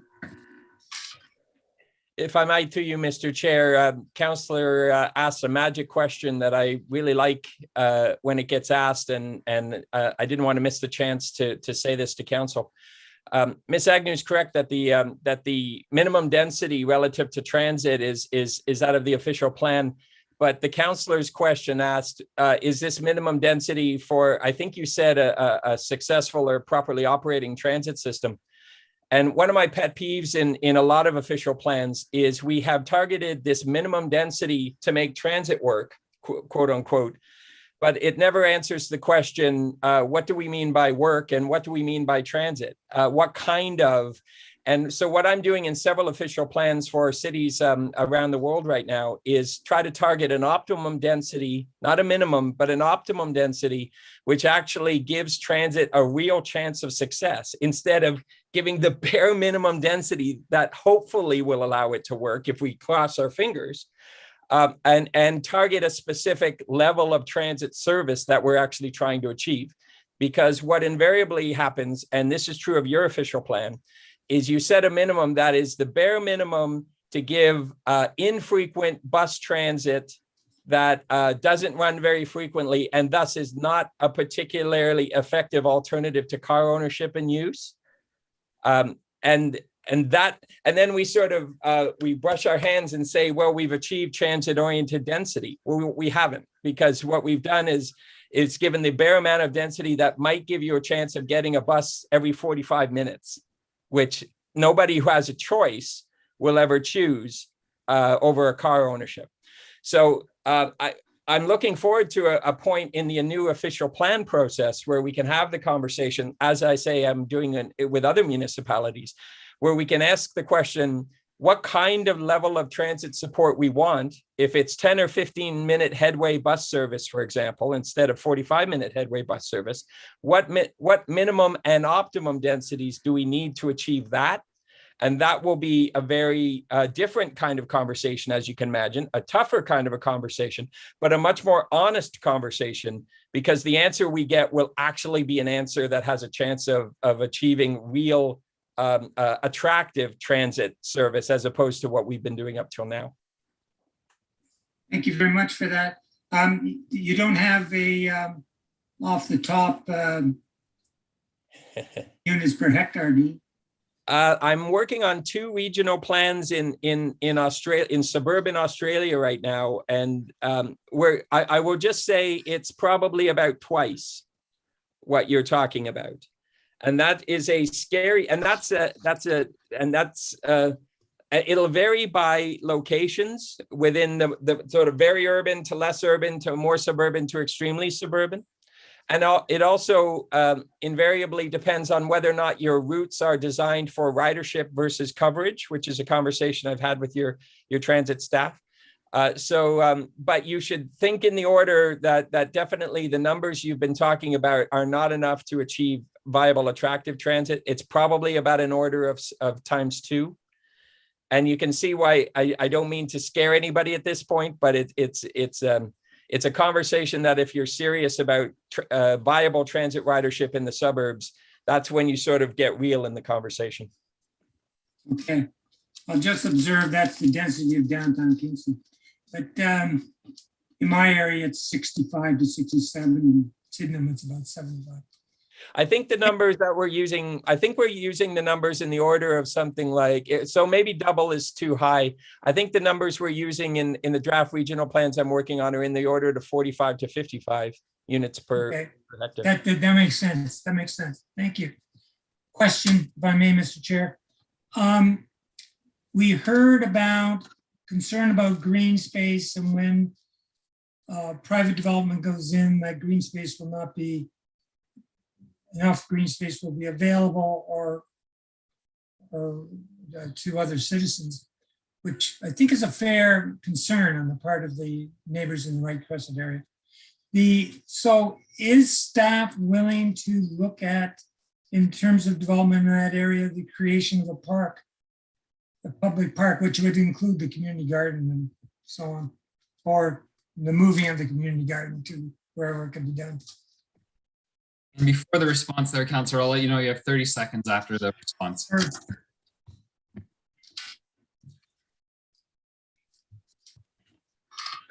Sorry, Councillor, your question was whether staff would entertain the creation of a public park in the Wright Crescent area? Well, to accommodate the concerns that people have. I mean, I agree with them that Bellows Road's quite a busy road.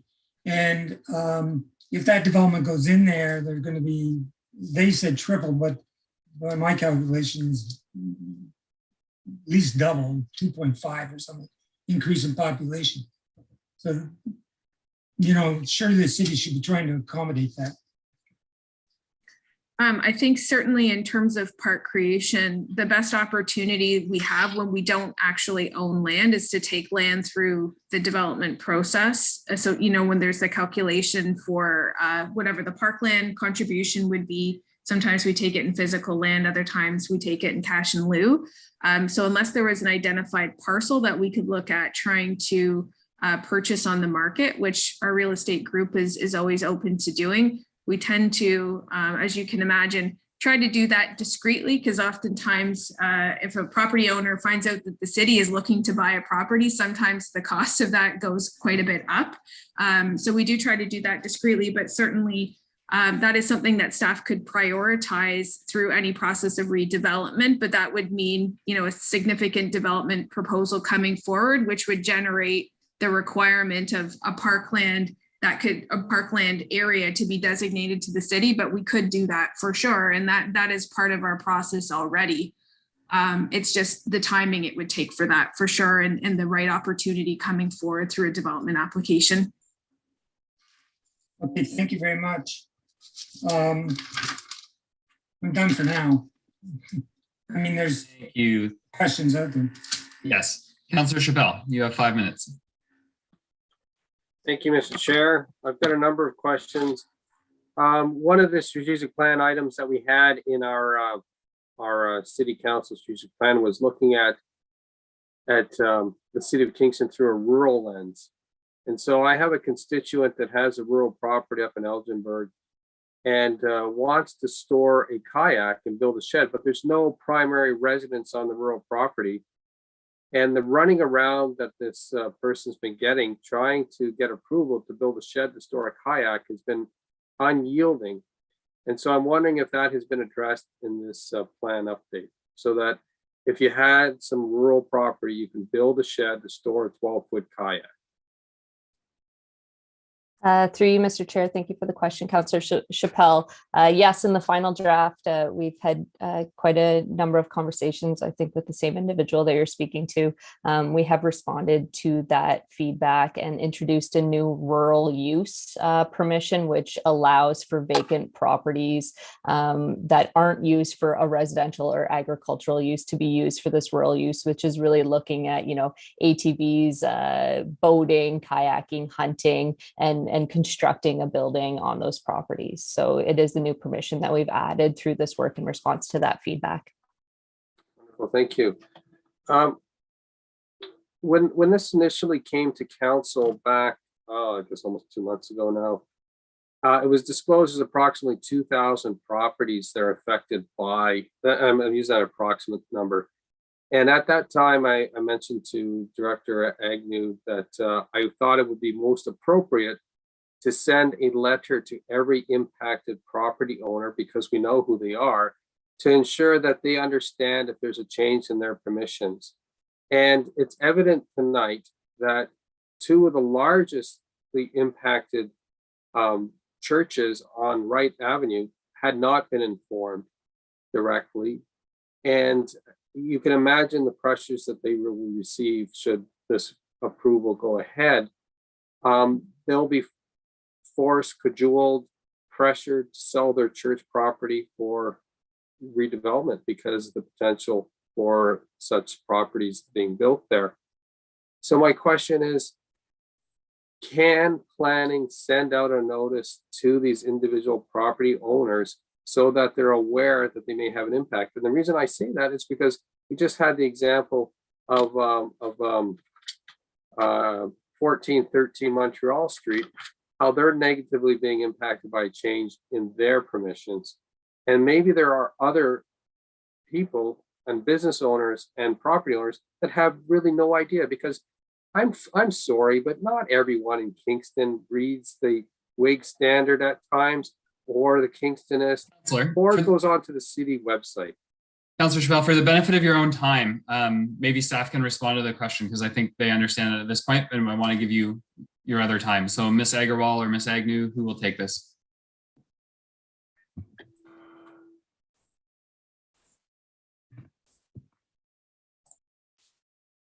Through you, Mr. Chair, I can take the question on notification to the churches. So the church properties were notified. Properties that are directly included within these intensification areas, each of them received notice.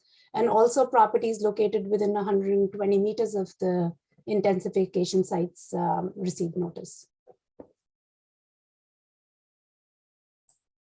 I'm talking about the 2,000 properties across the city, not just within the intensification of those. And both pastors indicated that neither one of them received that notice. So I don't know, maybe there's something wrong with Canada Post.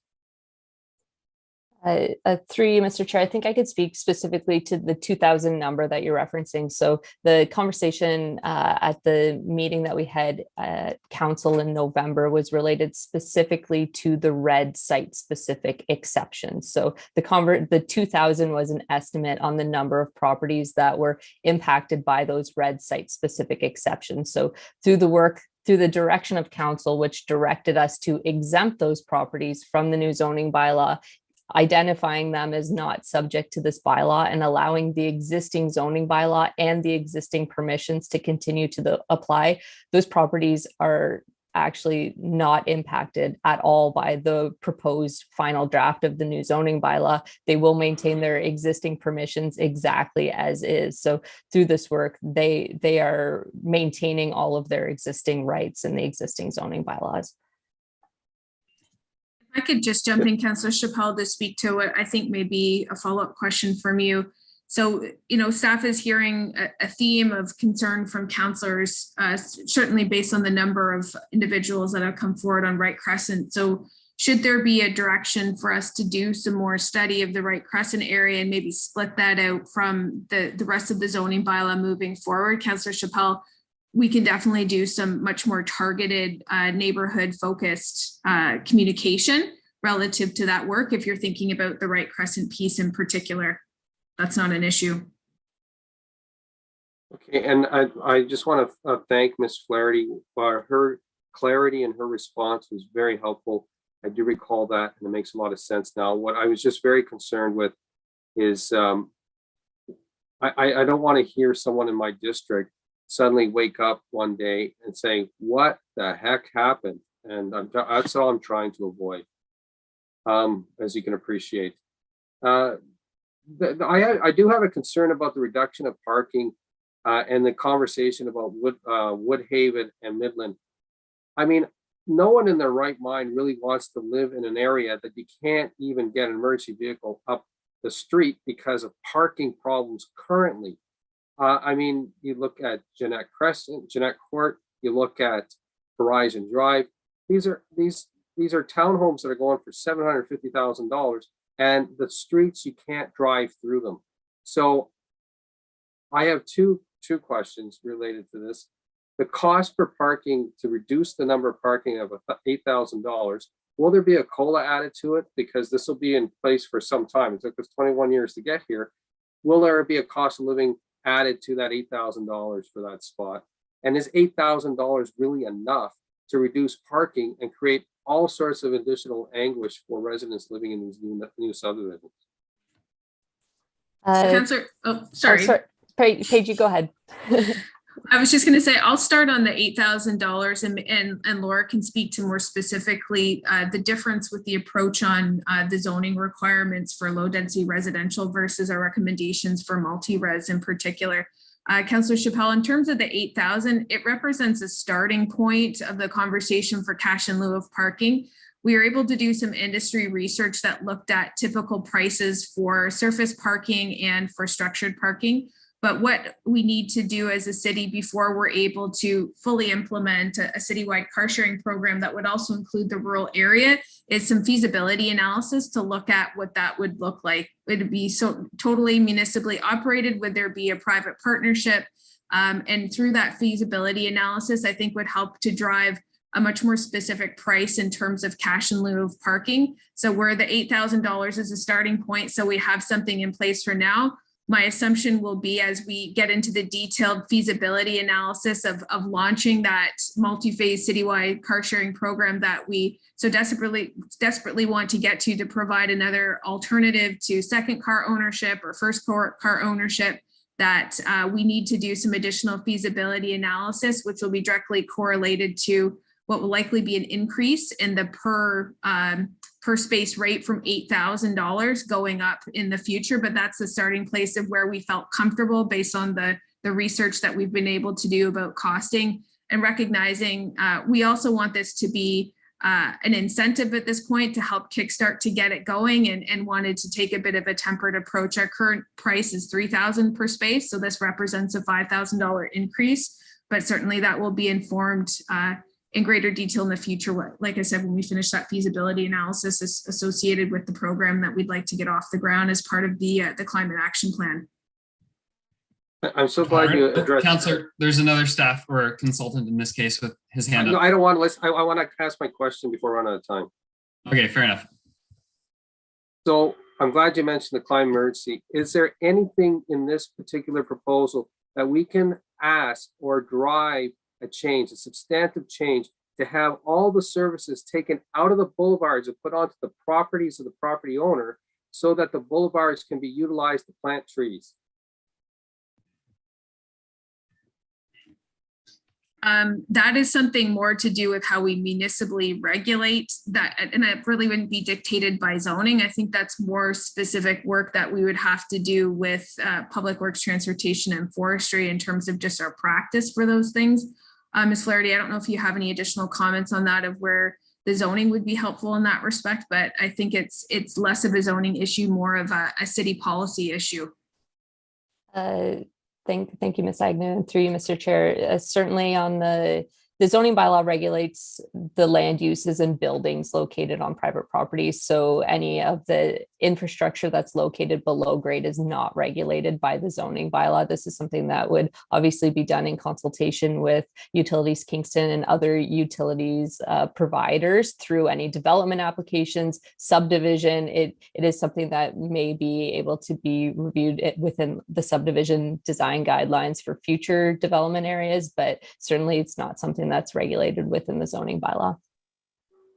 So what department will I go after to ensure that these new subdivisions, build a Midland and Midland Drive, as well as a Woods area, that they can plant trees in the boulevards? Where do I start? Where do I go after to make sure we move those infrastructure? Because it's too easy to put in the boulevard, and that's why it's been there all the time. But if we're going to change, we need to change the development of those properties so that the boulevards are able to grow trees.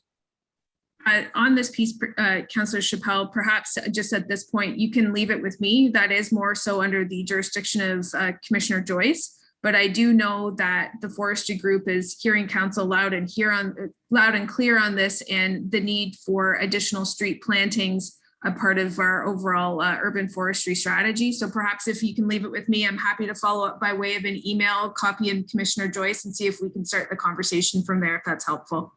That's very helpful. Council, thank you. I'll let you know you have 30 seconds left if you want, but Mr. Toddern is trying to jump in and maybe has more to. No, I'm good. I just want to say thank you for staff. There's a lot of work that goes into this. That's all. Thank you.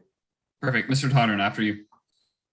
Thank you, through you, Mr. Chair. I'll briefly comment on the councillor's last question. I've been involved in a number of what would be called trees first and strategic processes where cities figure out how to achieve the street trees. And staff are quite right. It's not a zoning issue. It often comes down to not only engineering standards, but actually the actual agreements with the utilities, which are renegotiated from time to time. So it can be quite complex and complicated. But in my observation, and there might be some staffers who don't like me saying this to you, until the decision is made to actually have the trees be a priority, they are rarely a priority in my experience. And they tend to be the thing that happens only if you have room left over, and you never have room left over. So the cities that have been successful have done it through the context of a direction from council or what have you that says, what would the design look like if it were a trees first approach? And that's a conversation I've been having with some of your staff. On the issue of the car share amount, and just adding slightly to Ms. Agnew's excellent answer, the suggestion about whether or not, this is how I would put it to council, the suggestion about whether or not the amount should be indexed relative to cost of living or what have you, kind of suggests that what you're trying to do is match a fee to a cost and almost perfectly match it. So as one fee goes up, you want it to almost raise automatically. That kind of thinking happens in the context of various mechanisms at City Hall.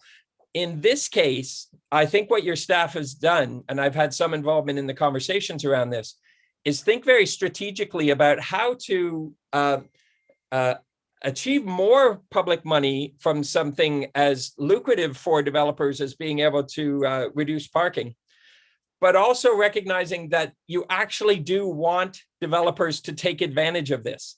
It has to be attractive, or else you actually don't achieve the first public policy objective, which is to achieve less parking.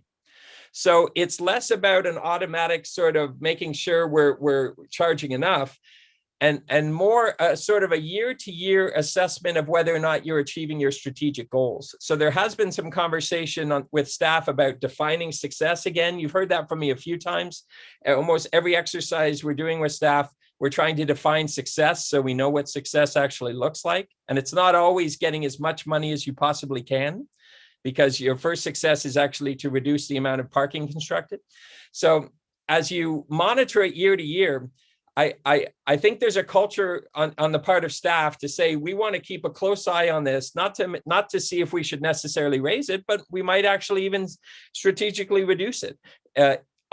If there is an observation you're not actually achieving your strategic goals. So I think that the culture is, whether it's on an annual basis, a biannual basis, or what have you, there will be a frequent assessment on whether or not it needs to be recalibrated. And that's a good thing, I'll tell you, on the part of your staff, because most city halls just apply a number and then don't think about it for sometimes a decade or more, as frankly you did with your current fee of $3,000. So this culture of having an interest in consistently monitoring it is a very good thing from the culture of your staff. I would just ask Mr. Tottenham, when you are in Kingston the next time, please walk those neighborhoods in my district and see how the complexities and problems of parking that currently exist. And it's only going to get worse in the next subdivision space. I see Ms. Flaherty's hand up, and Councillor Chappelle will leave your time at that for now. Through you, thank you, Mr. Chair. Councillor Chappelle, I did just want to note that the cash in lieu of parking bylaw that's proposed only allows the reduction for multi-unit residential buildings. So the low density subdivision forms of housing are not eligible for that parking reduction, and also that the proposed minimum parking standards within that single detached, semi-detached housing typology, we aren't proposing significant reductions in the number of parking spaces that would be required with those units.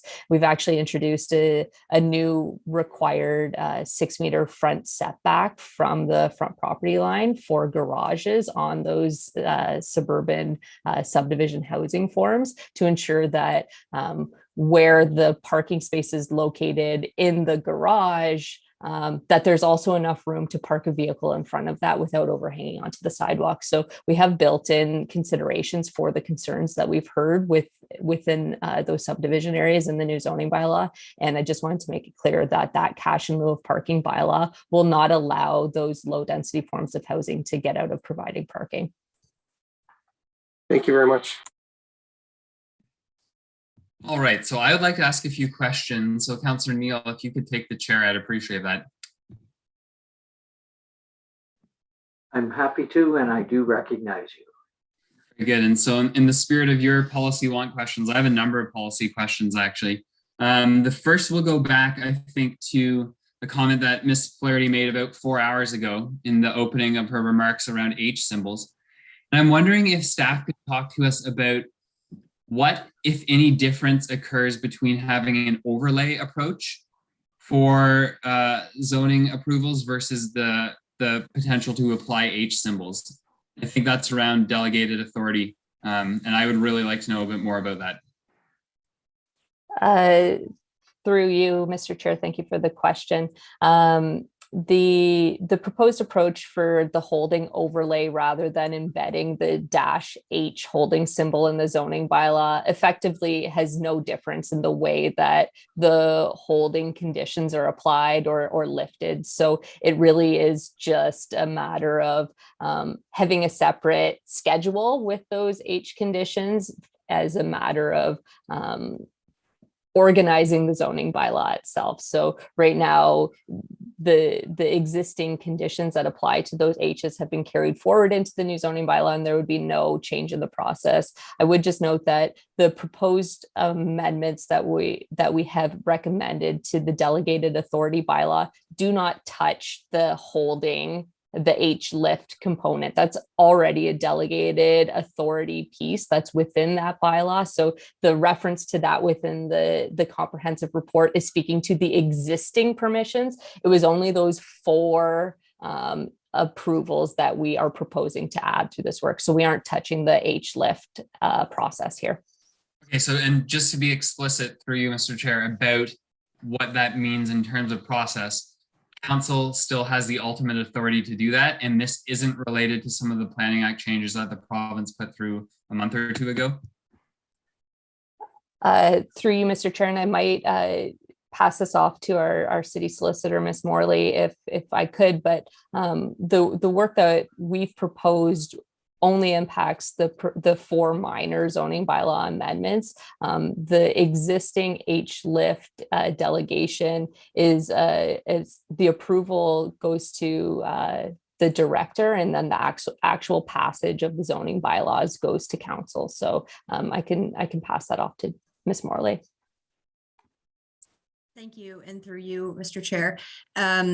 Ms. Flaherty summarized it perfectly. Currently, the Director of Planning Services has the ability to approve uncontested applications to remove holding symbols. So the application itself gets approved by staff, and then the bylaw, in order to change the zoning to remove the H, gets passed by council.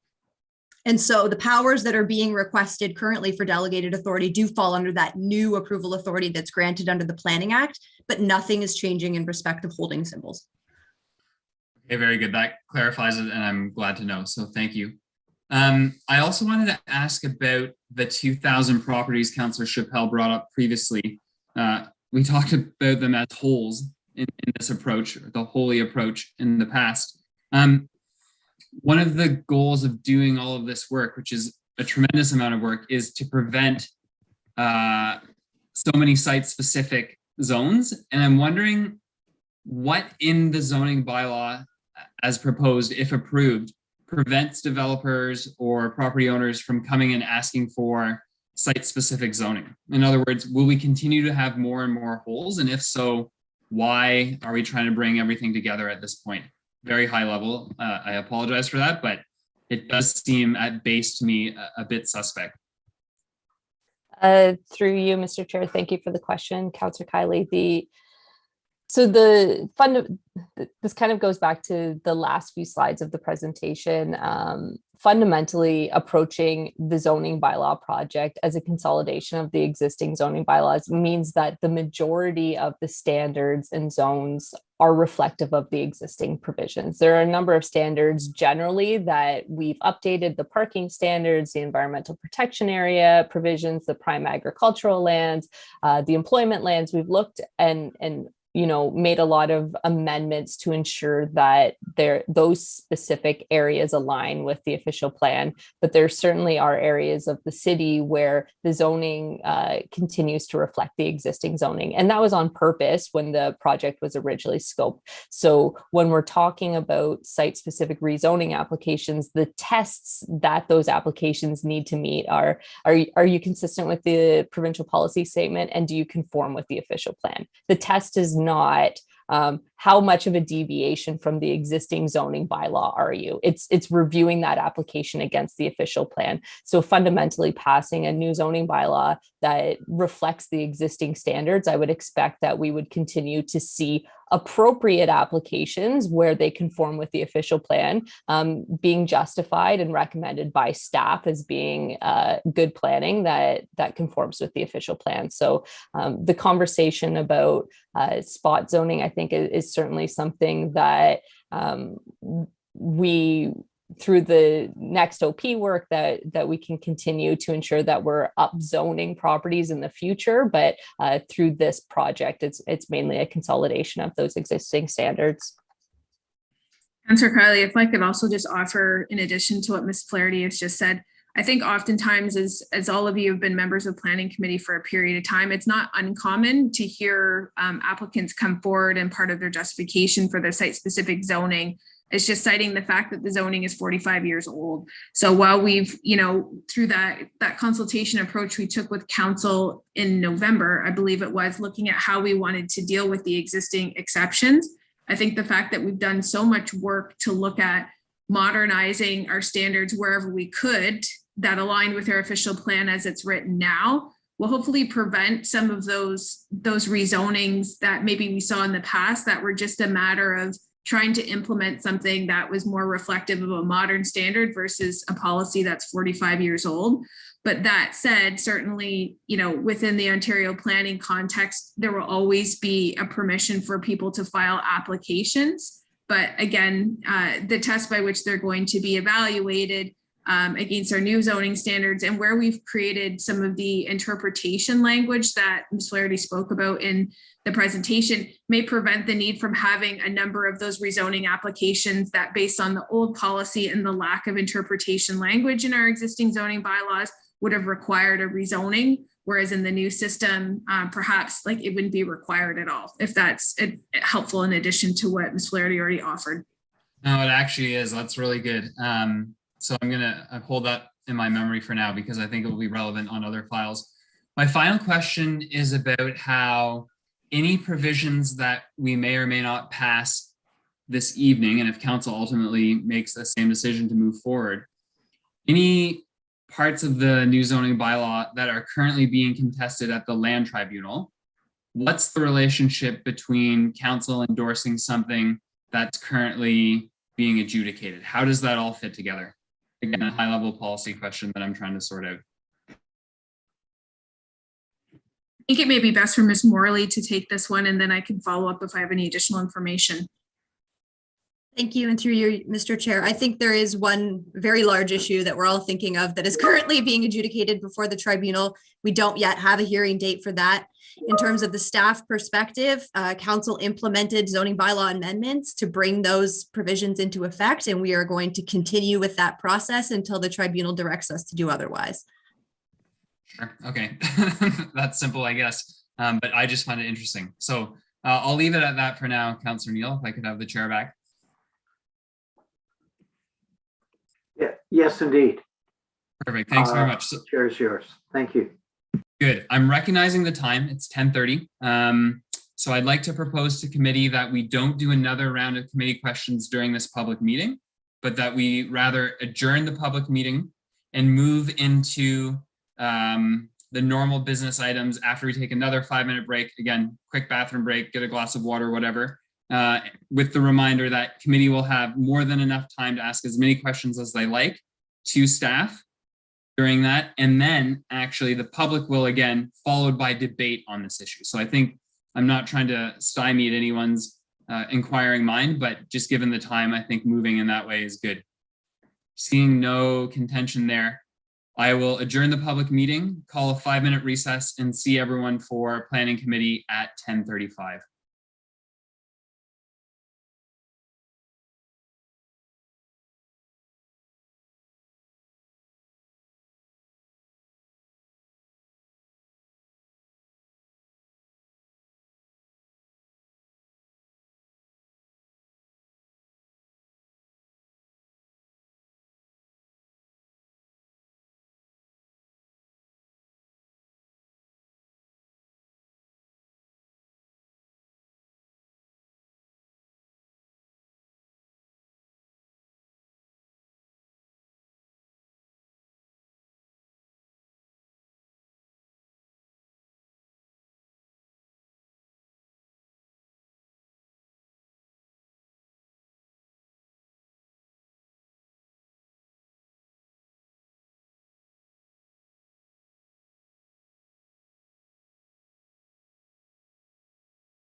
All right, the time is 10:35. We'll look for councillors to return momentarily. Councillor Chappelle, thank you. Councillor Neal, hello. Quorum is 4, so we're not quite there yet.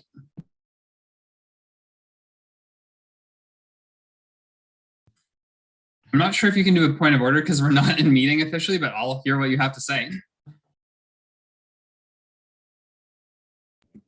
Because we're a group committee of 5 tonight, actually 3 is quorum. Interesting point. Thank you for the reminder. But Councillor Hutchison came in the nick of time anyway. Excellent. Madam Clerk.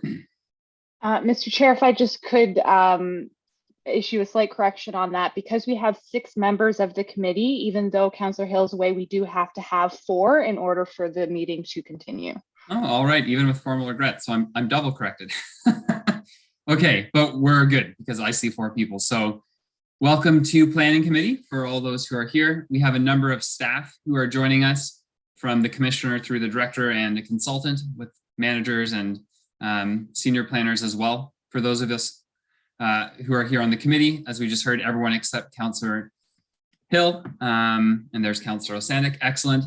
We're meeting tonight. This is the 9th Planning Committee of 2022. And with that, at 10:36, I'll call the meeting to order.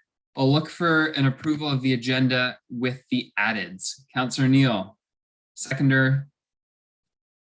Councillor Osanik, all those in favor? Perfect, that passes unanimously. Look for any comments on the minutes, any changes that need to be made from the last time.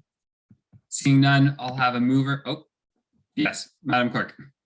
Sorry, Mr. Chair, about that. We don't have any minutes to approve this time around. Oh, there you go. Look at that. Okay. Thank you. It is getting late and we're just getting started. So no minutes. Are there any disclosures of pecuniary interest? Seeing none, there are no delegations, no briefings, which will move us into the first and only but long item of business, which is the comprehensive report on the new zoning bylaw. And I just want to double check with staff that they don't want to add any comment at this point. Is that correct? Ms. Agnew? No, I don't believe so. Mr. Chair, the only thing I would acknowledge, it's 10:40 almost. So I don't know if we need to be looking for a motion to extend past 11 p.m. just procedurally. Yeah, that's wise. We might as well do that now. Councillor Hutchison, you'd like to move that? No. Would you like a point of order? Is that why your hand's up? What I'd like to do is move deferral. It's getting too late to do this kind of work. There's a whole lot of things that have to be gone through. Okay, well, I'll look for a seconder for that. Councillor Osanik, is that?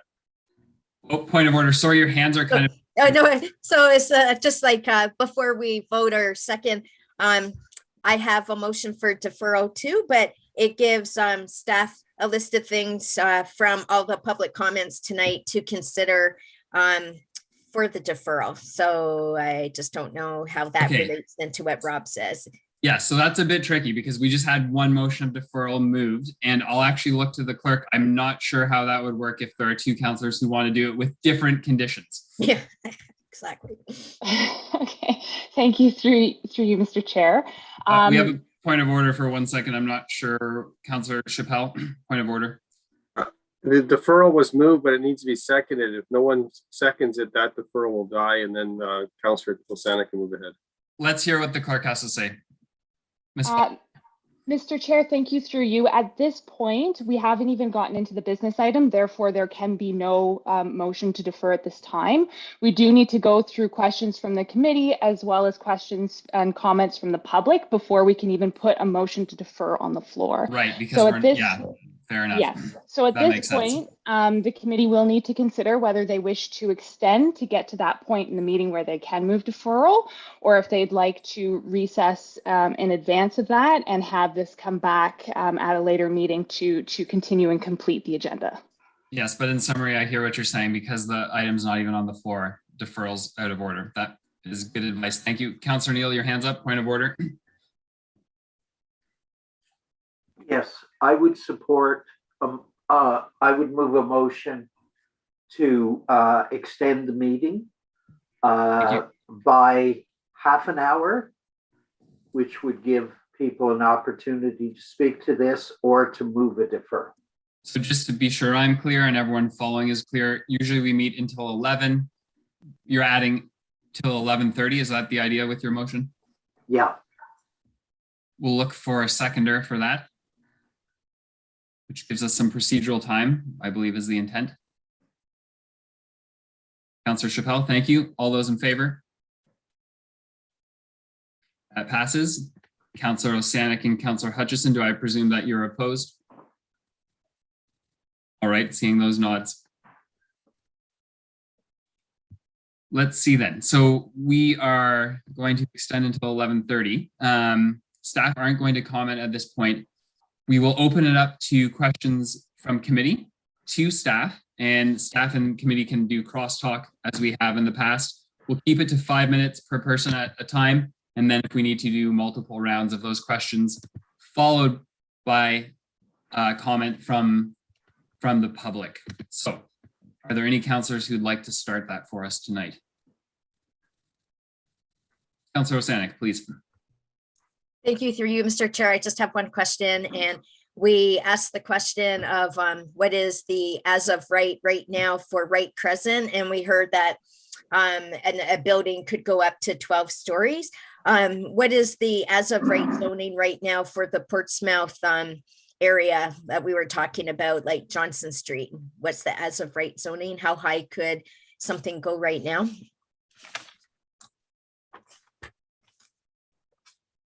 Thank you. If you could just give us a second, Councillor Osanek. I believe it's a form of an A zone, which would be 10.7 meters, but I need Ms. Agarwal to check my memory on that. I may be wrong. Yes, that's correct, Ms. Agnew. And sorry, how many stories would that be approximately? 10.7 meters? 3 stories. Oh, okay. Thank you. Thank you, Councillor. Any further questions from you now? Seeing none. Councillor Neal.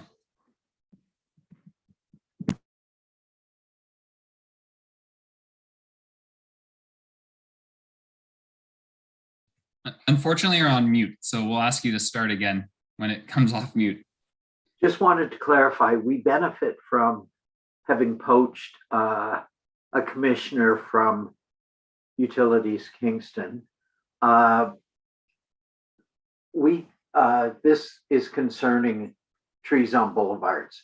If you bring a motion to council, I would support it or second it. And the reality is that Utilities Kingston can identify directly where their lines are, and it would give us enough space to plant some trees. They've been doing that through the Williamsville developments, identifying exactly where a tree can safely go.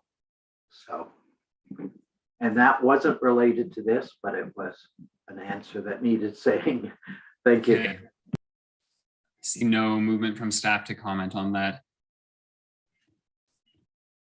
Ms. Egg? Thank you. Yeah, just following up to my previous comments to Councillor Chappelle. So as a next step, I'm certainly going to take this matter and have a further conversation with Commissioner Joyce, who oversees transportation, public works, and engineering. So let me have a conversation with him. I'm not sure if we require a motion from council or if that's just something that we can action at the staff level. I need to have that conversation first, but happy to circle back with the committee after I've had a chance to talk to Commissioner Joyce. Fair enough. Thank you. Further questions from committee? Councillor Neal, you can continue with the floor. You have plenty of time. Thank you. I'm curious because several of the speakers in the public meeting asked why we aren't having a kind of public planning process, whether it be a secondary plan or something else. This is a really complex issue that greatly affects Wright Crescent, greatly potentially affects the Brock and Johnson area. Is there an opportunity to seek that greater public input, because the reality is a lot of people feel like this was sprung on them without them being consulted. If staff could respond to that. If I may, Mr. Chair, thank you for the question, Councillor Neal. So the Central Kingston Growth Strategy is a secondary plan that we're trying to wrap and complete through the new zoning bylaw being the implementing tool. However, that said, we have certainly heard from a number of members of the public and also from councillors about concern that there haven't been enough conversations, in particular with residents around the Wright Crescent area. So at council's direction, certainly if there is a desire to split out some of the recommendations from the zoning bylaw as a whole, we would be able to have some additional conversations and continue and bring something back as a separate recommendation on the intensification areas, should that be an approach that satisfies the concerns of the committee with respect to the input that's been provided. Thank you. And just a quick comment regarding Councillor Hutchison's earlier comment. He's absolutely right. The Wright Crescent one, they could build 12 stories with the existing zoning. They could build it under the proposed comprehensive zoning. The reality is, and Councillor Chappelle can back me on this, the minister at the church, when we spoke to, is totally against that level of density, and they own the property right now. So we could put it in the official in the comprehensive zoning, but the reality is he wants nothing to do with the multiple 12-story proposal. And both Councillor Chappelle and I heard that loud and clear this morning. So I think we need to get that input from those people on Wright Crescent, including the minister. So, thank you. Thank you, Councillor Neal. Other councillors at this point? Seeing none, this will be final call for questions, but of course we can debate and ask additional questions in a few moments. All right, seeing none, we will move then to the public. Madam Clerk, do we have members of the public at this point who wish to comment? Thank you, Mr. Chair. Through you, we do have 18 members of the public still with us this evening, and I do see 3 hands at this time. So I'm just going to let the members of the public know that they do need to raise their hand in Zoom for us to be able to call on them. Again, that's located in the center of your screen. And with your permission, Mr. Chair, we are going to start with David Gordon.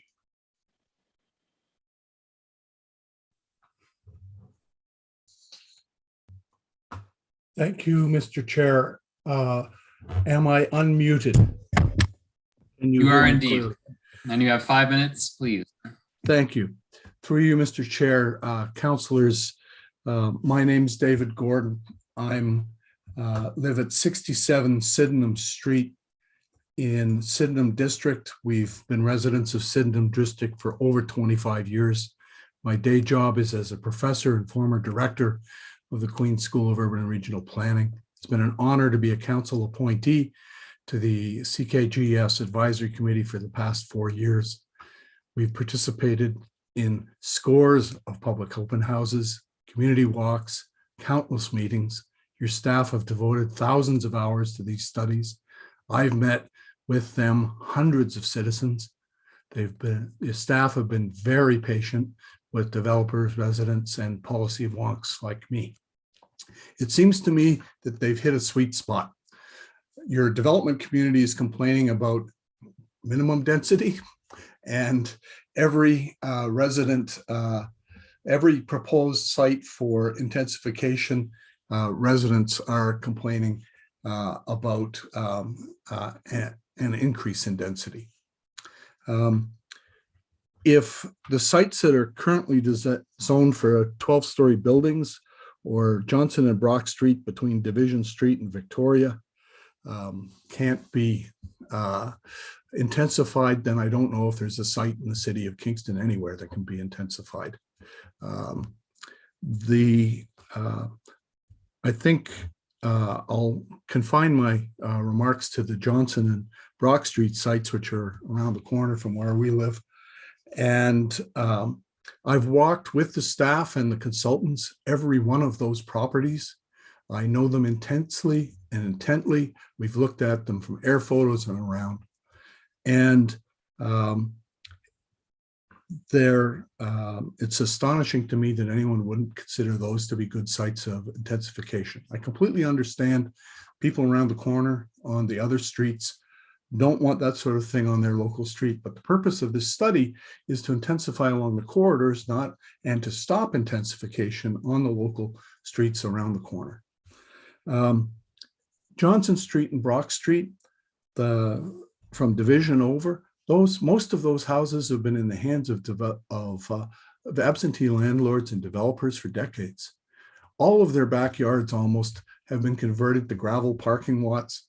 It's extremely dangerous, the current condition, with people backing their cars out onto Johnson and Brock Street. These are ideal sites for intensification. The sites have been selected by your consultant and marked up are long, deep lots fronting onto Johnson Street. These are the types of lots that you want to be consolidated into 2 or 3 or 4, and you can put a medium-rise building up on these streets, which is perfectly appropriate for it, and you can consolidate the entrances and exits so movements of traffic are safer. We've been studying these sites around the near university neighborhoods for over a decade, and these are prime redevelopment sites. If you don't designate them, then you're going to just have more of the same grubby little extensions, legal and illegal, that have been going on in an avalanche for the last 10 years. And those types of extensions make it very difficult to assemble the properties in the future for nice intensification, like the townhouses, the Dragon townhouses on Johnson Street. In my opinion, the intensification policies proposed by the Central Kingston Growth Study and the new zoning bylaw represent good planning practice and need to be implemented at the earliest possible opportunity. The current zoning that's permitted there will have worse outcomes than what you could approve tonight. The city's zoning bylaw in the central area dates from the 1940s and includes policies that would not be acceptable in other Canadian cities. Given the current wave of inappropriate intensification, and there's hundreds of applications, further delay of sites is proposed. May I suggest an interim control bylaw be enacted for the area? Kingston's long overdue for a better zoning bylaw, and the new draft is a vast improvement over the current patchwork and should be improved. Thank you. Thank you very much. At 4 minutes and 48 seconds. Madam Clerk, who's next? Mr. Chair, next to speak is Sonia Burse. After you, Ms. Burse. Hello, thank you. And I want to say thank you to every one of you, because it is a very difficult situation that you folks are all dealing with as well. Again, I just want to, this is more statement than it is anything else. I was a part of the original, what was the 7 Right Crescent. And I just wanted to remind you, originally that 7 Right Crescent was originally asked for 2 12-story buildings. Of course, there's one 3-story, 4-story, and 1 6-story going up. The developers themselves actually guaranteed that there would be trees, the trees that were on this lot would actually only be taken down if they were not required. There's actually no trees on that lot in any way, shape, or form. The other thing is that the frontage is actually the sidewalk. I will assume that the new story that is coming up is going to be exactly the same thing. And I did have a difficult time accepting the fact that I understand that the requirement looking for the center, Kingston Center, to have approximately 2,000 housing units, but it appears that approximately 2/3 of those housing units would be actually located on one very small street. Other than that, with regards to being notified, I'm sorry, I have heard it over and over tonight. Perhaps these notices were written, but they never were received. So it's something that is really upsetting to me. That's my own problem I need to deal with. And when it also comes to your traffic issues and aspects, please be reminded, we do live, I have to get off Wright Crescent onto Palace Road. I do ride a motorcycle. I can tell you and attest to you, I have been passed while driving a motorcycle by drivers on Palace Road. I have also been driven into while people are driving across the road to get into their driveway. And I was not even doing 30 kilometers. So these are things just to take into account all at the same time. I do appreciate everything that you have done. It's a very difficult place to be in. Thank you. Thank you. And again, we appreciate it. So Madam Clerk, who's next? Mr. Chair, next to speak is Peter Skibo, followed by Donald Mitchell. Perfect. Thank you and good evening. And through you, Mr. Chair, my name is Peter Skibo and I live at 2103 McHenry Road in Glenburnie. Now, I've been through the proposed zoning bylaw as presented, and in my opinion, it reads very well. It's user-friendly, and I think the best feature is that finally, after, well, 24 years since amalgamation, all zoning bylaws are now consolidated in one working document. Moving forward, it'll be a lot easier for anybody to navigate through the zoning on any property of interest. And I think staff should be congratulated for a job that was very well done. Now, the community outreach activities that were undertaken in respect of the proposed rezoning bylaw were designed to reach a wider audience, which I think was a really good idea. And as you've seen this evening, those activities were extensive. I know they invited the greater population to get involved into the discussion. And I am aware that the activities included things like advertisements in the WIG Standard, and I think there were direct notices, but I think only to people who requested notices on these types of projects. There were also radio ads and street signs and social media posts and podcasts and media briefings, which are all fine. But personally, none of these activities made their way before me. And as you may or may not know, I'm pretty active and involved in planning and development in the city. Now, I'm told that any notices that were provided were in accordance with the Planning Act, and I don't dispute that. But none of these activities included the physical process of directly contacting the landowners who, and I mean, let's face it here, are the ones most and directly affected by the rezoning. I mean, none of these landowners, to my knowledge, were invited to come to the table to take part in the discussion and help shape the consolidation of the zoning bylaws. Again, I'm talking about the people who are most affected by the rezoning, and these landowners are all ratepayers. And as you've heard this evening, there is a general consensus that notice to those most affected by the rezoning bylaw has been lacking. I think there's been a common thread here, and this is a significant issue. So consider this. Today, on April 7th, there are many landowners with land zoned for a particular range of legal activities. But in 20 days, as of April 27th, if this zoning bylaw passes, these landowners will be stripped of their rights in cases where this new zoning does not recognize the current uses. And all of this happens without the landowners ever having been notified by the city. Despite the exceptions and the lands that are not subject to the bylaw, there are still hundreds, if not maybe more than 1,000 properties where the landowners lose their legal rights. And I've confirmed this with staff. So all that to say, I don't believe you can consider this process to be transparent if you don't include the people most affected, despite the outreach activities. Now, in my area of Kingston, I've spoken to several of my neighbors where combined, we own almost 1,000 acres of land, and none of us were notified by the city that our lands were being rezoned. None of my neighbors were even aware that the rezoning was taking place. Again, despite the community outreach activities, the landowners who are most affected were never invited to take part and to come to the table. So if this zoning bylaw does not pass, then the landowner's rights are being protected. So it's my recommendation to Planning Committee to recommend that Council not approve the consolidation of the zoning bylaws until such time as all landowners who are affected by the rezoning have been notified in writing and offered the opportunity to be part of the discussion and shape how their lands are zoned in the city. Now, I understand Council's urgency in wanting to pass this zoning bylaw post haste before the end of their term. So alternatively, I would recommend that Planning Committee urge Council to approve the consolidation of the zoning bylaws, but only if the consolidation includes a process for acknowledging, respecting, and allowing all current allowable uses to continue unabated. Now, I know this can be done, but I'm also aware that the way in which the proposed zoning bylaw is being managed, this can only be possible with some reworking. So either rework it or defer it.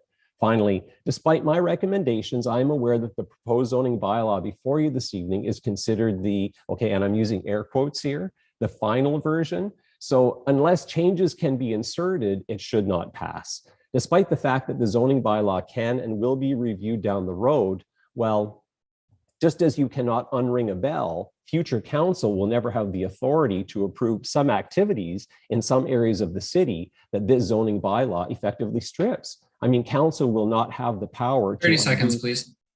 Council will not have the power to undo some aspects of this bylaw. So there's a lot more at stake here than simply a consolidation of several zoning bylaws. Thank you. Thank you. And I believe it was Mr. Mitchell next. Good evening, everyone. Can you hear me okay? Thank you for your time on a long evening. Started at work, got here at home. I appreciate it. Donald Mitchell, I live at 43 Gibson Avenue. I've engaged on many levels from different organizations on this. I guess I want to communicate a few things, probably 5 tops, but I'm hopeful that the Planning Committee and that Council do approve this. And to a comment made to Mr. Todderan at a meeting, I'm not sure which, but it might have been parking, but I think that part of what we have to do is show up. So the fact I'm speaking is just really me showing up as someone who's engaged this heavily through that period of time. And that's why I wanted to show up and say it positively, that I think we should push this forward. To other points, 3 different consultants or experts, planning professionals, firms have been involved in this work to my knowledge. Countless city staff, and I could name them, have been involved in this. All kinds of professionals from private firms that represent development community people and all kinds of other initiatives, including the Mayor's Task Force on Housing, have all taken place during all of this. And all of that, I believe, honestly, from my heart, and you can see it in the correspondence, has fed into this project. But at a certain point, moving to my 4th point, we have to recognize it's not going to be perfect. It isn't perfect. I think that I would want Planning Committee and I would want City Council to not listen to the noise of specific issues and things, address it because that's your job, but also just listen to the experts. And I don't think that in a meeting or a number of comments from the public, et cetera, you can really balance that against the amount of professional prowess that's gone into this. And I was glad that Dave Gordon spoke earlier because I agree with a lot of what he said. I think this is nuanced and knitted worked, and I think it's really crafted. And I think that a lot of people just don't understand how much has gone into it. Moving on to my 5th point, it's probably my final point. I think of us as a post-secondary city, and not 1, not 2, but 3, is it? A healthcare city. We're a really attractive city. I was in Victoria when Victoria boomed and became the 2nd tourism destination in the world by everybody working together. And I think this is going to be a very attractive city for a lot of people over the next 25 years, probably to 2060. And so I really want you to get this right, because we need to bring this housing in, and we need to bring it in all kinds of diversity in all kinds of ways. So this is me just saying what I hope for you is that you get this through, and I hope you support it. And I know that this was sent out through newsletters, through all of the district associations in the core. We spent a lot of time actively sharing this. A lot of people don't have the patience. A lot of people don't have the time, but those of us that could show up, showed up. And there may be people who didn't know about this, but we tried, the city tried, and I hope that you push this forward. Thank you for your time. Thank you, Mr. Mitchell. Madam Clerk. Mr. Chair, next to speak is Edgar Nunes. Please do. Thank you again for allowing me to share just a few words. Some of the terms that were used here tonight, I do not quite understand them. For example, what does it mean to lose our legal rights after this particular proposal is approved? I don't understand if this means that our land could be expropriated or sold against our will. Probably not, but I need to hear from you exactly what this means. Secondly, I do understand that you have put a tremendous amount of effort. You have a team of a lot of experience, insight, and so forth. But what I fail to understand is how all of this could be planned, presuming or assuming, perhaps an innocent presumption, that the churches would be willing to sell their land. You know, I can't understand how all of this enormous amount of work that you've been putting for years and years could depend on the willingness of these churches to sell.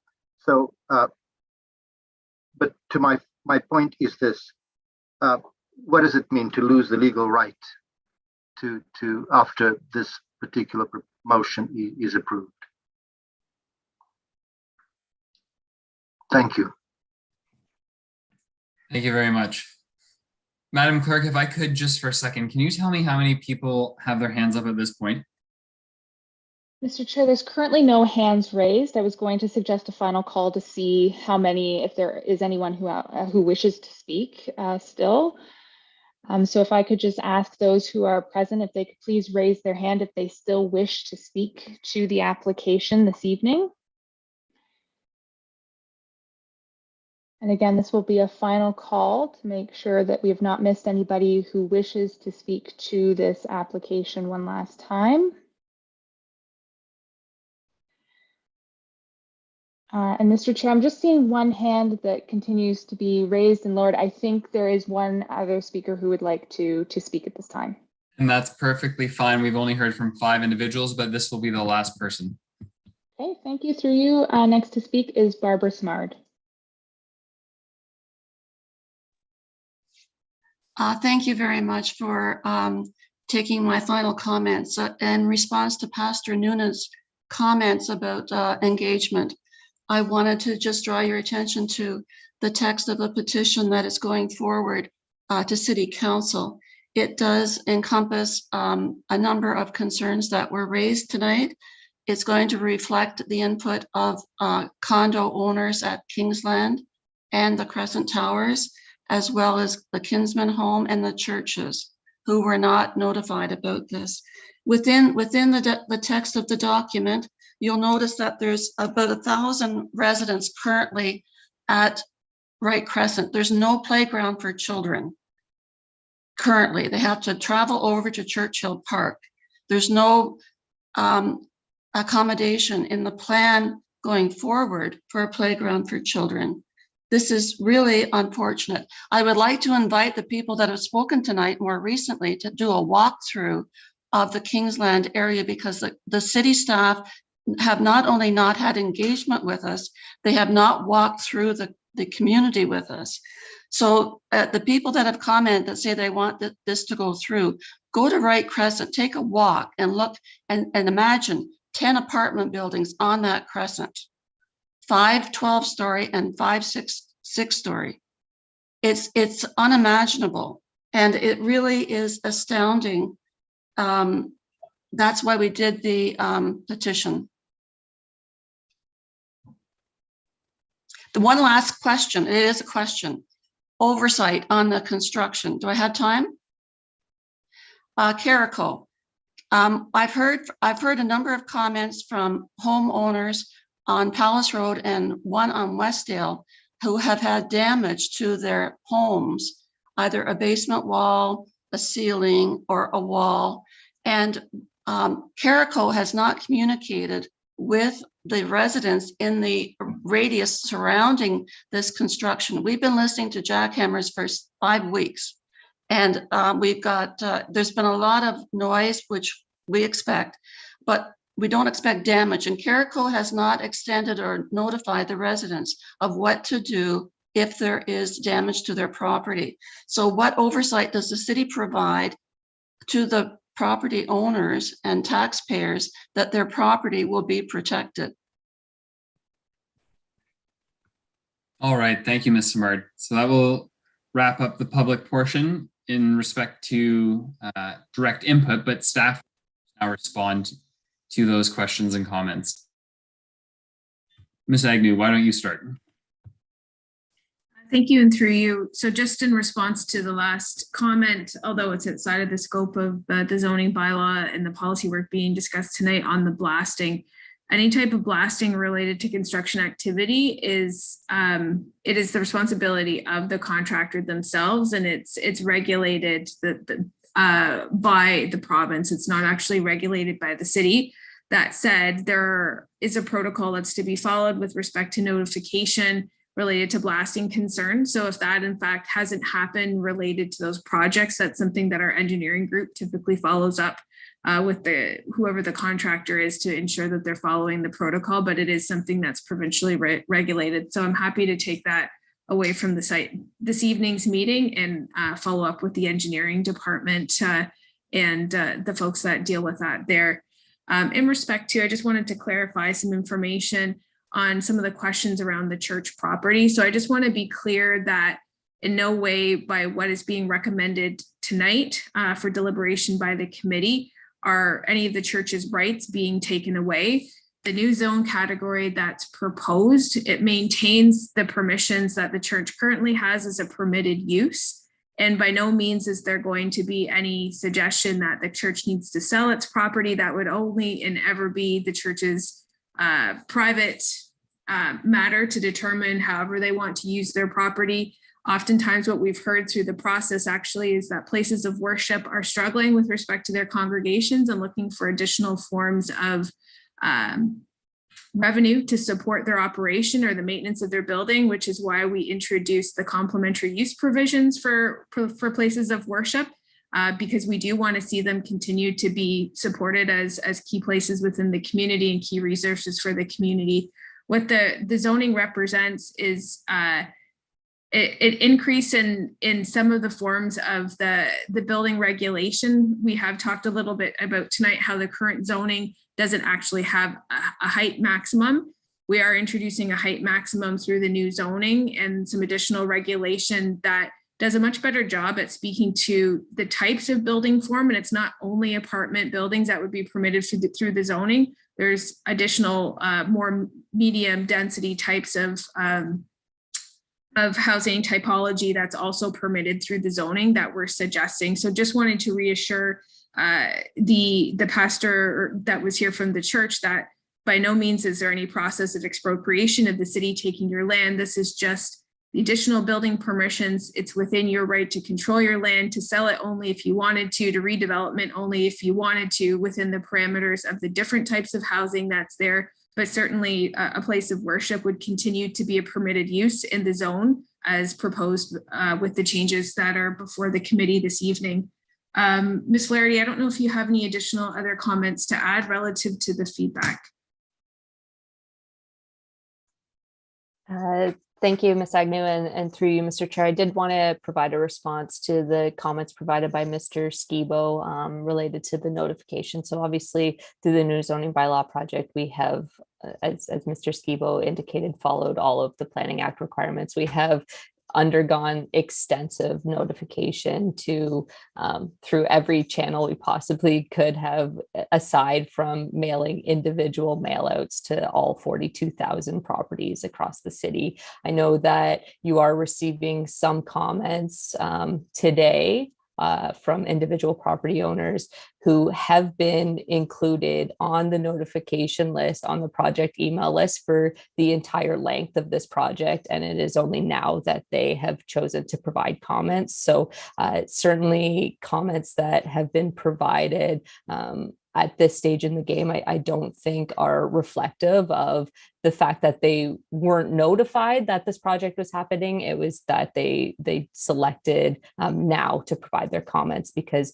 there are final recommendations being made, and it's the time that individuals secure appeal rights related to those recommendations. So certainly I think when we talk about notice, we really have gone above and beyond the requirements of the Planning Act and tried to ensure that as many individuals are engaged as possible through the process. And I think by the very nature, there are individuals who wait until this point in the process to provide their feedback.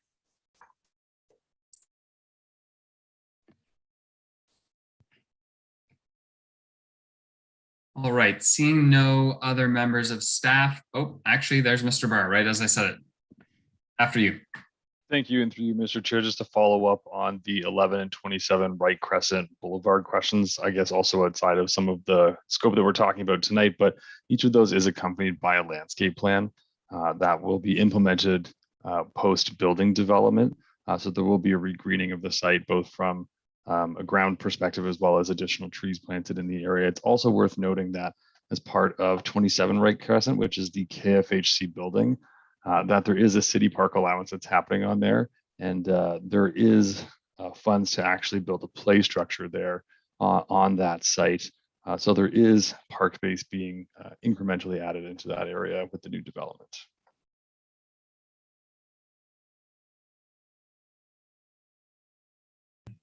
All right, very good. Thank you to staff and thanks again to members of the public. So as our normal order would follow, we have additional time for questions and comments from the committee. Then we'd look for a mover to put it on the floor, and then we'd have a debate and then a vote. I'm recognizing the time is almost at our extension. Councillor Neal, your hand's going up. I'm anticipating what you'll say, but you can take the floor. Thank you very much. I wanted to make a quick comment regarding David Gordon's comment about backyard gravel covered parking. Just before you do, not to be rude because it's going to be worthwhile to hear from you, but just before we get into these additional comments and questions, I just was going to sort out what we're doing in terms of how we conclude this meeting. So if we're going to get into questions and comments from committee now, we'll need another motion to extend because we only agreed previously until 11:30, which is in 13 minutes, leaving us, nary a bit of time. So do I have another motion for extension at this point? And let's make this to conclusion, Councillor Neal, instead of doing these increments of time. Yeah, I don't want to end up with a recess and have to schedule a whole new meeting on another night. So I would keep my comments really, really short, and I hope everybody else does. And I would move that we extend this to the completion of the agenda. Thank you. We'll have a second. Because we are so close. Nearly there. Looking for a seconder. Councillor Rosanek. All those in favor until completion, extension, that passes 3-2. Councillor Chappelle and Hutchison opposed. Councillor Neal, you have the floor. You have 5 minutes to start. Thank you very much. There was a comment about backyard gravel parking lots, which is a scourge in both Sydenham District and in Williamsville in this primarily student area. I have complained about that and taken pictures about that. I think it's an enforcement issue with the city because the reality is all of those backyards had grass and they were considered amenity space when the property owners were seeking certain things from the city, zoning approvals and such. So that gravel coverage is against the bylaw and we need to enforce it. So it's an enforcement issue, I believe.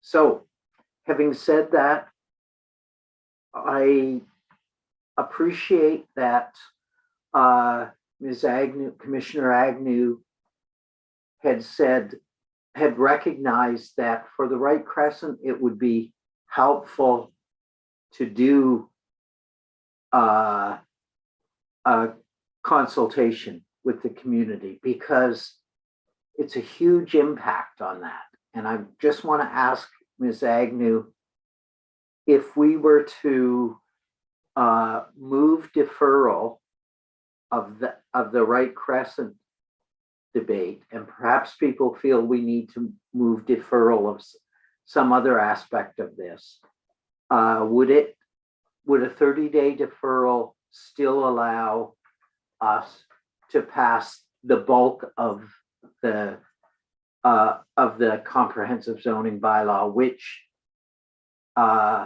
isn't contentious? Is that possible? Yes, thank you. And through you, Mr. Chair, if it's okay for me to go. I didn't raise my hand, sorry. I'm getting tired. Good question, Councillor Neal. The answer is, as long as the proposed amendment to the staff recommendation technically speaks to the parts of the bylaw that council would like to see separated, and then there's a vote on the remainder of the bylaw to go forward to that special meeting of council for the full council deliberation, it's possible. I would say, just in terms of asking staff to have some additional conversations with the Wright Crescent property owners with respect to some of those recommendations, if it's narrowed down to that, or whichever groups we're talking to, 30 days would be not a lot of time for us to be able to organize a meeting, talk to people, get feedback, think about it. All of our reports, we write a month in advance of when we bring them, and then we have to provide notice as well too when we're looking at amendments. So we'd want to make sure that if there is a deferral in certain items, that we would scope it for an appropriate amount of time, but it is possible for the committee to split out elements of the bylaw that they're not prepared to see go forward, and then have the rest of the document go forward to the special meeting of council for deliberation if they're comfortable with that.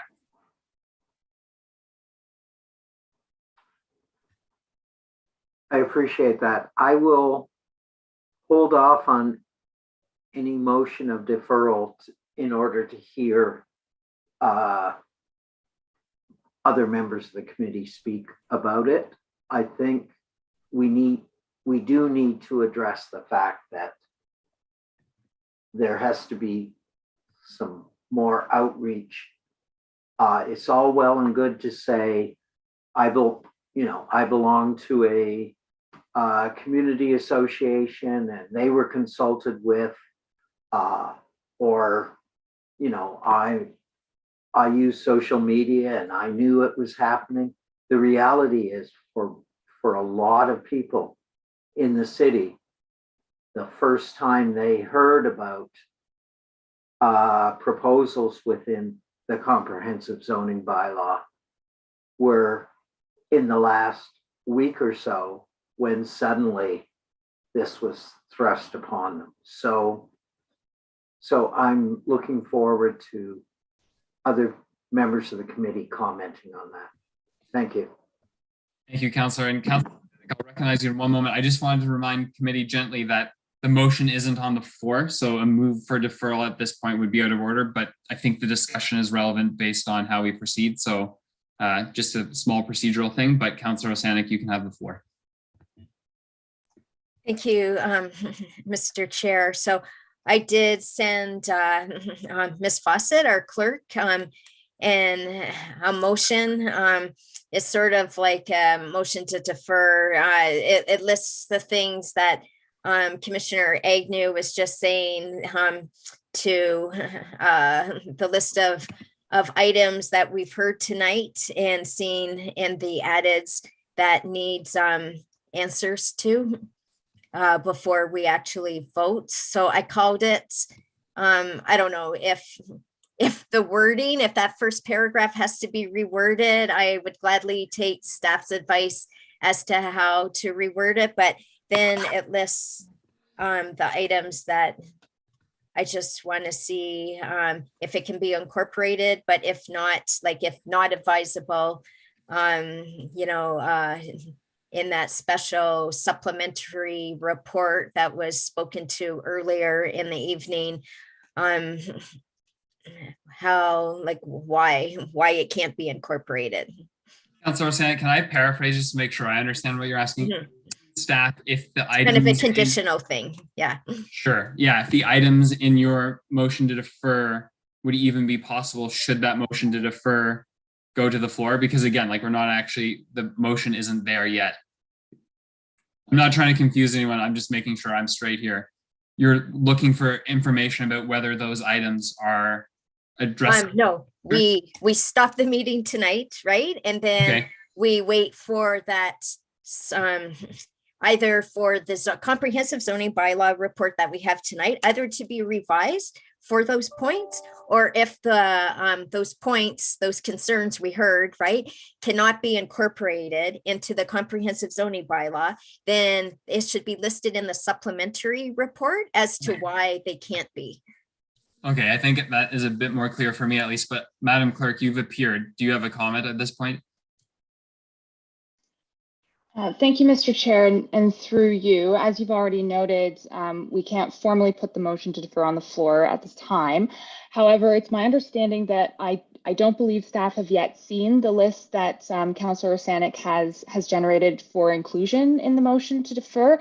Perhaps, given that it is quite lengthy, perhaps we could call a 10-minute recess to allow staff to review that and be able to respond appropriately. Okay, and then I would suggest that Councillor Sanic, if you can touch base with staff in that time, that'd be advisable as well, just so you're all on the same page when it comes back. And then just one more time for clarity, we won't actually move a motion to defer until the motion is actually on the floor. So we have to have final questions from committee, then a mover to get the motion on the floor, then the deferral would be in order. So no, that was too fast. So we do that. That's all right. Let's do this. 10-minute recess. Talk with staff, look through those provisions, and then we'll come back and sort this out, okay? So take a 10-minute break and we'll go from there. See everyone at about, let's say, 11:40. Okay. Sorry, Mr. Chair, would it be possible for the clerk to please put up the amendment since we haven't seen it? Oh, I was just writing a page. I can email it to you right now. Sorry. Okay. Thank you. I sent it just 1 minute before, like when Jim was talking. Okay. All right. See folks officially at 11:40.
If it was possible for the clerk to put up the proposal, it would give us an opportunity to have a bit of a head start on it. I just emailed it to you, Jim, Okay. if you want that.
It is now 11:40.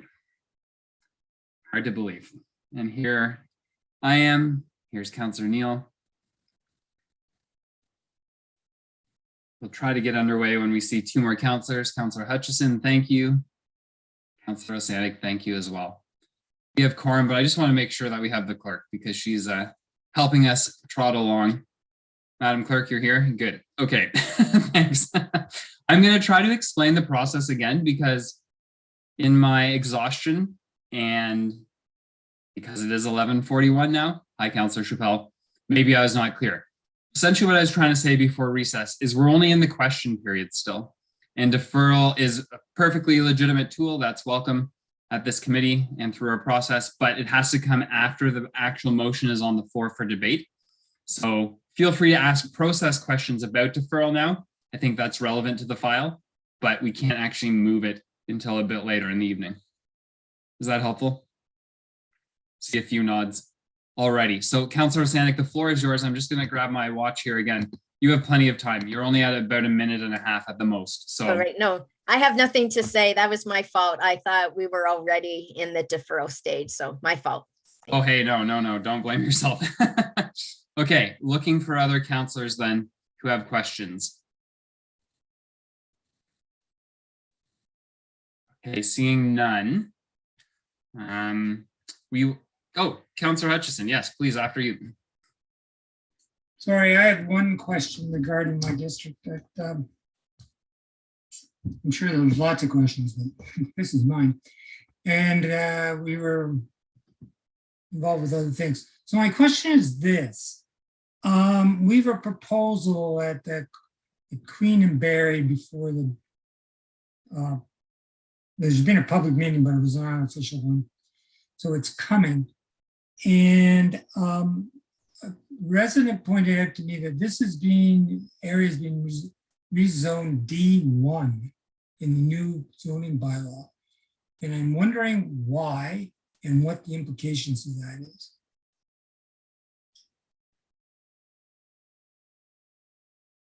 Who would like to take that?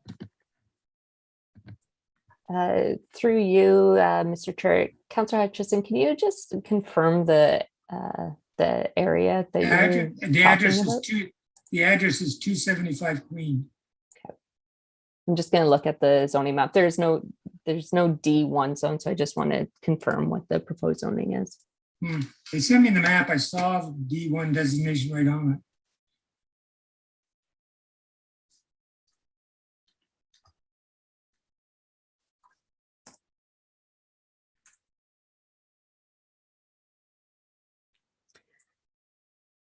Through you, Mr. Chair. So the 275 Queen Street is proposed to be within the DT1 zone. So that's the downtown one zone. So the zoning in the downtown area is intended to align with the existing permissions. So that it's been broken down into two separate zones, the DT1 and the DT2, because there are certain areas of the downtown that have a 4-story height limit and other areas that have a 6-story height limit. So the DT1 and DT2 zones are intended to reflect the existing zoning permission. So it's within 96, the existing zoning bylaw is 96259. So these permissions reflect those same height permissions on these properties.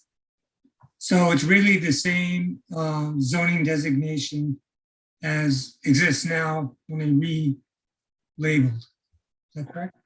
Through you, Mr. Chair, that's correct. So the, sorry, yes. Go ahead. Well, it's just a bit confusing because I believe that part of that zone, part of that building or that building that's on the corner has, maybe it's 3, maybe it's 4 floors, but there are 3 floors came up in the public meeting.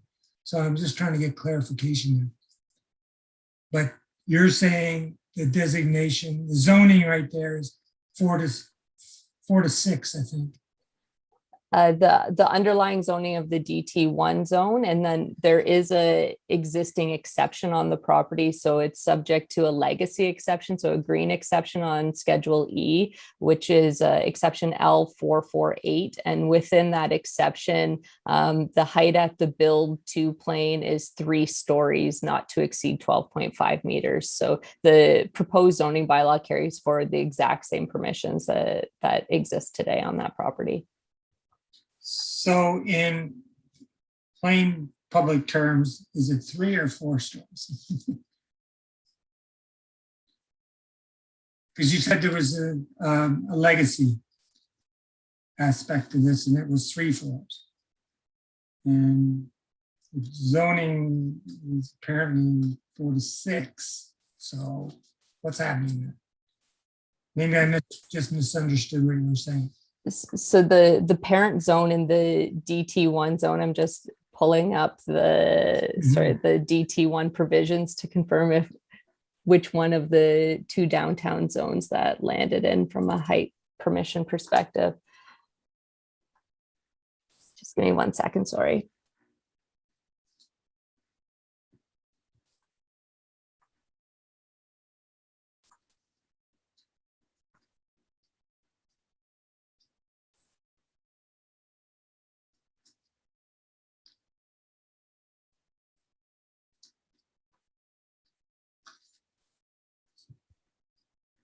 So within the DT1 zone, the maximum height at the build to plane at the parent zone is 4 stories, not to exceed 17 meters. And then under the angular plane, so there's an angular plane that applies, and the maximum height on that property is 6 stories, not to exceed 25.5 meters. So the way that the exception on this property would work is that it is more restrictive at the build to plane. So essentially at the street line, it would be a maximum of 3 stories, and then up behind an angular plane, it would go up to 6 stories with the way that the language of the zoning bylaw is written. Okay, so hopefully I'm forgiven for not grasping that. Okay, okay, thank you. But the basic thing is that nothing has changed. It's just sort of related. Okay, thanks very much.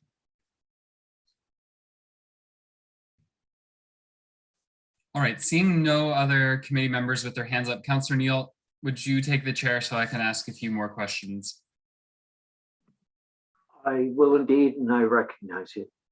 Thank you. I just wanted to ask staff to further articulate the rationale for choosing areas of intensification. And my reason for asking that is often, at least in how I've heard public comment, there is a consideration in the mind of individuals of what currently exists versus what we're planning for. And often what currently exists is the built form. Also getting a bit tired here, I'll try to be a bit more clear. I guess what I'm trying to ask is, how much do we consider the current built form versus what would be optimal on those properties? So for example, proximity to transit, required densification to meet the unit count that Ms. Agnew talked about earlier. Can we just hear again some of the key factors that go into choosing a spot or location for densification and intensification? Yeah, certainly I can take a crack at speaking to that, and my colleagues can fill in if there's anything that I omit due to brain fatigue as well. Certainly when we're looking at new areas for intensification, the primary thing that drives us on top of some of the background information that we talked about in terms of our long-term housing needs and some of the work that we've done to scope out potential areas of the city is really to look at our official plan. So our official plan, as it stands right now, it directs growth, the majority of our growth to corridors, major corridors of the city. And it does that for a reason of typically that's where the infrastructure of all types, whether it's the underground infrastructure to support the development itself, it's where oftentimes there's the commercial amenities that are there, the express transit service, the investment in the enhanced active transportation options that exist so that it's more multimodal nature. Certainly that aligns with all the master planning that the city has committed to with respect to all of our infrastructure planning and how we're looking at corridor-based growth.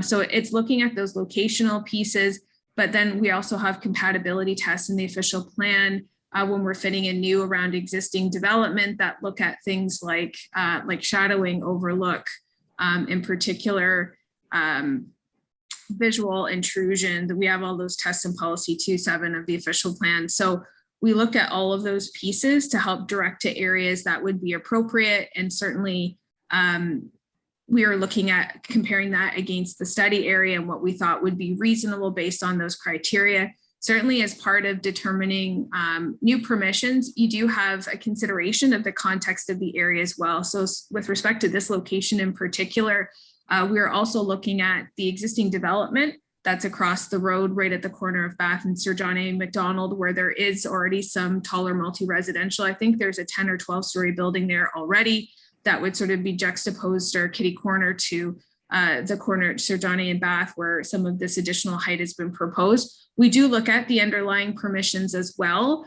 but certainly that's not the key indicator that we look at in terms of looking at the proposal of the height permissions.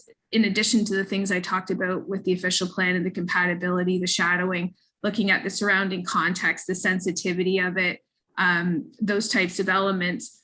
The fact that the existing permissions do allow some height at that was something that we considered, so that although this represents an intensification area that we defined in the study, in some ways it's not greatly intensifying. The density is really what's being increased above the height permission that exists. So those are all the things we kind of look at together. Again, the official plan and our long-term growth being the key factor when we're developing new areas, and those key compatibility criteria, as well as our climate change goals, and those pieces get layered in, but then also a consideration of the context and some consideration of the existing policy as well.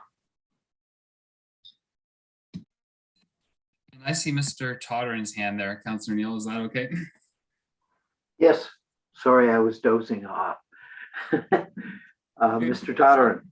To you, Mr. Chair. I have the benefit of it only being 8:52 here, so I'm not as tired as the rest of you. So I'm lucky that way. I'll just add to Ms. Agnew's very comprehensive answer that after you've considered all of those higher order public interest opportunities, policy context, physical context, there is the intense practicality of the sites. Does it have the kind of frontage you need? Does it have the lot depth you need? Does it have the double frontage opportunities that some of the blocks we looked at have, where you have a deep enough lot that it has interior block frontage and exterior block frontage? Does it have what I would generally characterize as an ease of assembly? Can you envision that these are the kinds of lots that could be relatively easily, both physically and financially, to assemble? Because if you haven't factored in that last level of pragmatism, you can end up with a lot of pretty naive policy aspirations that never happen, because you just don't have the depths, you just don't get the assembly you want. And as I said, I was part of the workshopping with staff to really look at these and test them. And this last level of practicality can be the quickest way for opportunities to get rejected. You can have all the other things that Ms. Agnew talked about, but if you don't have these things, it sort of goes off the list, which is what reinforces the comment we've made several times tonight about there being, frankly, a finite amount of opportunity within the context of this area for the kinds of intensification we're talking about. Thank you. Ms. Flaherty, I do see your hand. Thank you, and through you, Mr. Chair, I actually wanted to just correct a response that I had provided to Councillor Hutchison. The last line of that exception on the 275 Queen Street property does say the maximum height is 3 stories across the whole property. So there is no 6-story portion, it's 3 stories across the whole property. So I just wanted to clarify that. It was kind of hidden at the bottom of my screen, and I didn't see that as I was providing my earlier response. So I wanted to correct that. Thank you. Thank you. Seeing no further hands, I will return the chair. Thank you, sir. That's excellent. And I don't see further hands either. I'll give a lot. Oh, I do. There you, Councillor Hutchison, after you. I'm going to ask a question that I probably should have asked a long time ago. And that is, we received an email, this is why, as I remember it, that the Johnson Street stretch that was on the intensification areas to the west of Sir John A. Macdonald was dropped. And I never understood why. I didn't see any explanation. Perhaps I was at the end of an email string and didn't realize it. So I'm wondering, this was asked earlier by a resident of Wright Crescent. So I'm wondering why that was dropped and what were the reasons for it. Thank you. I'm happy to address that, and perhaps Ms. Agarwal may have some additional information. So you're referring to what was previously an additional intensification area that was more at the Portsmouth Johnson? Yes. Right. Yeah. So it's on the south side, I believe. Correct. So as part of the one of the public meetings, I believe that took place, I think it was in December, but my memory may be incorrect, presenting sort of the final recommendations of the Central Kingston to Planning Committee in the public forum. As part of that meeting, there was a number of pieces of feedback that were verbally provided, and I think some in addition in writing as a follow-up, as well as some concerns expressed by a number of members of the committee as well, that there was concern about introducing that form at that particular location, looking at impact on adjacent low density neighborhoods, a potential tree removal. And based on that feedback, and there was quite a bit of it that was not in favor, staff made the determination to remove that as one of the recommendations prior to bringing this forward for the final version that you've seen this evening. Ms. Agarwal, I don't know if you have any additional information to add to address the councillor's question. No, thank you, Ms. Agnew. I don't have anything else. I just want to say that doing that puts us in a rather conflicted position. I thought that would come back to the committee, then I thought, oh, it must have been a staff decision and they were in a position to do that. So, because what I heard from that area was that the older people were against it, but the younger people, it was neither here nor there. So, considering that the projection to build there was 10 to 15 years, I believe, you can correct me if I'm wrong, it makes me wonder if we made the right decision. That's basically what I wanted to say. I apparently misread the process there.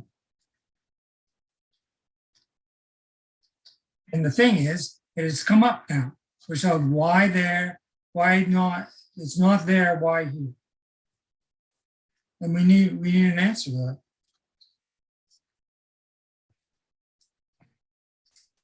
Ms.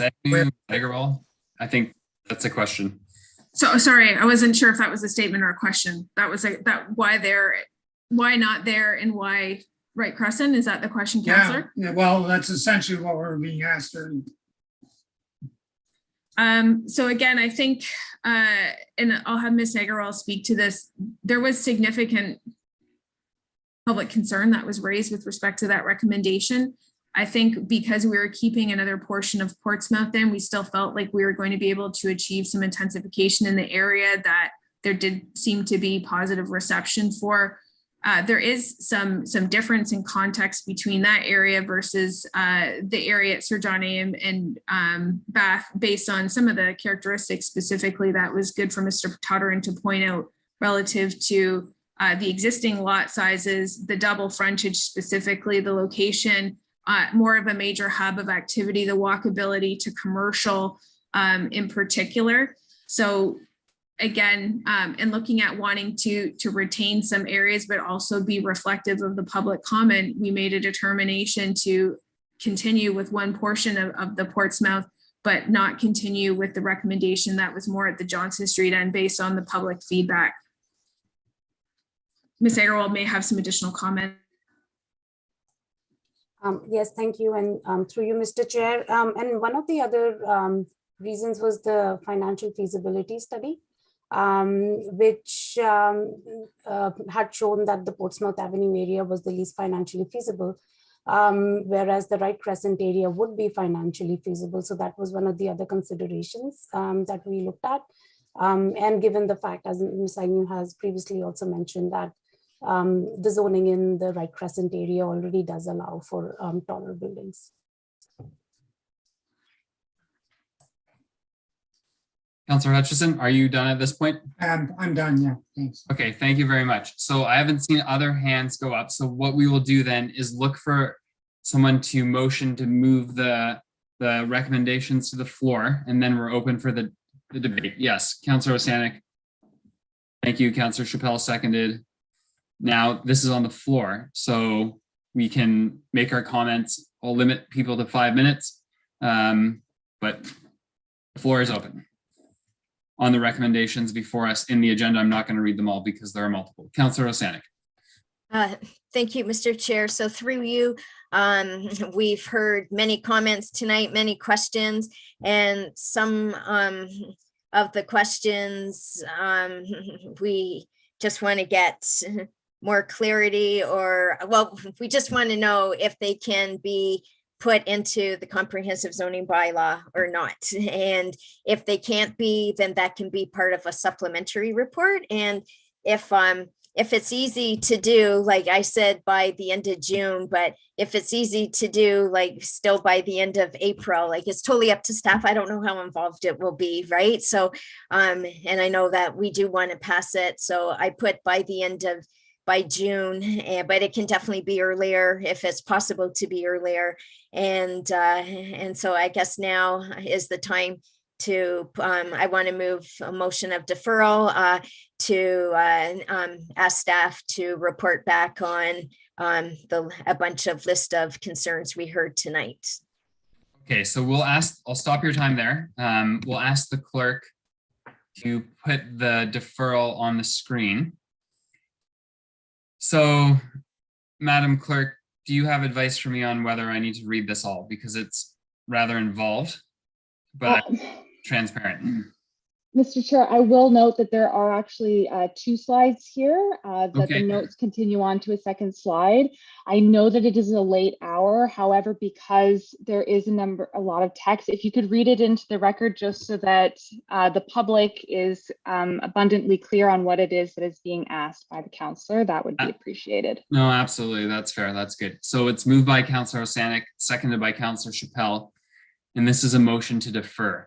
That the approval of the comprehensive zoning bylaw be deferred for the purpose of considering the following matters and report back to Planning Committee by June 2022 at the latest, with either appropriate revisions to the draft zoning bylaw or official plan amendments, or an explanation as to why an amendment is not advisable based on the public meeting and the comments at the April 7th, 2022 public meeting for the following.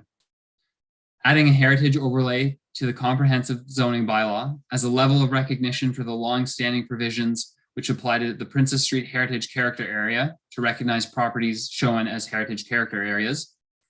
2, adding specific zoning provision for dormers, definitions and regulations related provisions to cover a much broader area, as a dormer is a critical design feature of residential buildings, whether heritage protected or not. 3, freezing the existing zoning for Portsmouth Avenue area and Brock Street, Johnson Street area as identified in the Central Kingston Growth Strategy. 4, requesting no zoning, I'll read that again, requesting no upzoning of Wright Crescent greater than 4 stories and put into a special study area so more consideration can be given to traffic, play spaces, parks, and compatibility. 5, assign a type of zoning to the Leon Center to recognize it is a major recreational facility in the downtown. Number 6, adding in the definition of community gardens that they be allowed to sell their produce. Number 7, specify how lanes will be treated and include specific reference to Lily Lane, and also evaluate which lanes are owned by the city, providing a map, and whether additional residential units should be added to those locations. Number 8, add in section 4.28 of the zoning bylaw that the 8-bedroom limit is currently under review at the Ontario Land Tribunal. Number 9, add parking provisions to the affordable housing units. Number 10, amend the provisions for the B zone in zoning bylaw 8499 to recognize that there may be pre-existing situations where front yard parking currently exists. We'll look for page 2. I believe this is number 11, that the definition of bedroom include a room that has natural light with the door closed. 12, that recreational vehicles be allowed to be 9 meters instead of 8.2 meters in residential areas. 13, the definition of a water body include seasonal creeks and floodplains are critical to include as part of the 30-meter setback.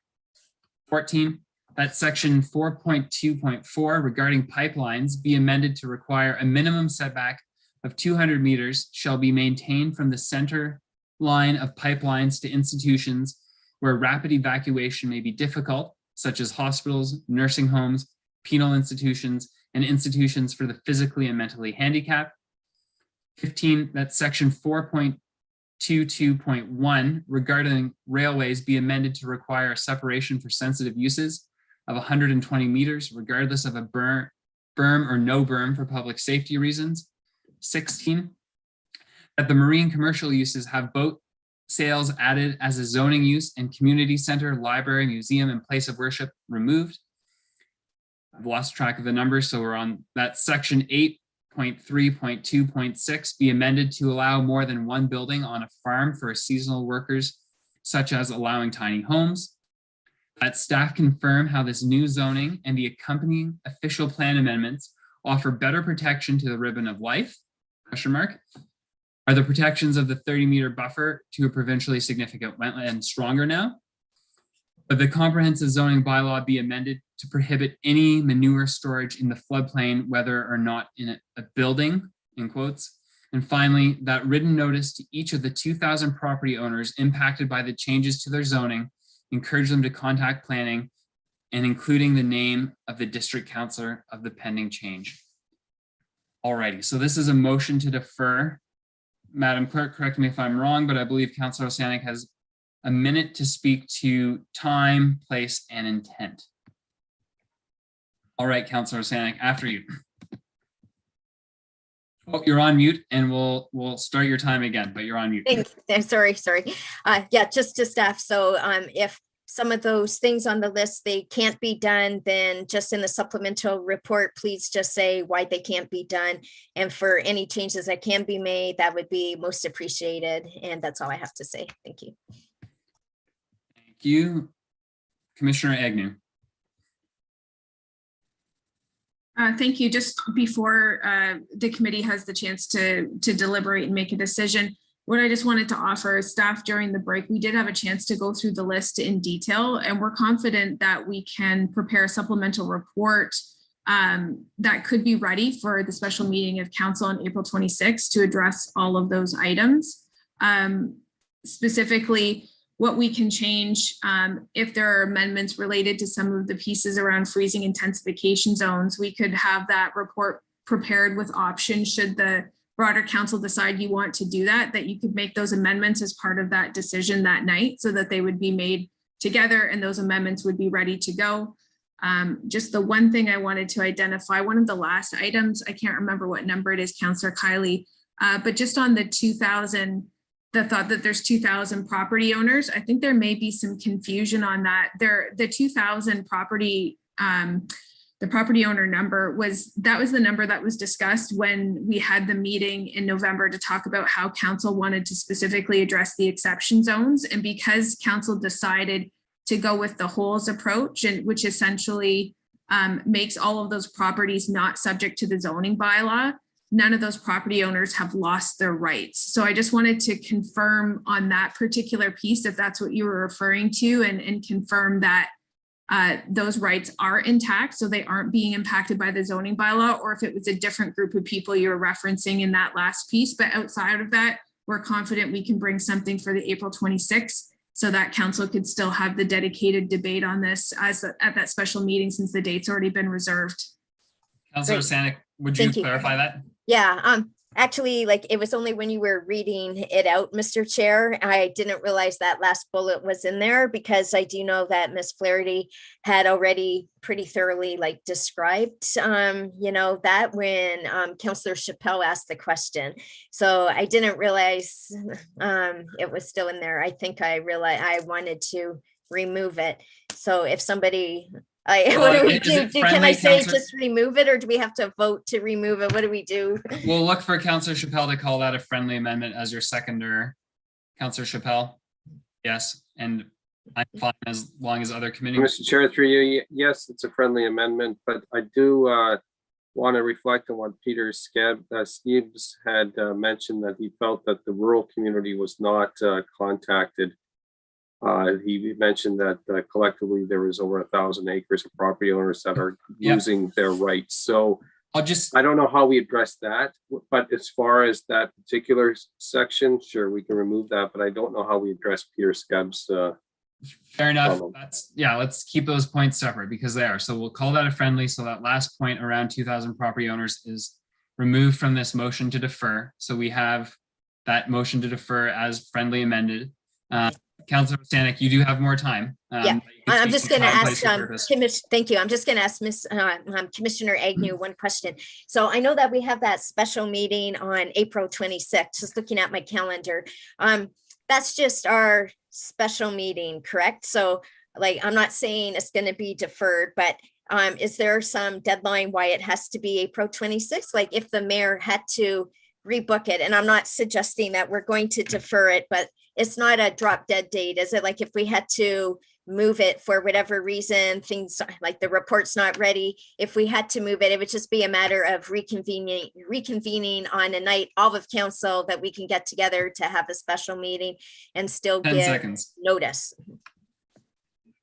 Yes, that through you, Mr. Chair, that date was a date that we picked, I guess 9 months ago or so. I can't remember specifically when we were trying to look at the dates that were available. I know that May is a bit challenging with the number of meetings we have of committee and planning committee. There's extra meetings because of FCM in June. The one thing, but yes, Councillor Stanek, certainly that's a staff imposed date that we've communicated out, but it could be moved. There's no type of legislative requirement for it to happen as that being the drop dead date.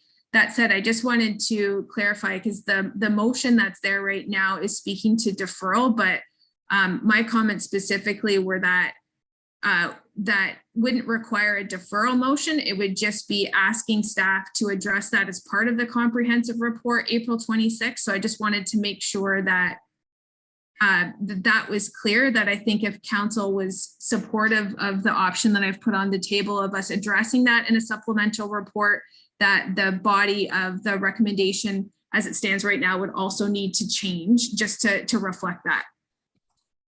All right, so council, we do have 7 seconds left, which you can take in a moment, but I want to look to the clerk here as chair and ask, I've recognized it as a motion to defer. It was moved as such, but we're hearing from staff that it might not have to be if it's just offering a bit of guidance on additional information that would come before council anyway. Can you help me procedurally what that means in terms of what this motion is? Thank you, Mr. Chair. Through you, at this point, it was moved as a deferral, and so the wording would have to stand. Should committee wish to change that motion, they would have to vote down the motion to defer and move a motion to amend that would allow for these items to be considered in the supplemental report to go forward with the recommendations to council on the 26th of April. And if I may just follow up, technically as well, the mover and seconder could agree to withdraw at this point. We're not too far gone on that. And then it comes back asking for that additional information simply as a request to staff as opposed to a motion to defer. Mr. Chair, I think that is correct. Just give me one. Yeah, so a motion can be withdrawn before amendment or a decision has been made. So I believe at this point, should the mover and the seconder wish to withdraw the motion to defer, they would be able to do so because it has not been voted on at this point. Exactly. So Councillor Stanek, not your time, but I'll look to you if something you want to do in response to how Commissioner Agnew has framed it, because you would still get the information you're looking for without the vast majority of what we could vote on tonight. Yep. Understood. So one more question to Commissioner Agnew, please. So does that mean that we would get this supplementary report like 1 week ahead of, so the 26th is a Tuesday night. So we would get the supplementary report like on the 19th, or I just want to make the public have enough time to read the supplementary report, because that will have the answers to their questions that they raised. Yes, for sure. So that would go out as in typical fashion for an agenda release for a council meeting. So it would likely go out the Thursday or the Friday before. I think Elizabeth may want to correct me on that. The other thing I may offer for the committee's consideration as well, to your question about the drop dead date, Councillor, you know, that's a special meeting of council that's been set aside for a very dedicated conversation only on this topic. So even if we bring the supplemental report, should council have additional things, because you're going to be bringing some of your colleagues to the table that haven't been engaged to this level yet, that are not on this committee, or you feel that things are resolved, there's always the opportunity for council to defer a decision that night if you feel like it's incomplete, or we haven't addressed things, or there's things at the table. So I just wanted to offer that as well, of thinking just because we're trying to keep with that special meeting of council that's in any way obligating you to like have to deal with it that night, because that's not what we're trying to force at the staff level. I just wanted to be clear about that. Okay. Councillor Rosanek, your time is up, but because I'll remove it. Okay. Withdraw. And Councillor Chappelle, you need to agree with that as well. You're the seconder.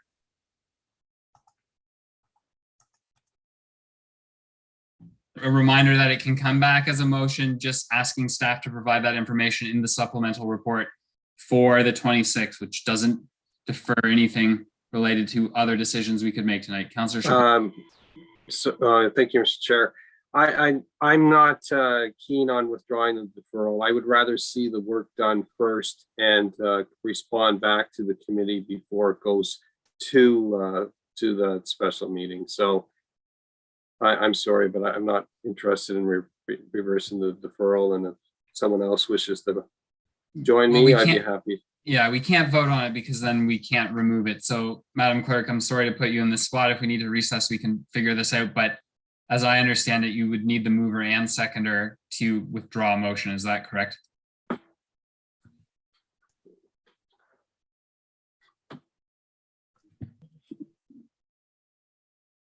see a point of order at this point. Ms. Fawcett, please hold on for 1 second. Councillor Neal. Yes, it might be quicker given the time. If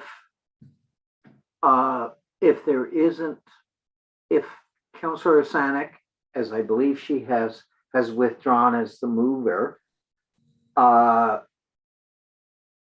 Chappelle will need somebody else to second a motion to defer, or we can just call the question, and if it gets defeated, an alternate motion is in order.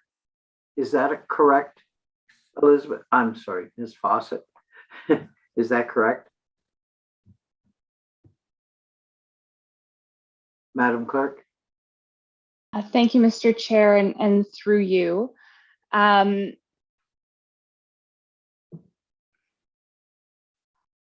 I believe, if I'm understanding, as Councillor Neal has put it forward, that he's suggesting that it either be voted on as moved and seconded by Councillor Rosanek and Councillor Chappelle, or it be withdrawn and be reintroduced by Councillor Chappelle as the mover, and he would require a seconder.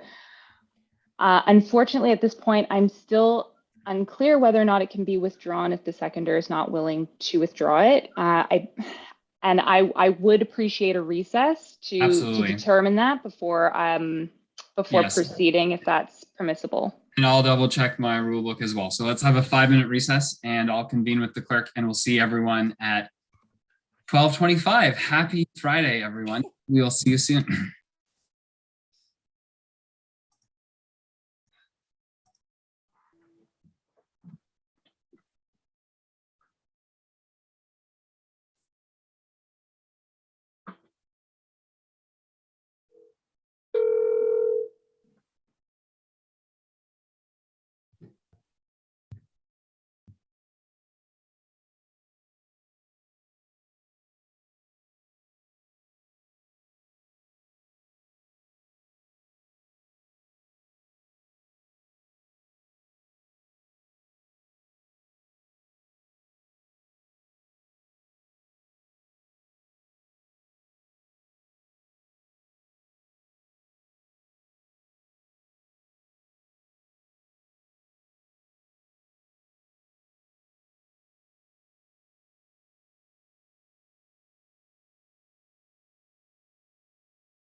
Okay, it's 12:25 and I've been able to confer with the clerk.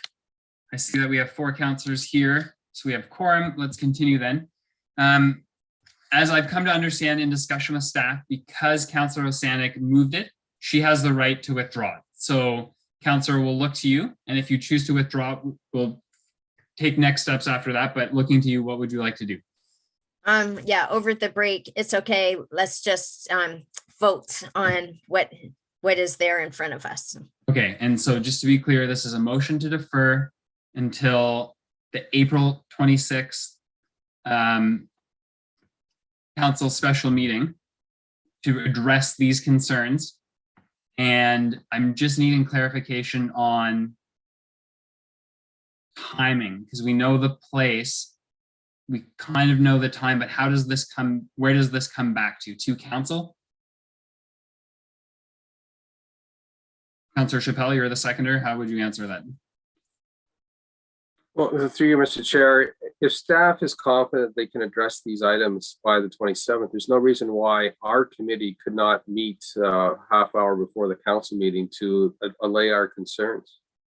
My understanding about that, Councillor Chappelle, is that there are statutory requirements for notification under the Planning Act, and I would look to Ms. Agnew or Ms. Fawcett to comment on whether that's possible, but I don't think that is. Like it's a reasonable suggestion, but within the legislative framework, I don't think it's allowed. So technically, through you, Mr. Chair, am I speaking? I don't even know what's happening at this point. Sorry. I can't feel the effects of my ears anymore.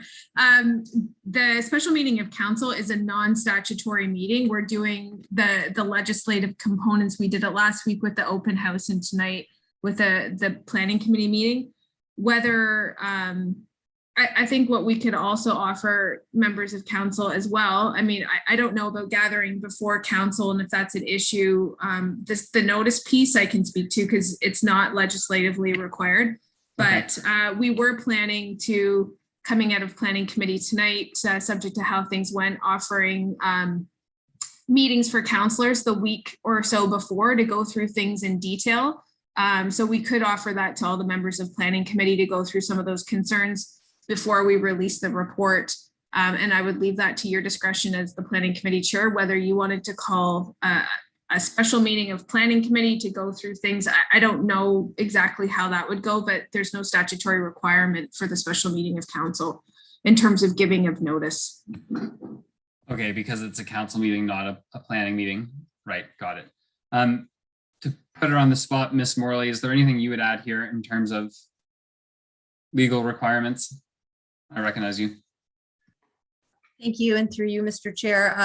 I agree with Commissioner Agnew's comments. The only piece I'm a bit confused on at the moment is that you'd indicated that what was before the committee right now is a deferral to come back on April 26th.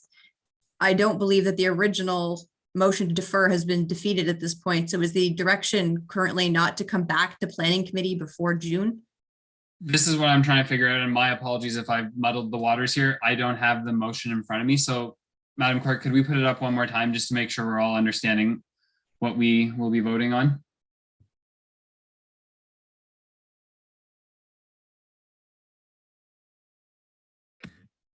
Ms. Morley appears to be right, and it says that the recommendation be deferred for the purpose of considering the following matters and report back to Planning Committee by June 2022.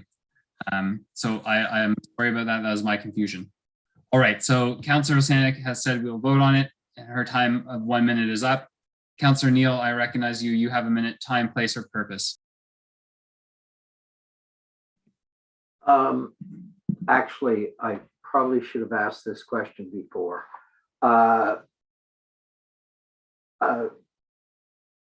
Commissioner Agnew, will there be an opportunity for you to have some consultation with the good people on Wright Crescent before that? And would you let me as the district councillor know so that I could attend that as well?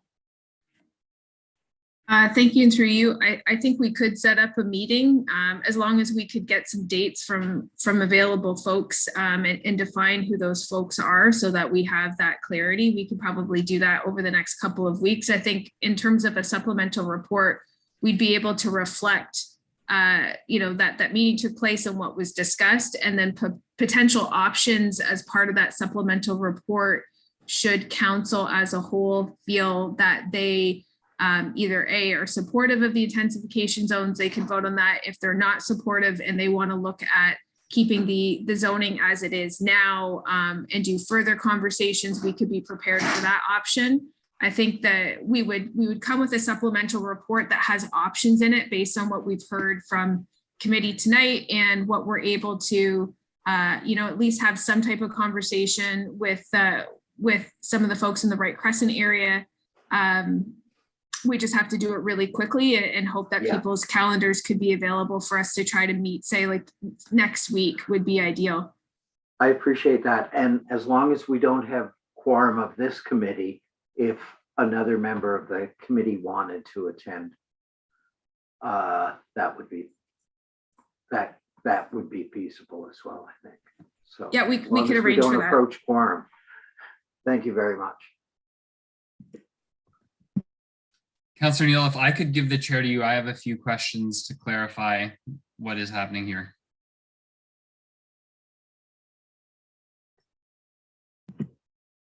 Sure can, and I recognize you, and if I nod off, somebody shout at me. Okay. Thank you. So I want to talk about this. So do I understand, I guess I'll go to the mover first, Councillor Osanek. Are we asking for a deferral of the entire new zoning bylaw and central growth strategy until these things are addressed up until June? Well, first of all, it could still be April. Like I just said, by June at the latest. Okay. So we could still be talking April. Like it's all up to staff how quickly they can. Like we have planning committee meeting on April 21st, which is just before the special meeting on April 26th. So I just wanted to state that, right? Or like it can be May. I don't know. I wasn't really expecting that we'd be able to still meet the April 26th date. Yeah, actually, I'll ask that again because I know you did, but Ms. Agnew, that is true. We could still hit the dates that we had planned, even with all of this additional information being requested. Yes, and through you, Mr. Chair, I believe that we can do that by way of a supplemental report that would go to that special meeting of council. If we needed to try to hit planning committee on the 21st before the 26th, that would be tighter because the report gets released a week before that. So that, and with Easter coming up next week, that gives us almost no time to write it. So I think the motion right now is to defer and bring it back to planning committee. The path from staff is suggesting that instead of supporting a motion to defer, I think you have to defeat that and then ask us to prepare those items in a supplemental report to proceed to the special meeting of council on the 26th. And then council would have whatever option of support, change, defer that night as a whole group. All right, so I would just comment very similarly to that, actually, that I think it's more than generous that staff is willing to take on additional work at this point after 6 years of collecting data and using very rigorous evidence to make their recommendations, to throw in all of this additional now, but still be able to provide it because it's potentially requested here by committee is beyond what I think they need to do. So if they can do that within the timelines they set out, I think that's fine, but I just recognize the tremendous offer that is on their behalf. So I would,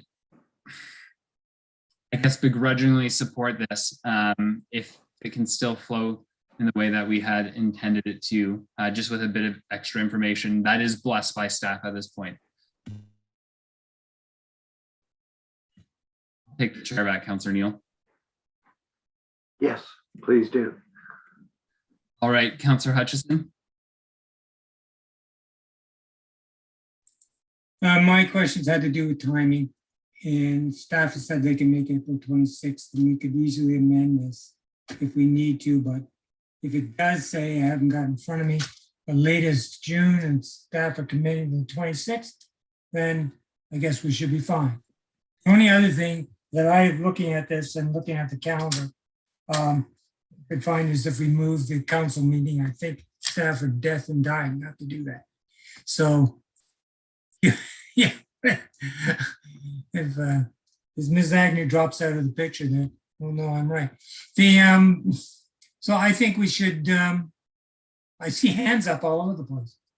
So anyway, I'm going to vote for this pending what's going to be said. Right. Yeah, Ms. Agnew, then Ms. Morley, please. Sorry, if I could just clarify again, just looking at the motion, the way it's read, if the committee supports it as it's written right now, that's directing us to come back to planning committee. So I think if you want to implement the path that I have suggested, that motion needs to be amended just to direct us with those items, but not bring it back to planning committee, bring them to the special meeting of council by way of a supplemental report. Or you can just give them to us and I will tell you we'll do it because we're going to do it and we're talking about it on the public record and we know what all those items are. So we intended to bring anything that came from this as part of a supplemental report anyway. So that was part of our plan. It's just whether you feel like you need a motion to do it or whether there's trust that you've given me the items there and we'll respond to all those in a supplemental report and there's no need for a motion. One sec. Okay, Ms. Morley's here as well. Councillor Hutchison, it's still your floor, but the city solicitor would like to respond. Thank you. And through you, Mr. Chair, I just wanted to add one extra layer of complexity. A motion to defer can only be amended as to the length of the deferral. So you couldn't amend the motion to defer to change it to go to council as opposed to planning. So you would have to defeat the motion and introduce a new motion. Right. Thank you. Councillor Hutchison, you have 40 seconds. Me? Okay. Look, I'm trying to get this over with. They could bring it back to it's going to planning right now, so that's what we're hung up with, right? So what I suggest, no, I think. Sorry. Yes, in the motion it has us coming back to planning. Sorry, is that what you meant, Councillor? That yeah, we're hung up on that point. Yes, sorry, yes. That's the problem, right? So the best thing to do, the simplest thing to do is defeat this motion and bring it right back where it says to council. Okay, that's the simplest thing. And the supplementary will go to council and we have arguments to make, we'll have to make them at council. And we'll stay on track. Anyway, that's my answer. That's my suggestion. Defeat it, bring it back to council. And we can be done out of here in 2 minutes. Because Councillor Sanik is going to pop up and say, I wish to amend, but I wish to make this motion, and the motion will say to council. Yes, I think you might have solved what we were all trying to get at. So for the members of the public who are still here, the 13 of you, thank you for braving the storm. So I see no other movement. Actually, Councillor Chappelle, you're on my list. Did you want to say anything else? You do have a minute on the floor. You know, I thank you, your chair. It's not often that Councillor Hutchison steals my speech. That's exactly what I was going to say. So I'll help defeat the motion and then come back with that with Councillor Sanik's support. Very good. So let's call this vote. All those in favor? Seeing none. All those opposed? That is unanimously defeated, and we know why. It's nice to have a concert on that. So we still technically have a motion to approve the new zoning bylaw and the central Kingston growth strategy. Are there any other councillors who wish to move other motions or speak to that? Councillor Chappelle. If Councillor Sanik wishes to now second the motion, basically to have it the same items that were identified through our consultation with public at tonight's meeting, come back as a special report to council supplemental for our discussion on the 27th. 26th. Or 26th. Thank you, Councillor Hutchison. Councillor Sanik, you're seconding that? Excellent. And just quickly before calling the vote, I'll ask staff, all of that is understood now. I think we're on the same page. I just have a quick question, and this is procedural. Are committees allowed to direct staff through a motion, or are they only allowed to deal with a recommendation that's before them? I'm not trying to make this more complicated, but I also don't want to make a procedural error, and I don't know the answer to that question. I can look in my notes, and Madam Clerk, maybe you'll do the same.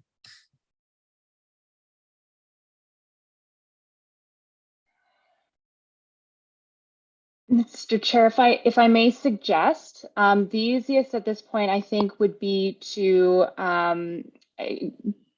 depending on the committee's comfort level with this, is to go back to Commissioner Agnew's suggestion that these items be added to the supplemental report based on staff's commitment to bring those forward based on the conversation that's happened tonight without formal direction.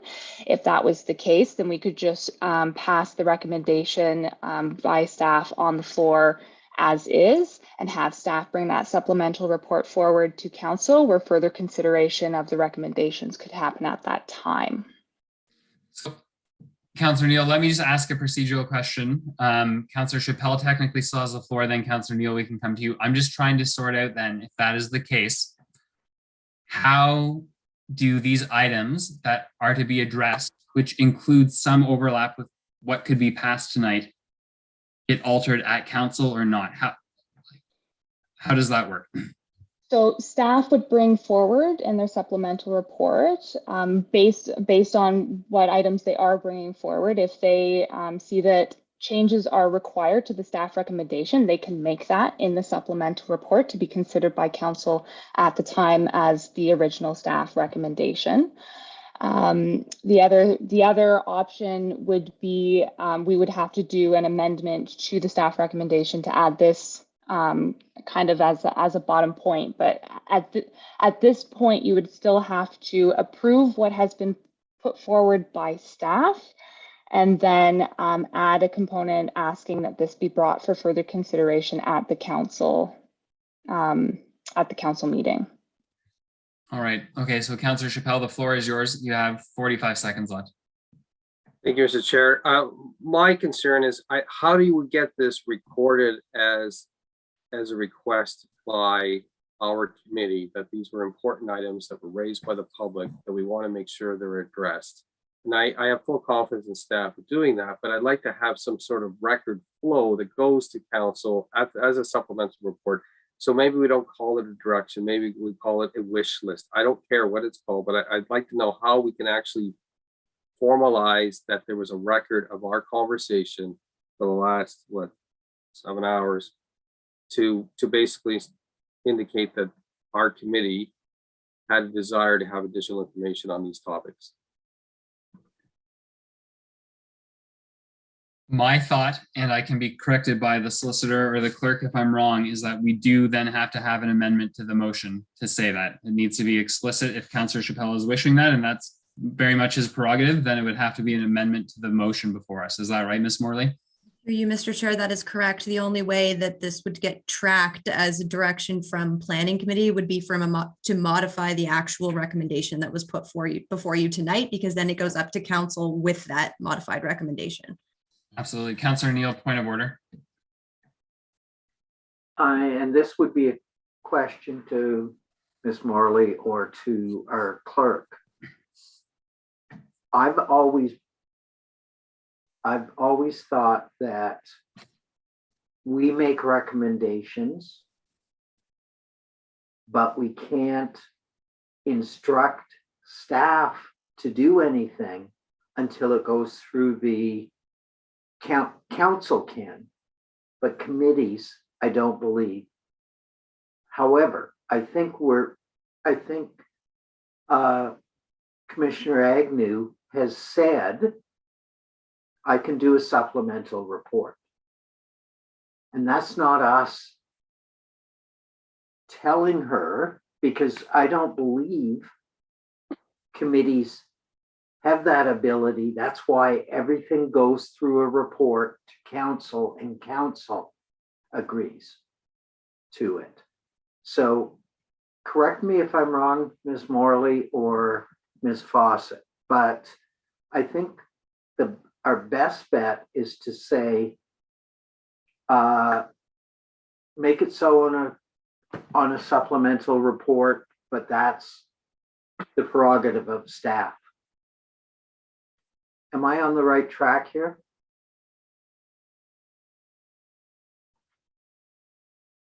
Ms. Morley. Through you, Mr. Chair, yes, your understanding is the same as mine. The role of the committee is to consider the applications and provide advice on planning matters as directed by council. So creating independent initiatives is not really in the committee's purview.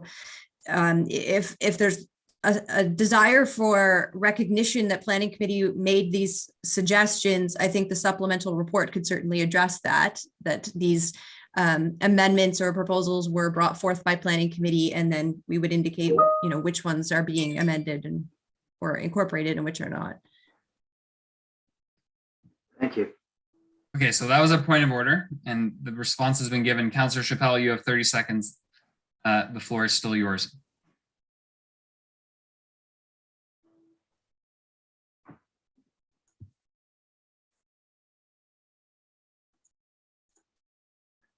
You're on mute, so I'm unmuted. Thank you, yeah. Mr. Chair.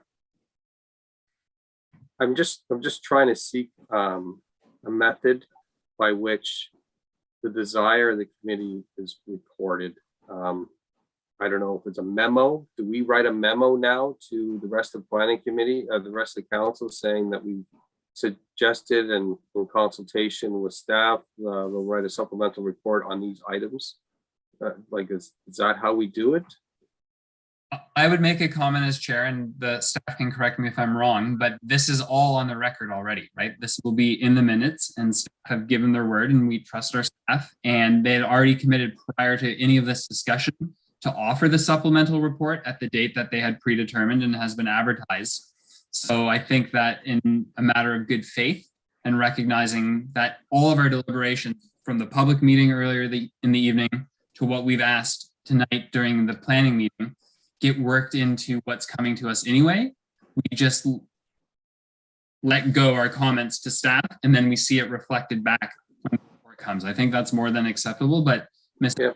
Like to Thank you, Mr. Chair. I'll be in agreement with that. So I'm not sure what the next step is. If it's just to withdraw the motion now at this point and move to accept the recommendation. Well, let's look to Ms. Agnew just for a second because her hand's up.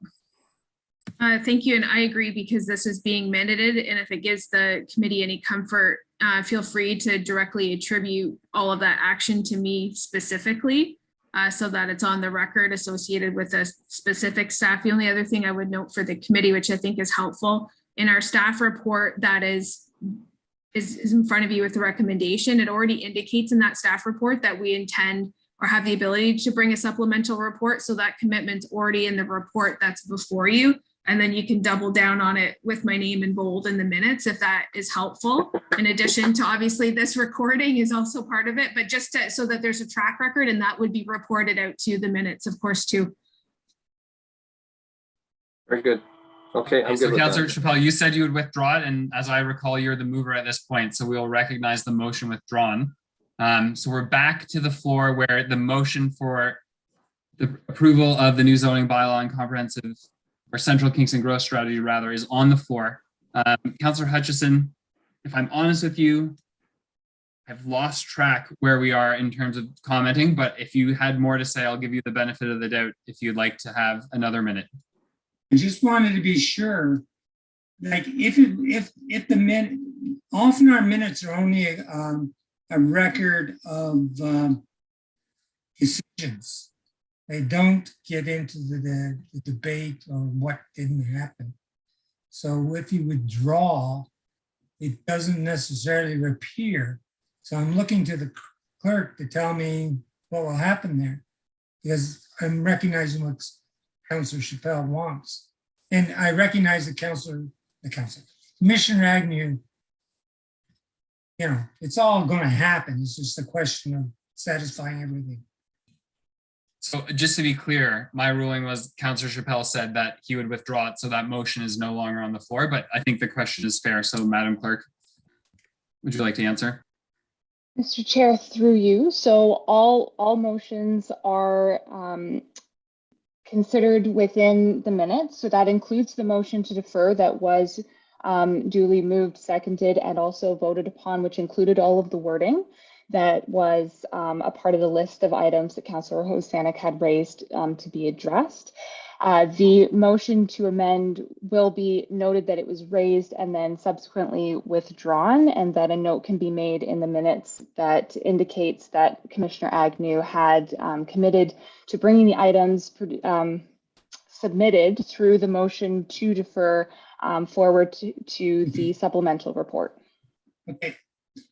For the sake of Councillor Chappelle, I just want to make sure it was in the minutes. Okay, fair enough. Well, that's fair. Thank you for that. Councillor Hosanek, your hand was up, and then I'll look for a final round for committee, and then we'll vote. Councillor Hosanek. Thank you. So it's just like from the public's perspective, we just went through 7 hours to rubber stamp the report. Like, that's just so weird to me. Like, it's like we have no choice. We've just been told our hands are tied. We have to pass this report to send it to council. And then if somebody wasn't watching tonight and says to someone else, what did planning committee do? It's like, yep, I saw 1 o'clock in the morning. They all had their hands up supporting the report. Like, that's just, there's something wrong there. Like, there's something wrong. Just to be sure, procedurally, you're welcome to vote against it. That is more than fair. That's your role if you see it fit. But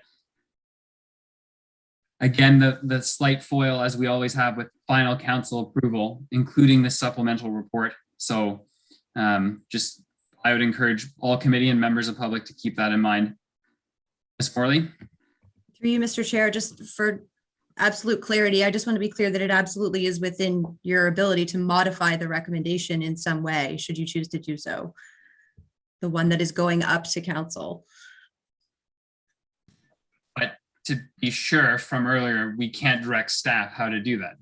You can, through you, Mr. Chair. So you can absolutely move a motion to amend the recommendation to include specific amendments. I think at this point it's premature in that we're just being asked to explore those potential amendments, which we've committed to do as staff, and to bring them back in a supplemental report on April 26th. But I just wanted to be clear to you that you're not obligated to rubber stamp this. It's within your power to make amendments to the bylaw should you choose to do so. Right. Okay, so I did just say last call, and Councillor Hutchison, you went, but this is a discussion that's not yet over, evidently, so after you. I want to go home too. I am home, but but I think most of us like to fall into bed. But so, given what Ms. Morley, I wish I could see her face. Because then I could judge whether I was on the right track or not. We could say, here's the motion from the recommendation, and then we could say subject to supplemental report on items discussed. And then everybody's in the clear. And besides, I want to point out, you can vote against it at council, and I think we're only 5 of us here. There's 7 other votes out there. So hopefully they're not going to rubber stamp it. They've probably got some issues too. So so I'm just thinking of ways we can procedurally do this and satisfy people that it will be subject to that. And I'm sure it's subject to anything when it comes to council. I mean, people may come up with other things in the meantime. It's just the way things work. So, I recognize that Councillor Stanek is right to be concerned that people think, oh, we just rubber stamped it. God knows it's pretty evident at 12:54 that's not the case. But that's my suggestion. So I'm going to move, unless Ms. Morley gets out her ruler and tells I'm not going to do it. On the recommendation, subject to a supplemental report on items, what did I say? Items discussed. We do that and it's not right, you know, it signals that this whole business went on. So that's a motion to amend from Councillor Hutchison? Yeah, I just need a second. And do you have the language? Councillor Chappelle, I saw your hand first. Councillor Hutchison, do you need 5 minutes to get the language to the clerk, because we'd like to see it before we vote on it? There's only one line. Subject to a supplemental report on items as discussed. That's it. I don't have to write that out, do I? Do we need to have a date, Madam Clerk? No, it's already in. It's, Through you, Mr. Chair, I believe what he's referring to is a modification to paragraphs 2 and 3 of the original recommendation, which are to approve the amendments to the official plan and the zoning bylaw to read at the end of that, subject to preparation of a supplemental report addressing the items raised at the planning committee meeting of April 7th. Yeah. And 8th. And 8th. Yeah, right. I see goodwill with the committee. I don't see any objections from staff. Ms. Agnew, this is your opportunity if you need further clarification. No, thanks. I'm good, Chair. Thank you, everyone. So we had a mover and a seconder. Is there any debate about the amendment? Councillor Chappelle. May I call the question? Very good. All those in favor? And that passes unanimously. So we now have a motion as amended. And now I will call the question on that one. Motion as amended, as in the report. All those in favor? And that passes unanimously as well. Thank you very much, everyone. But we're not quite done yet. Just going to pull up the agenda again. So that moves us through our business. Are there any motions? Seeing none, no notices of motion. Other business? No, I'll note the correspondence that is recognized on page 6 of the agenda, and that we have another planning meeting coming up on April 21st at 6 p.m. Motion to adjourn. Councillor Neal, seconded by Councillor Osanek. All those in favor? Alrighty, thanks everyone for your patience and good spirits in moving through that. We will talk to you soon. Bye for now.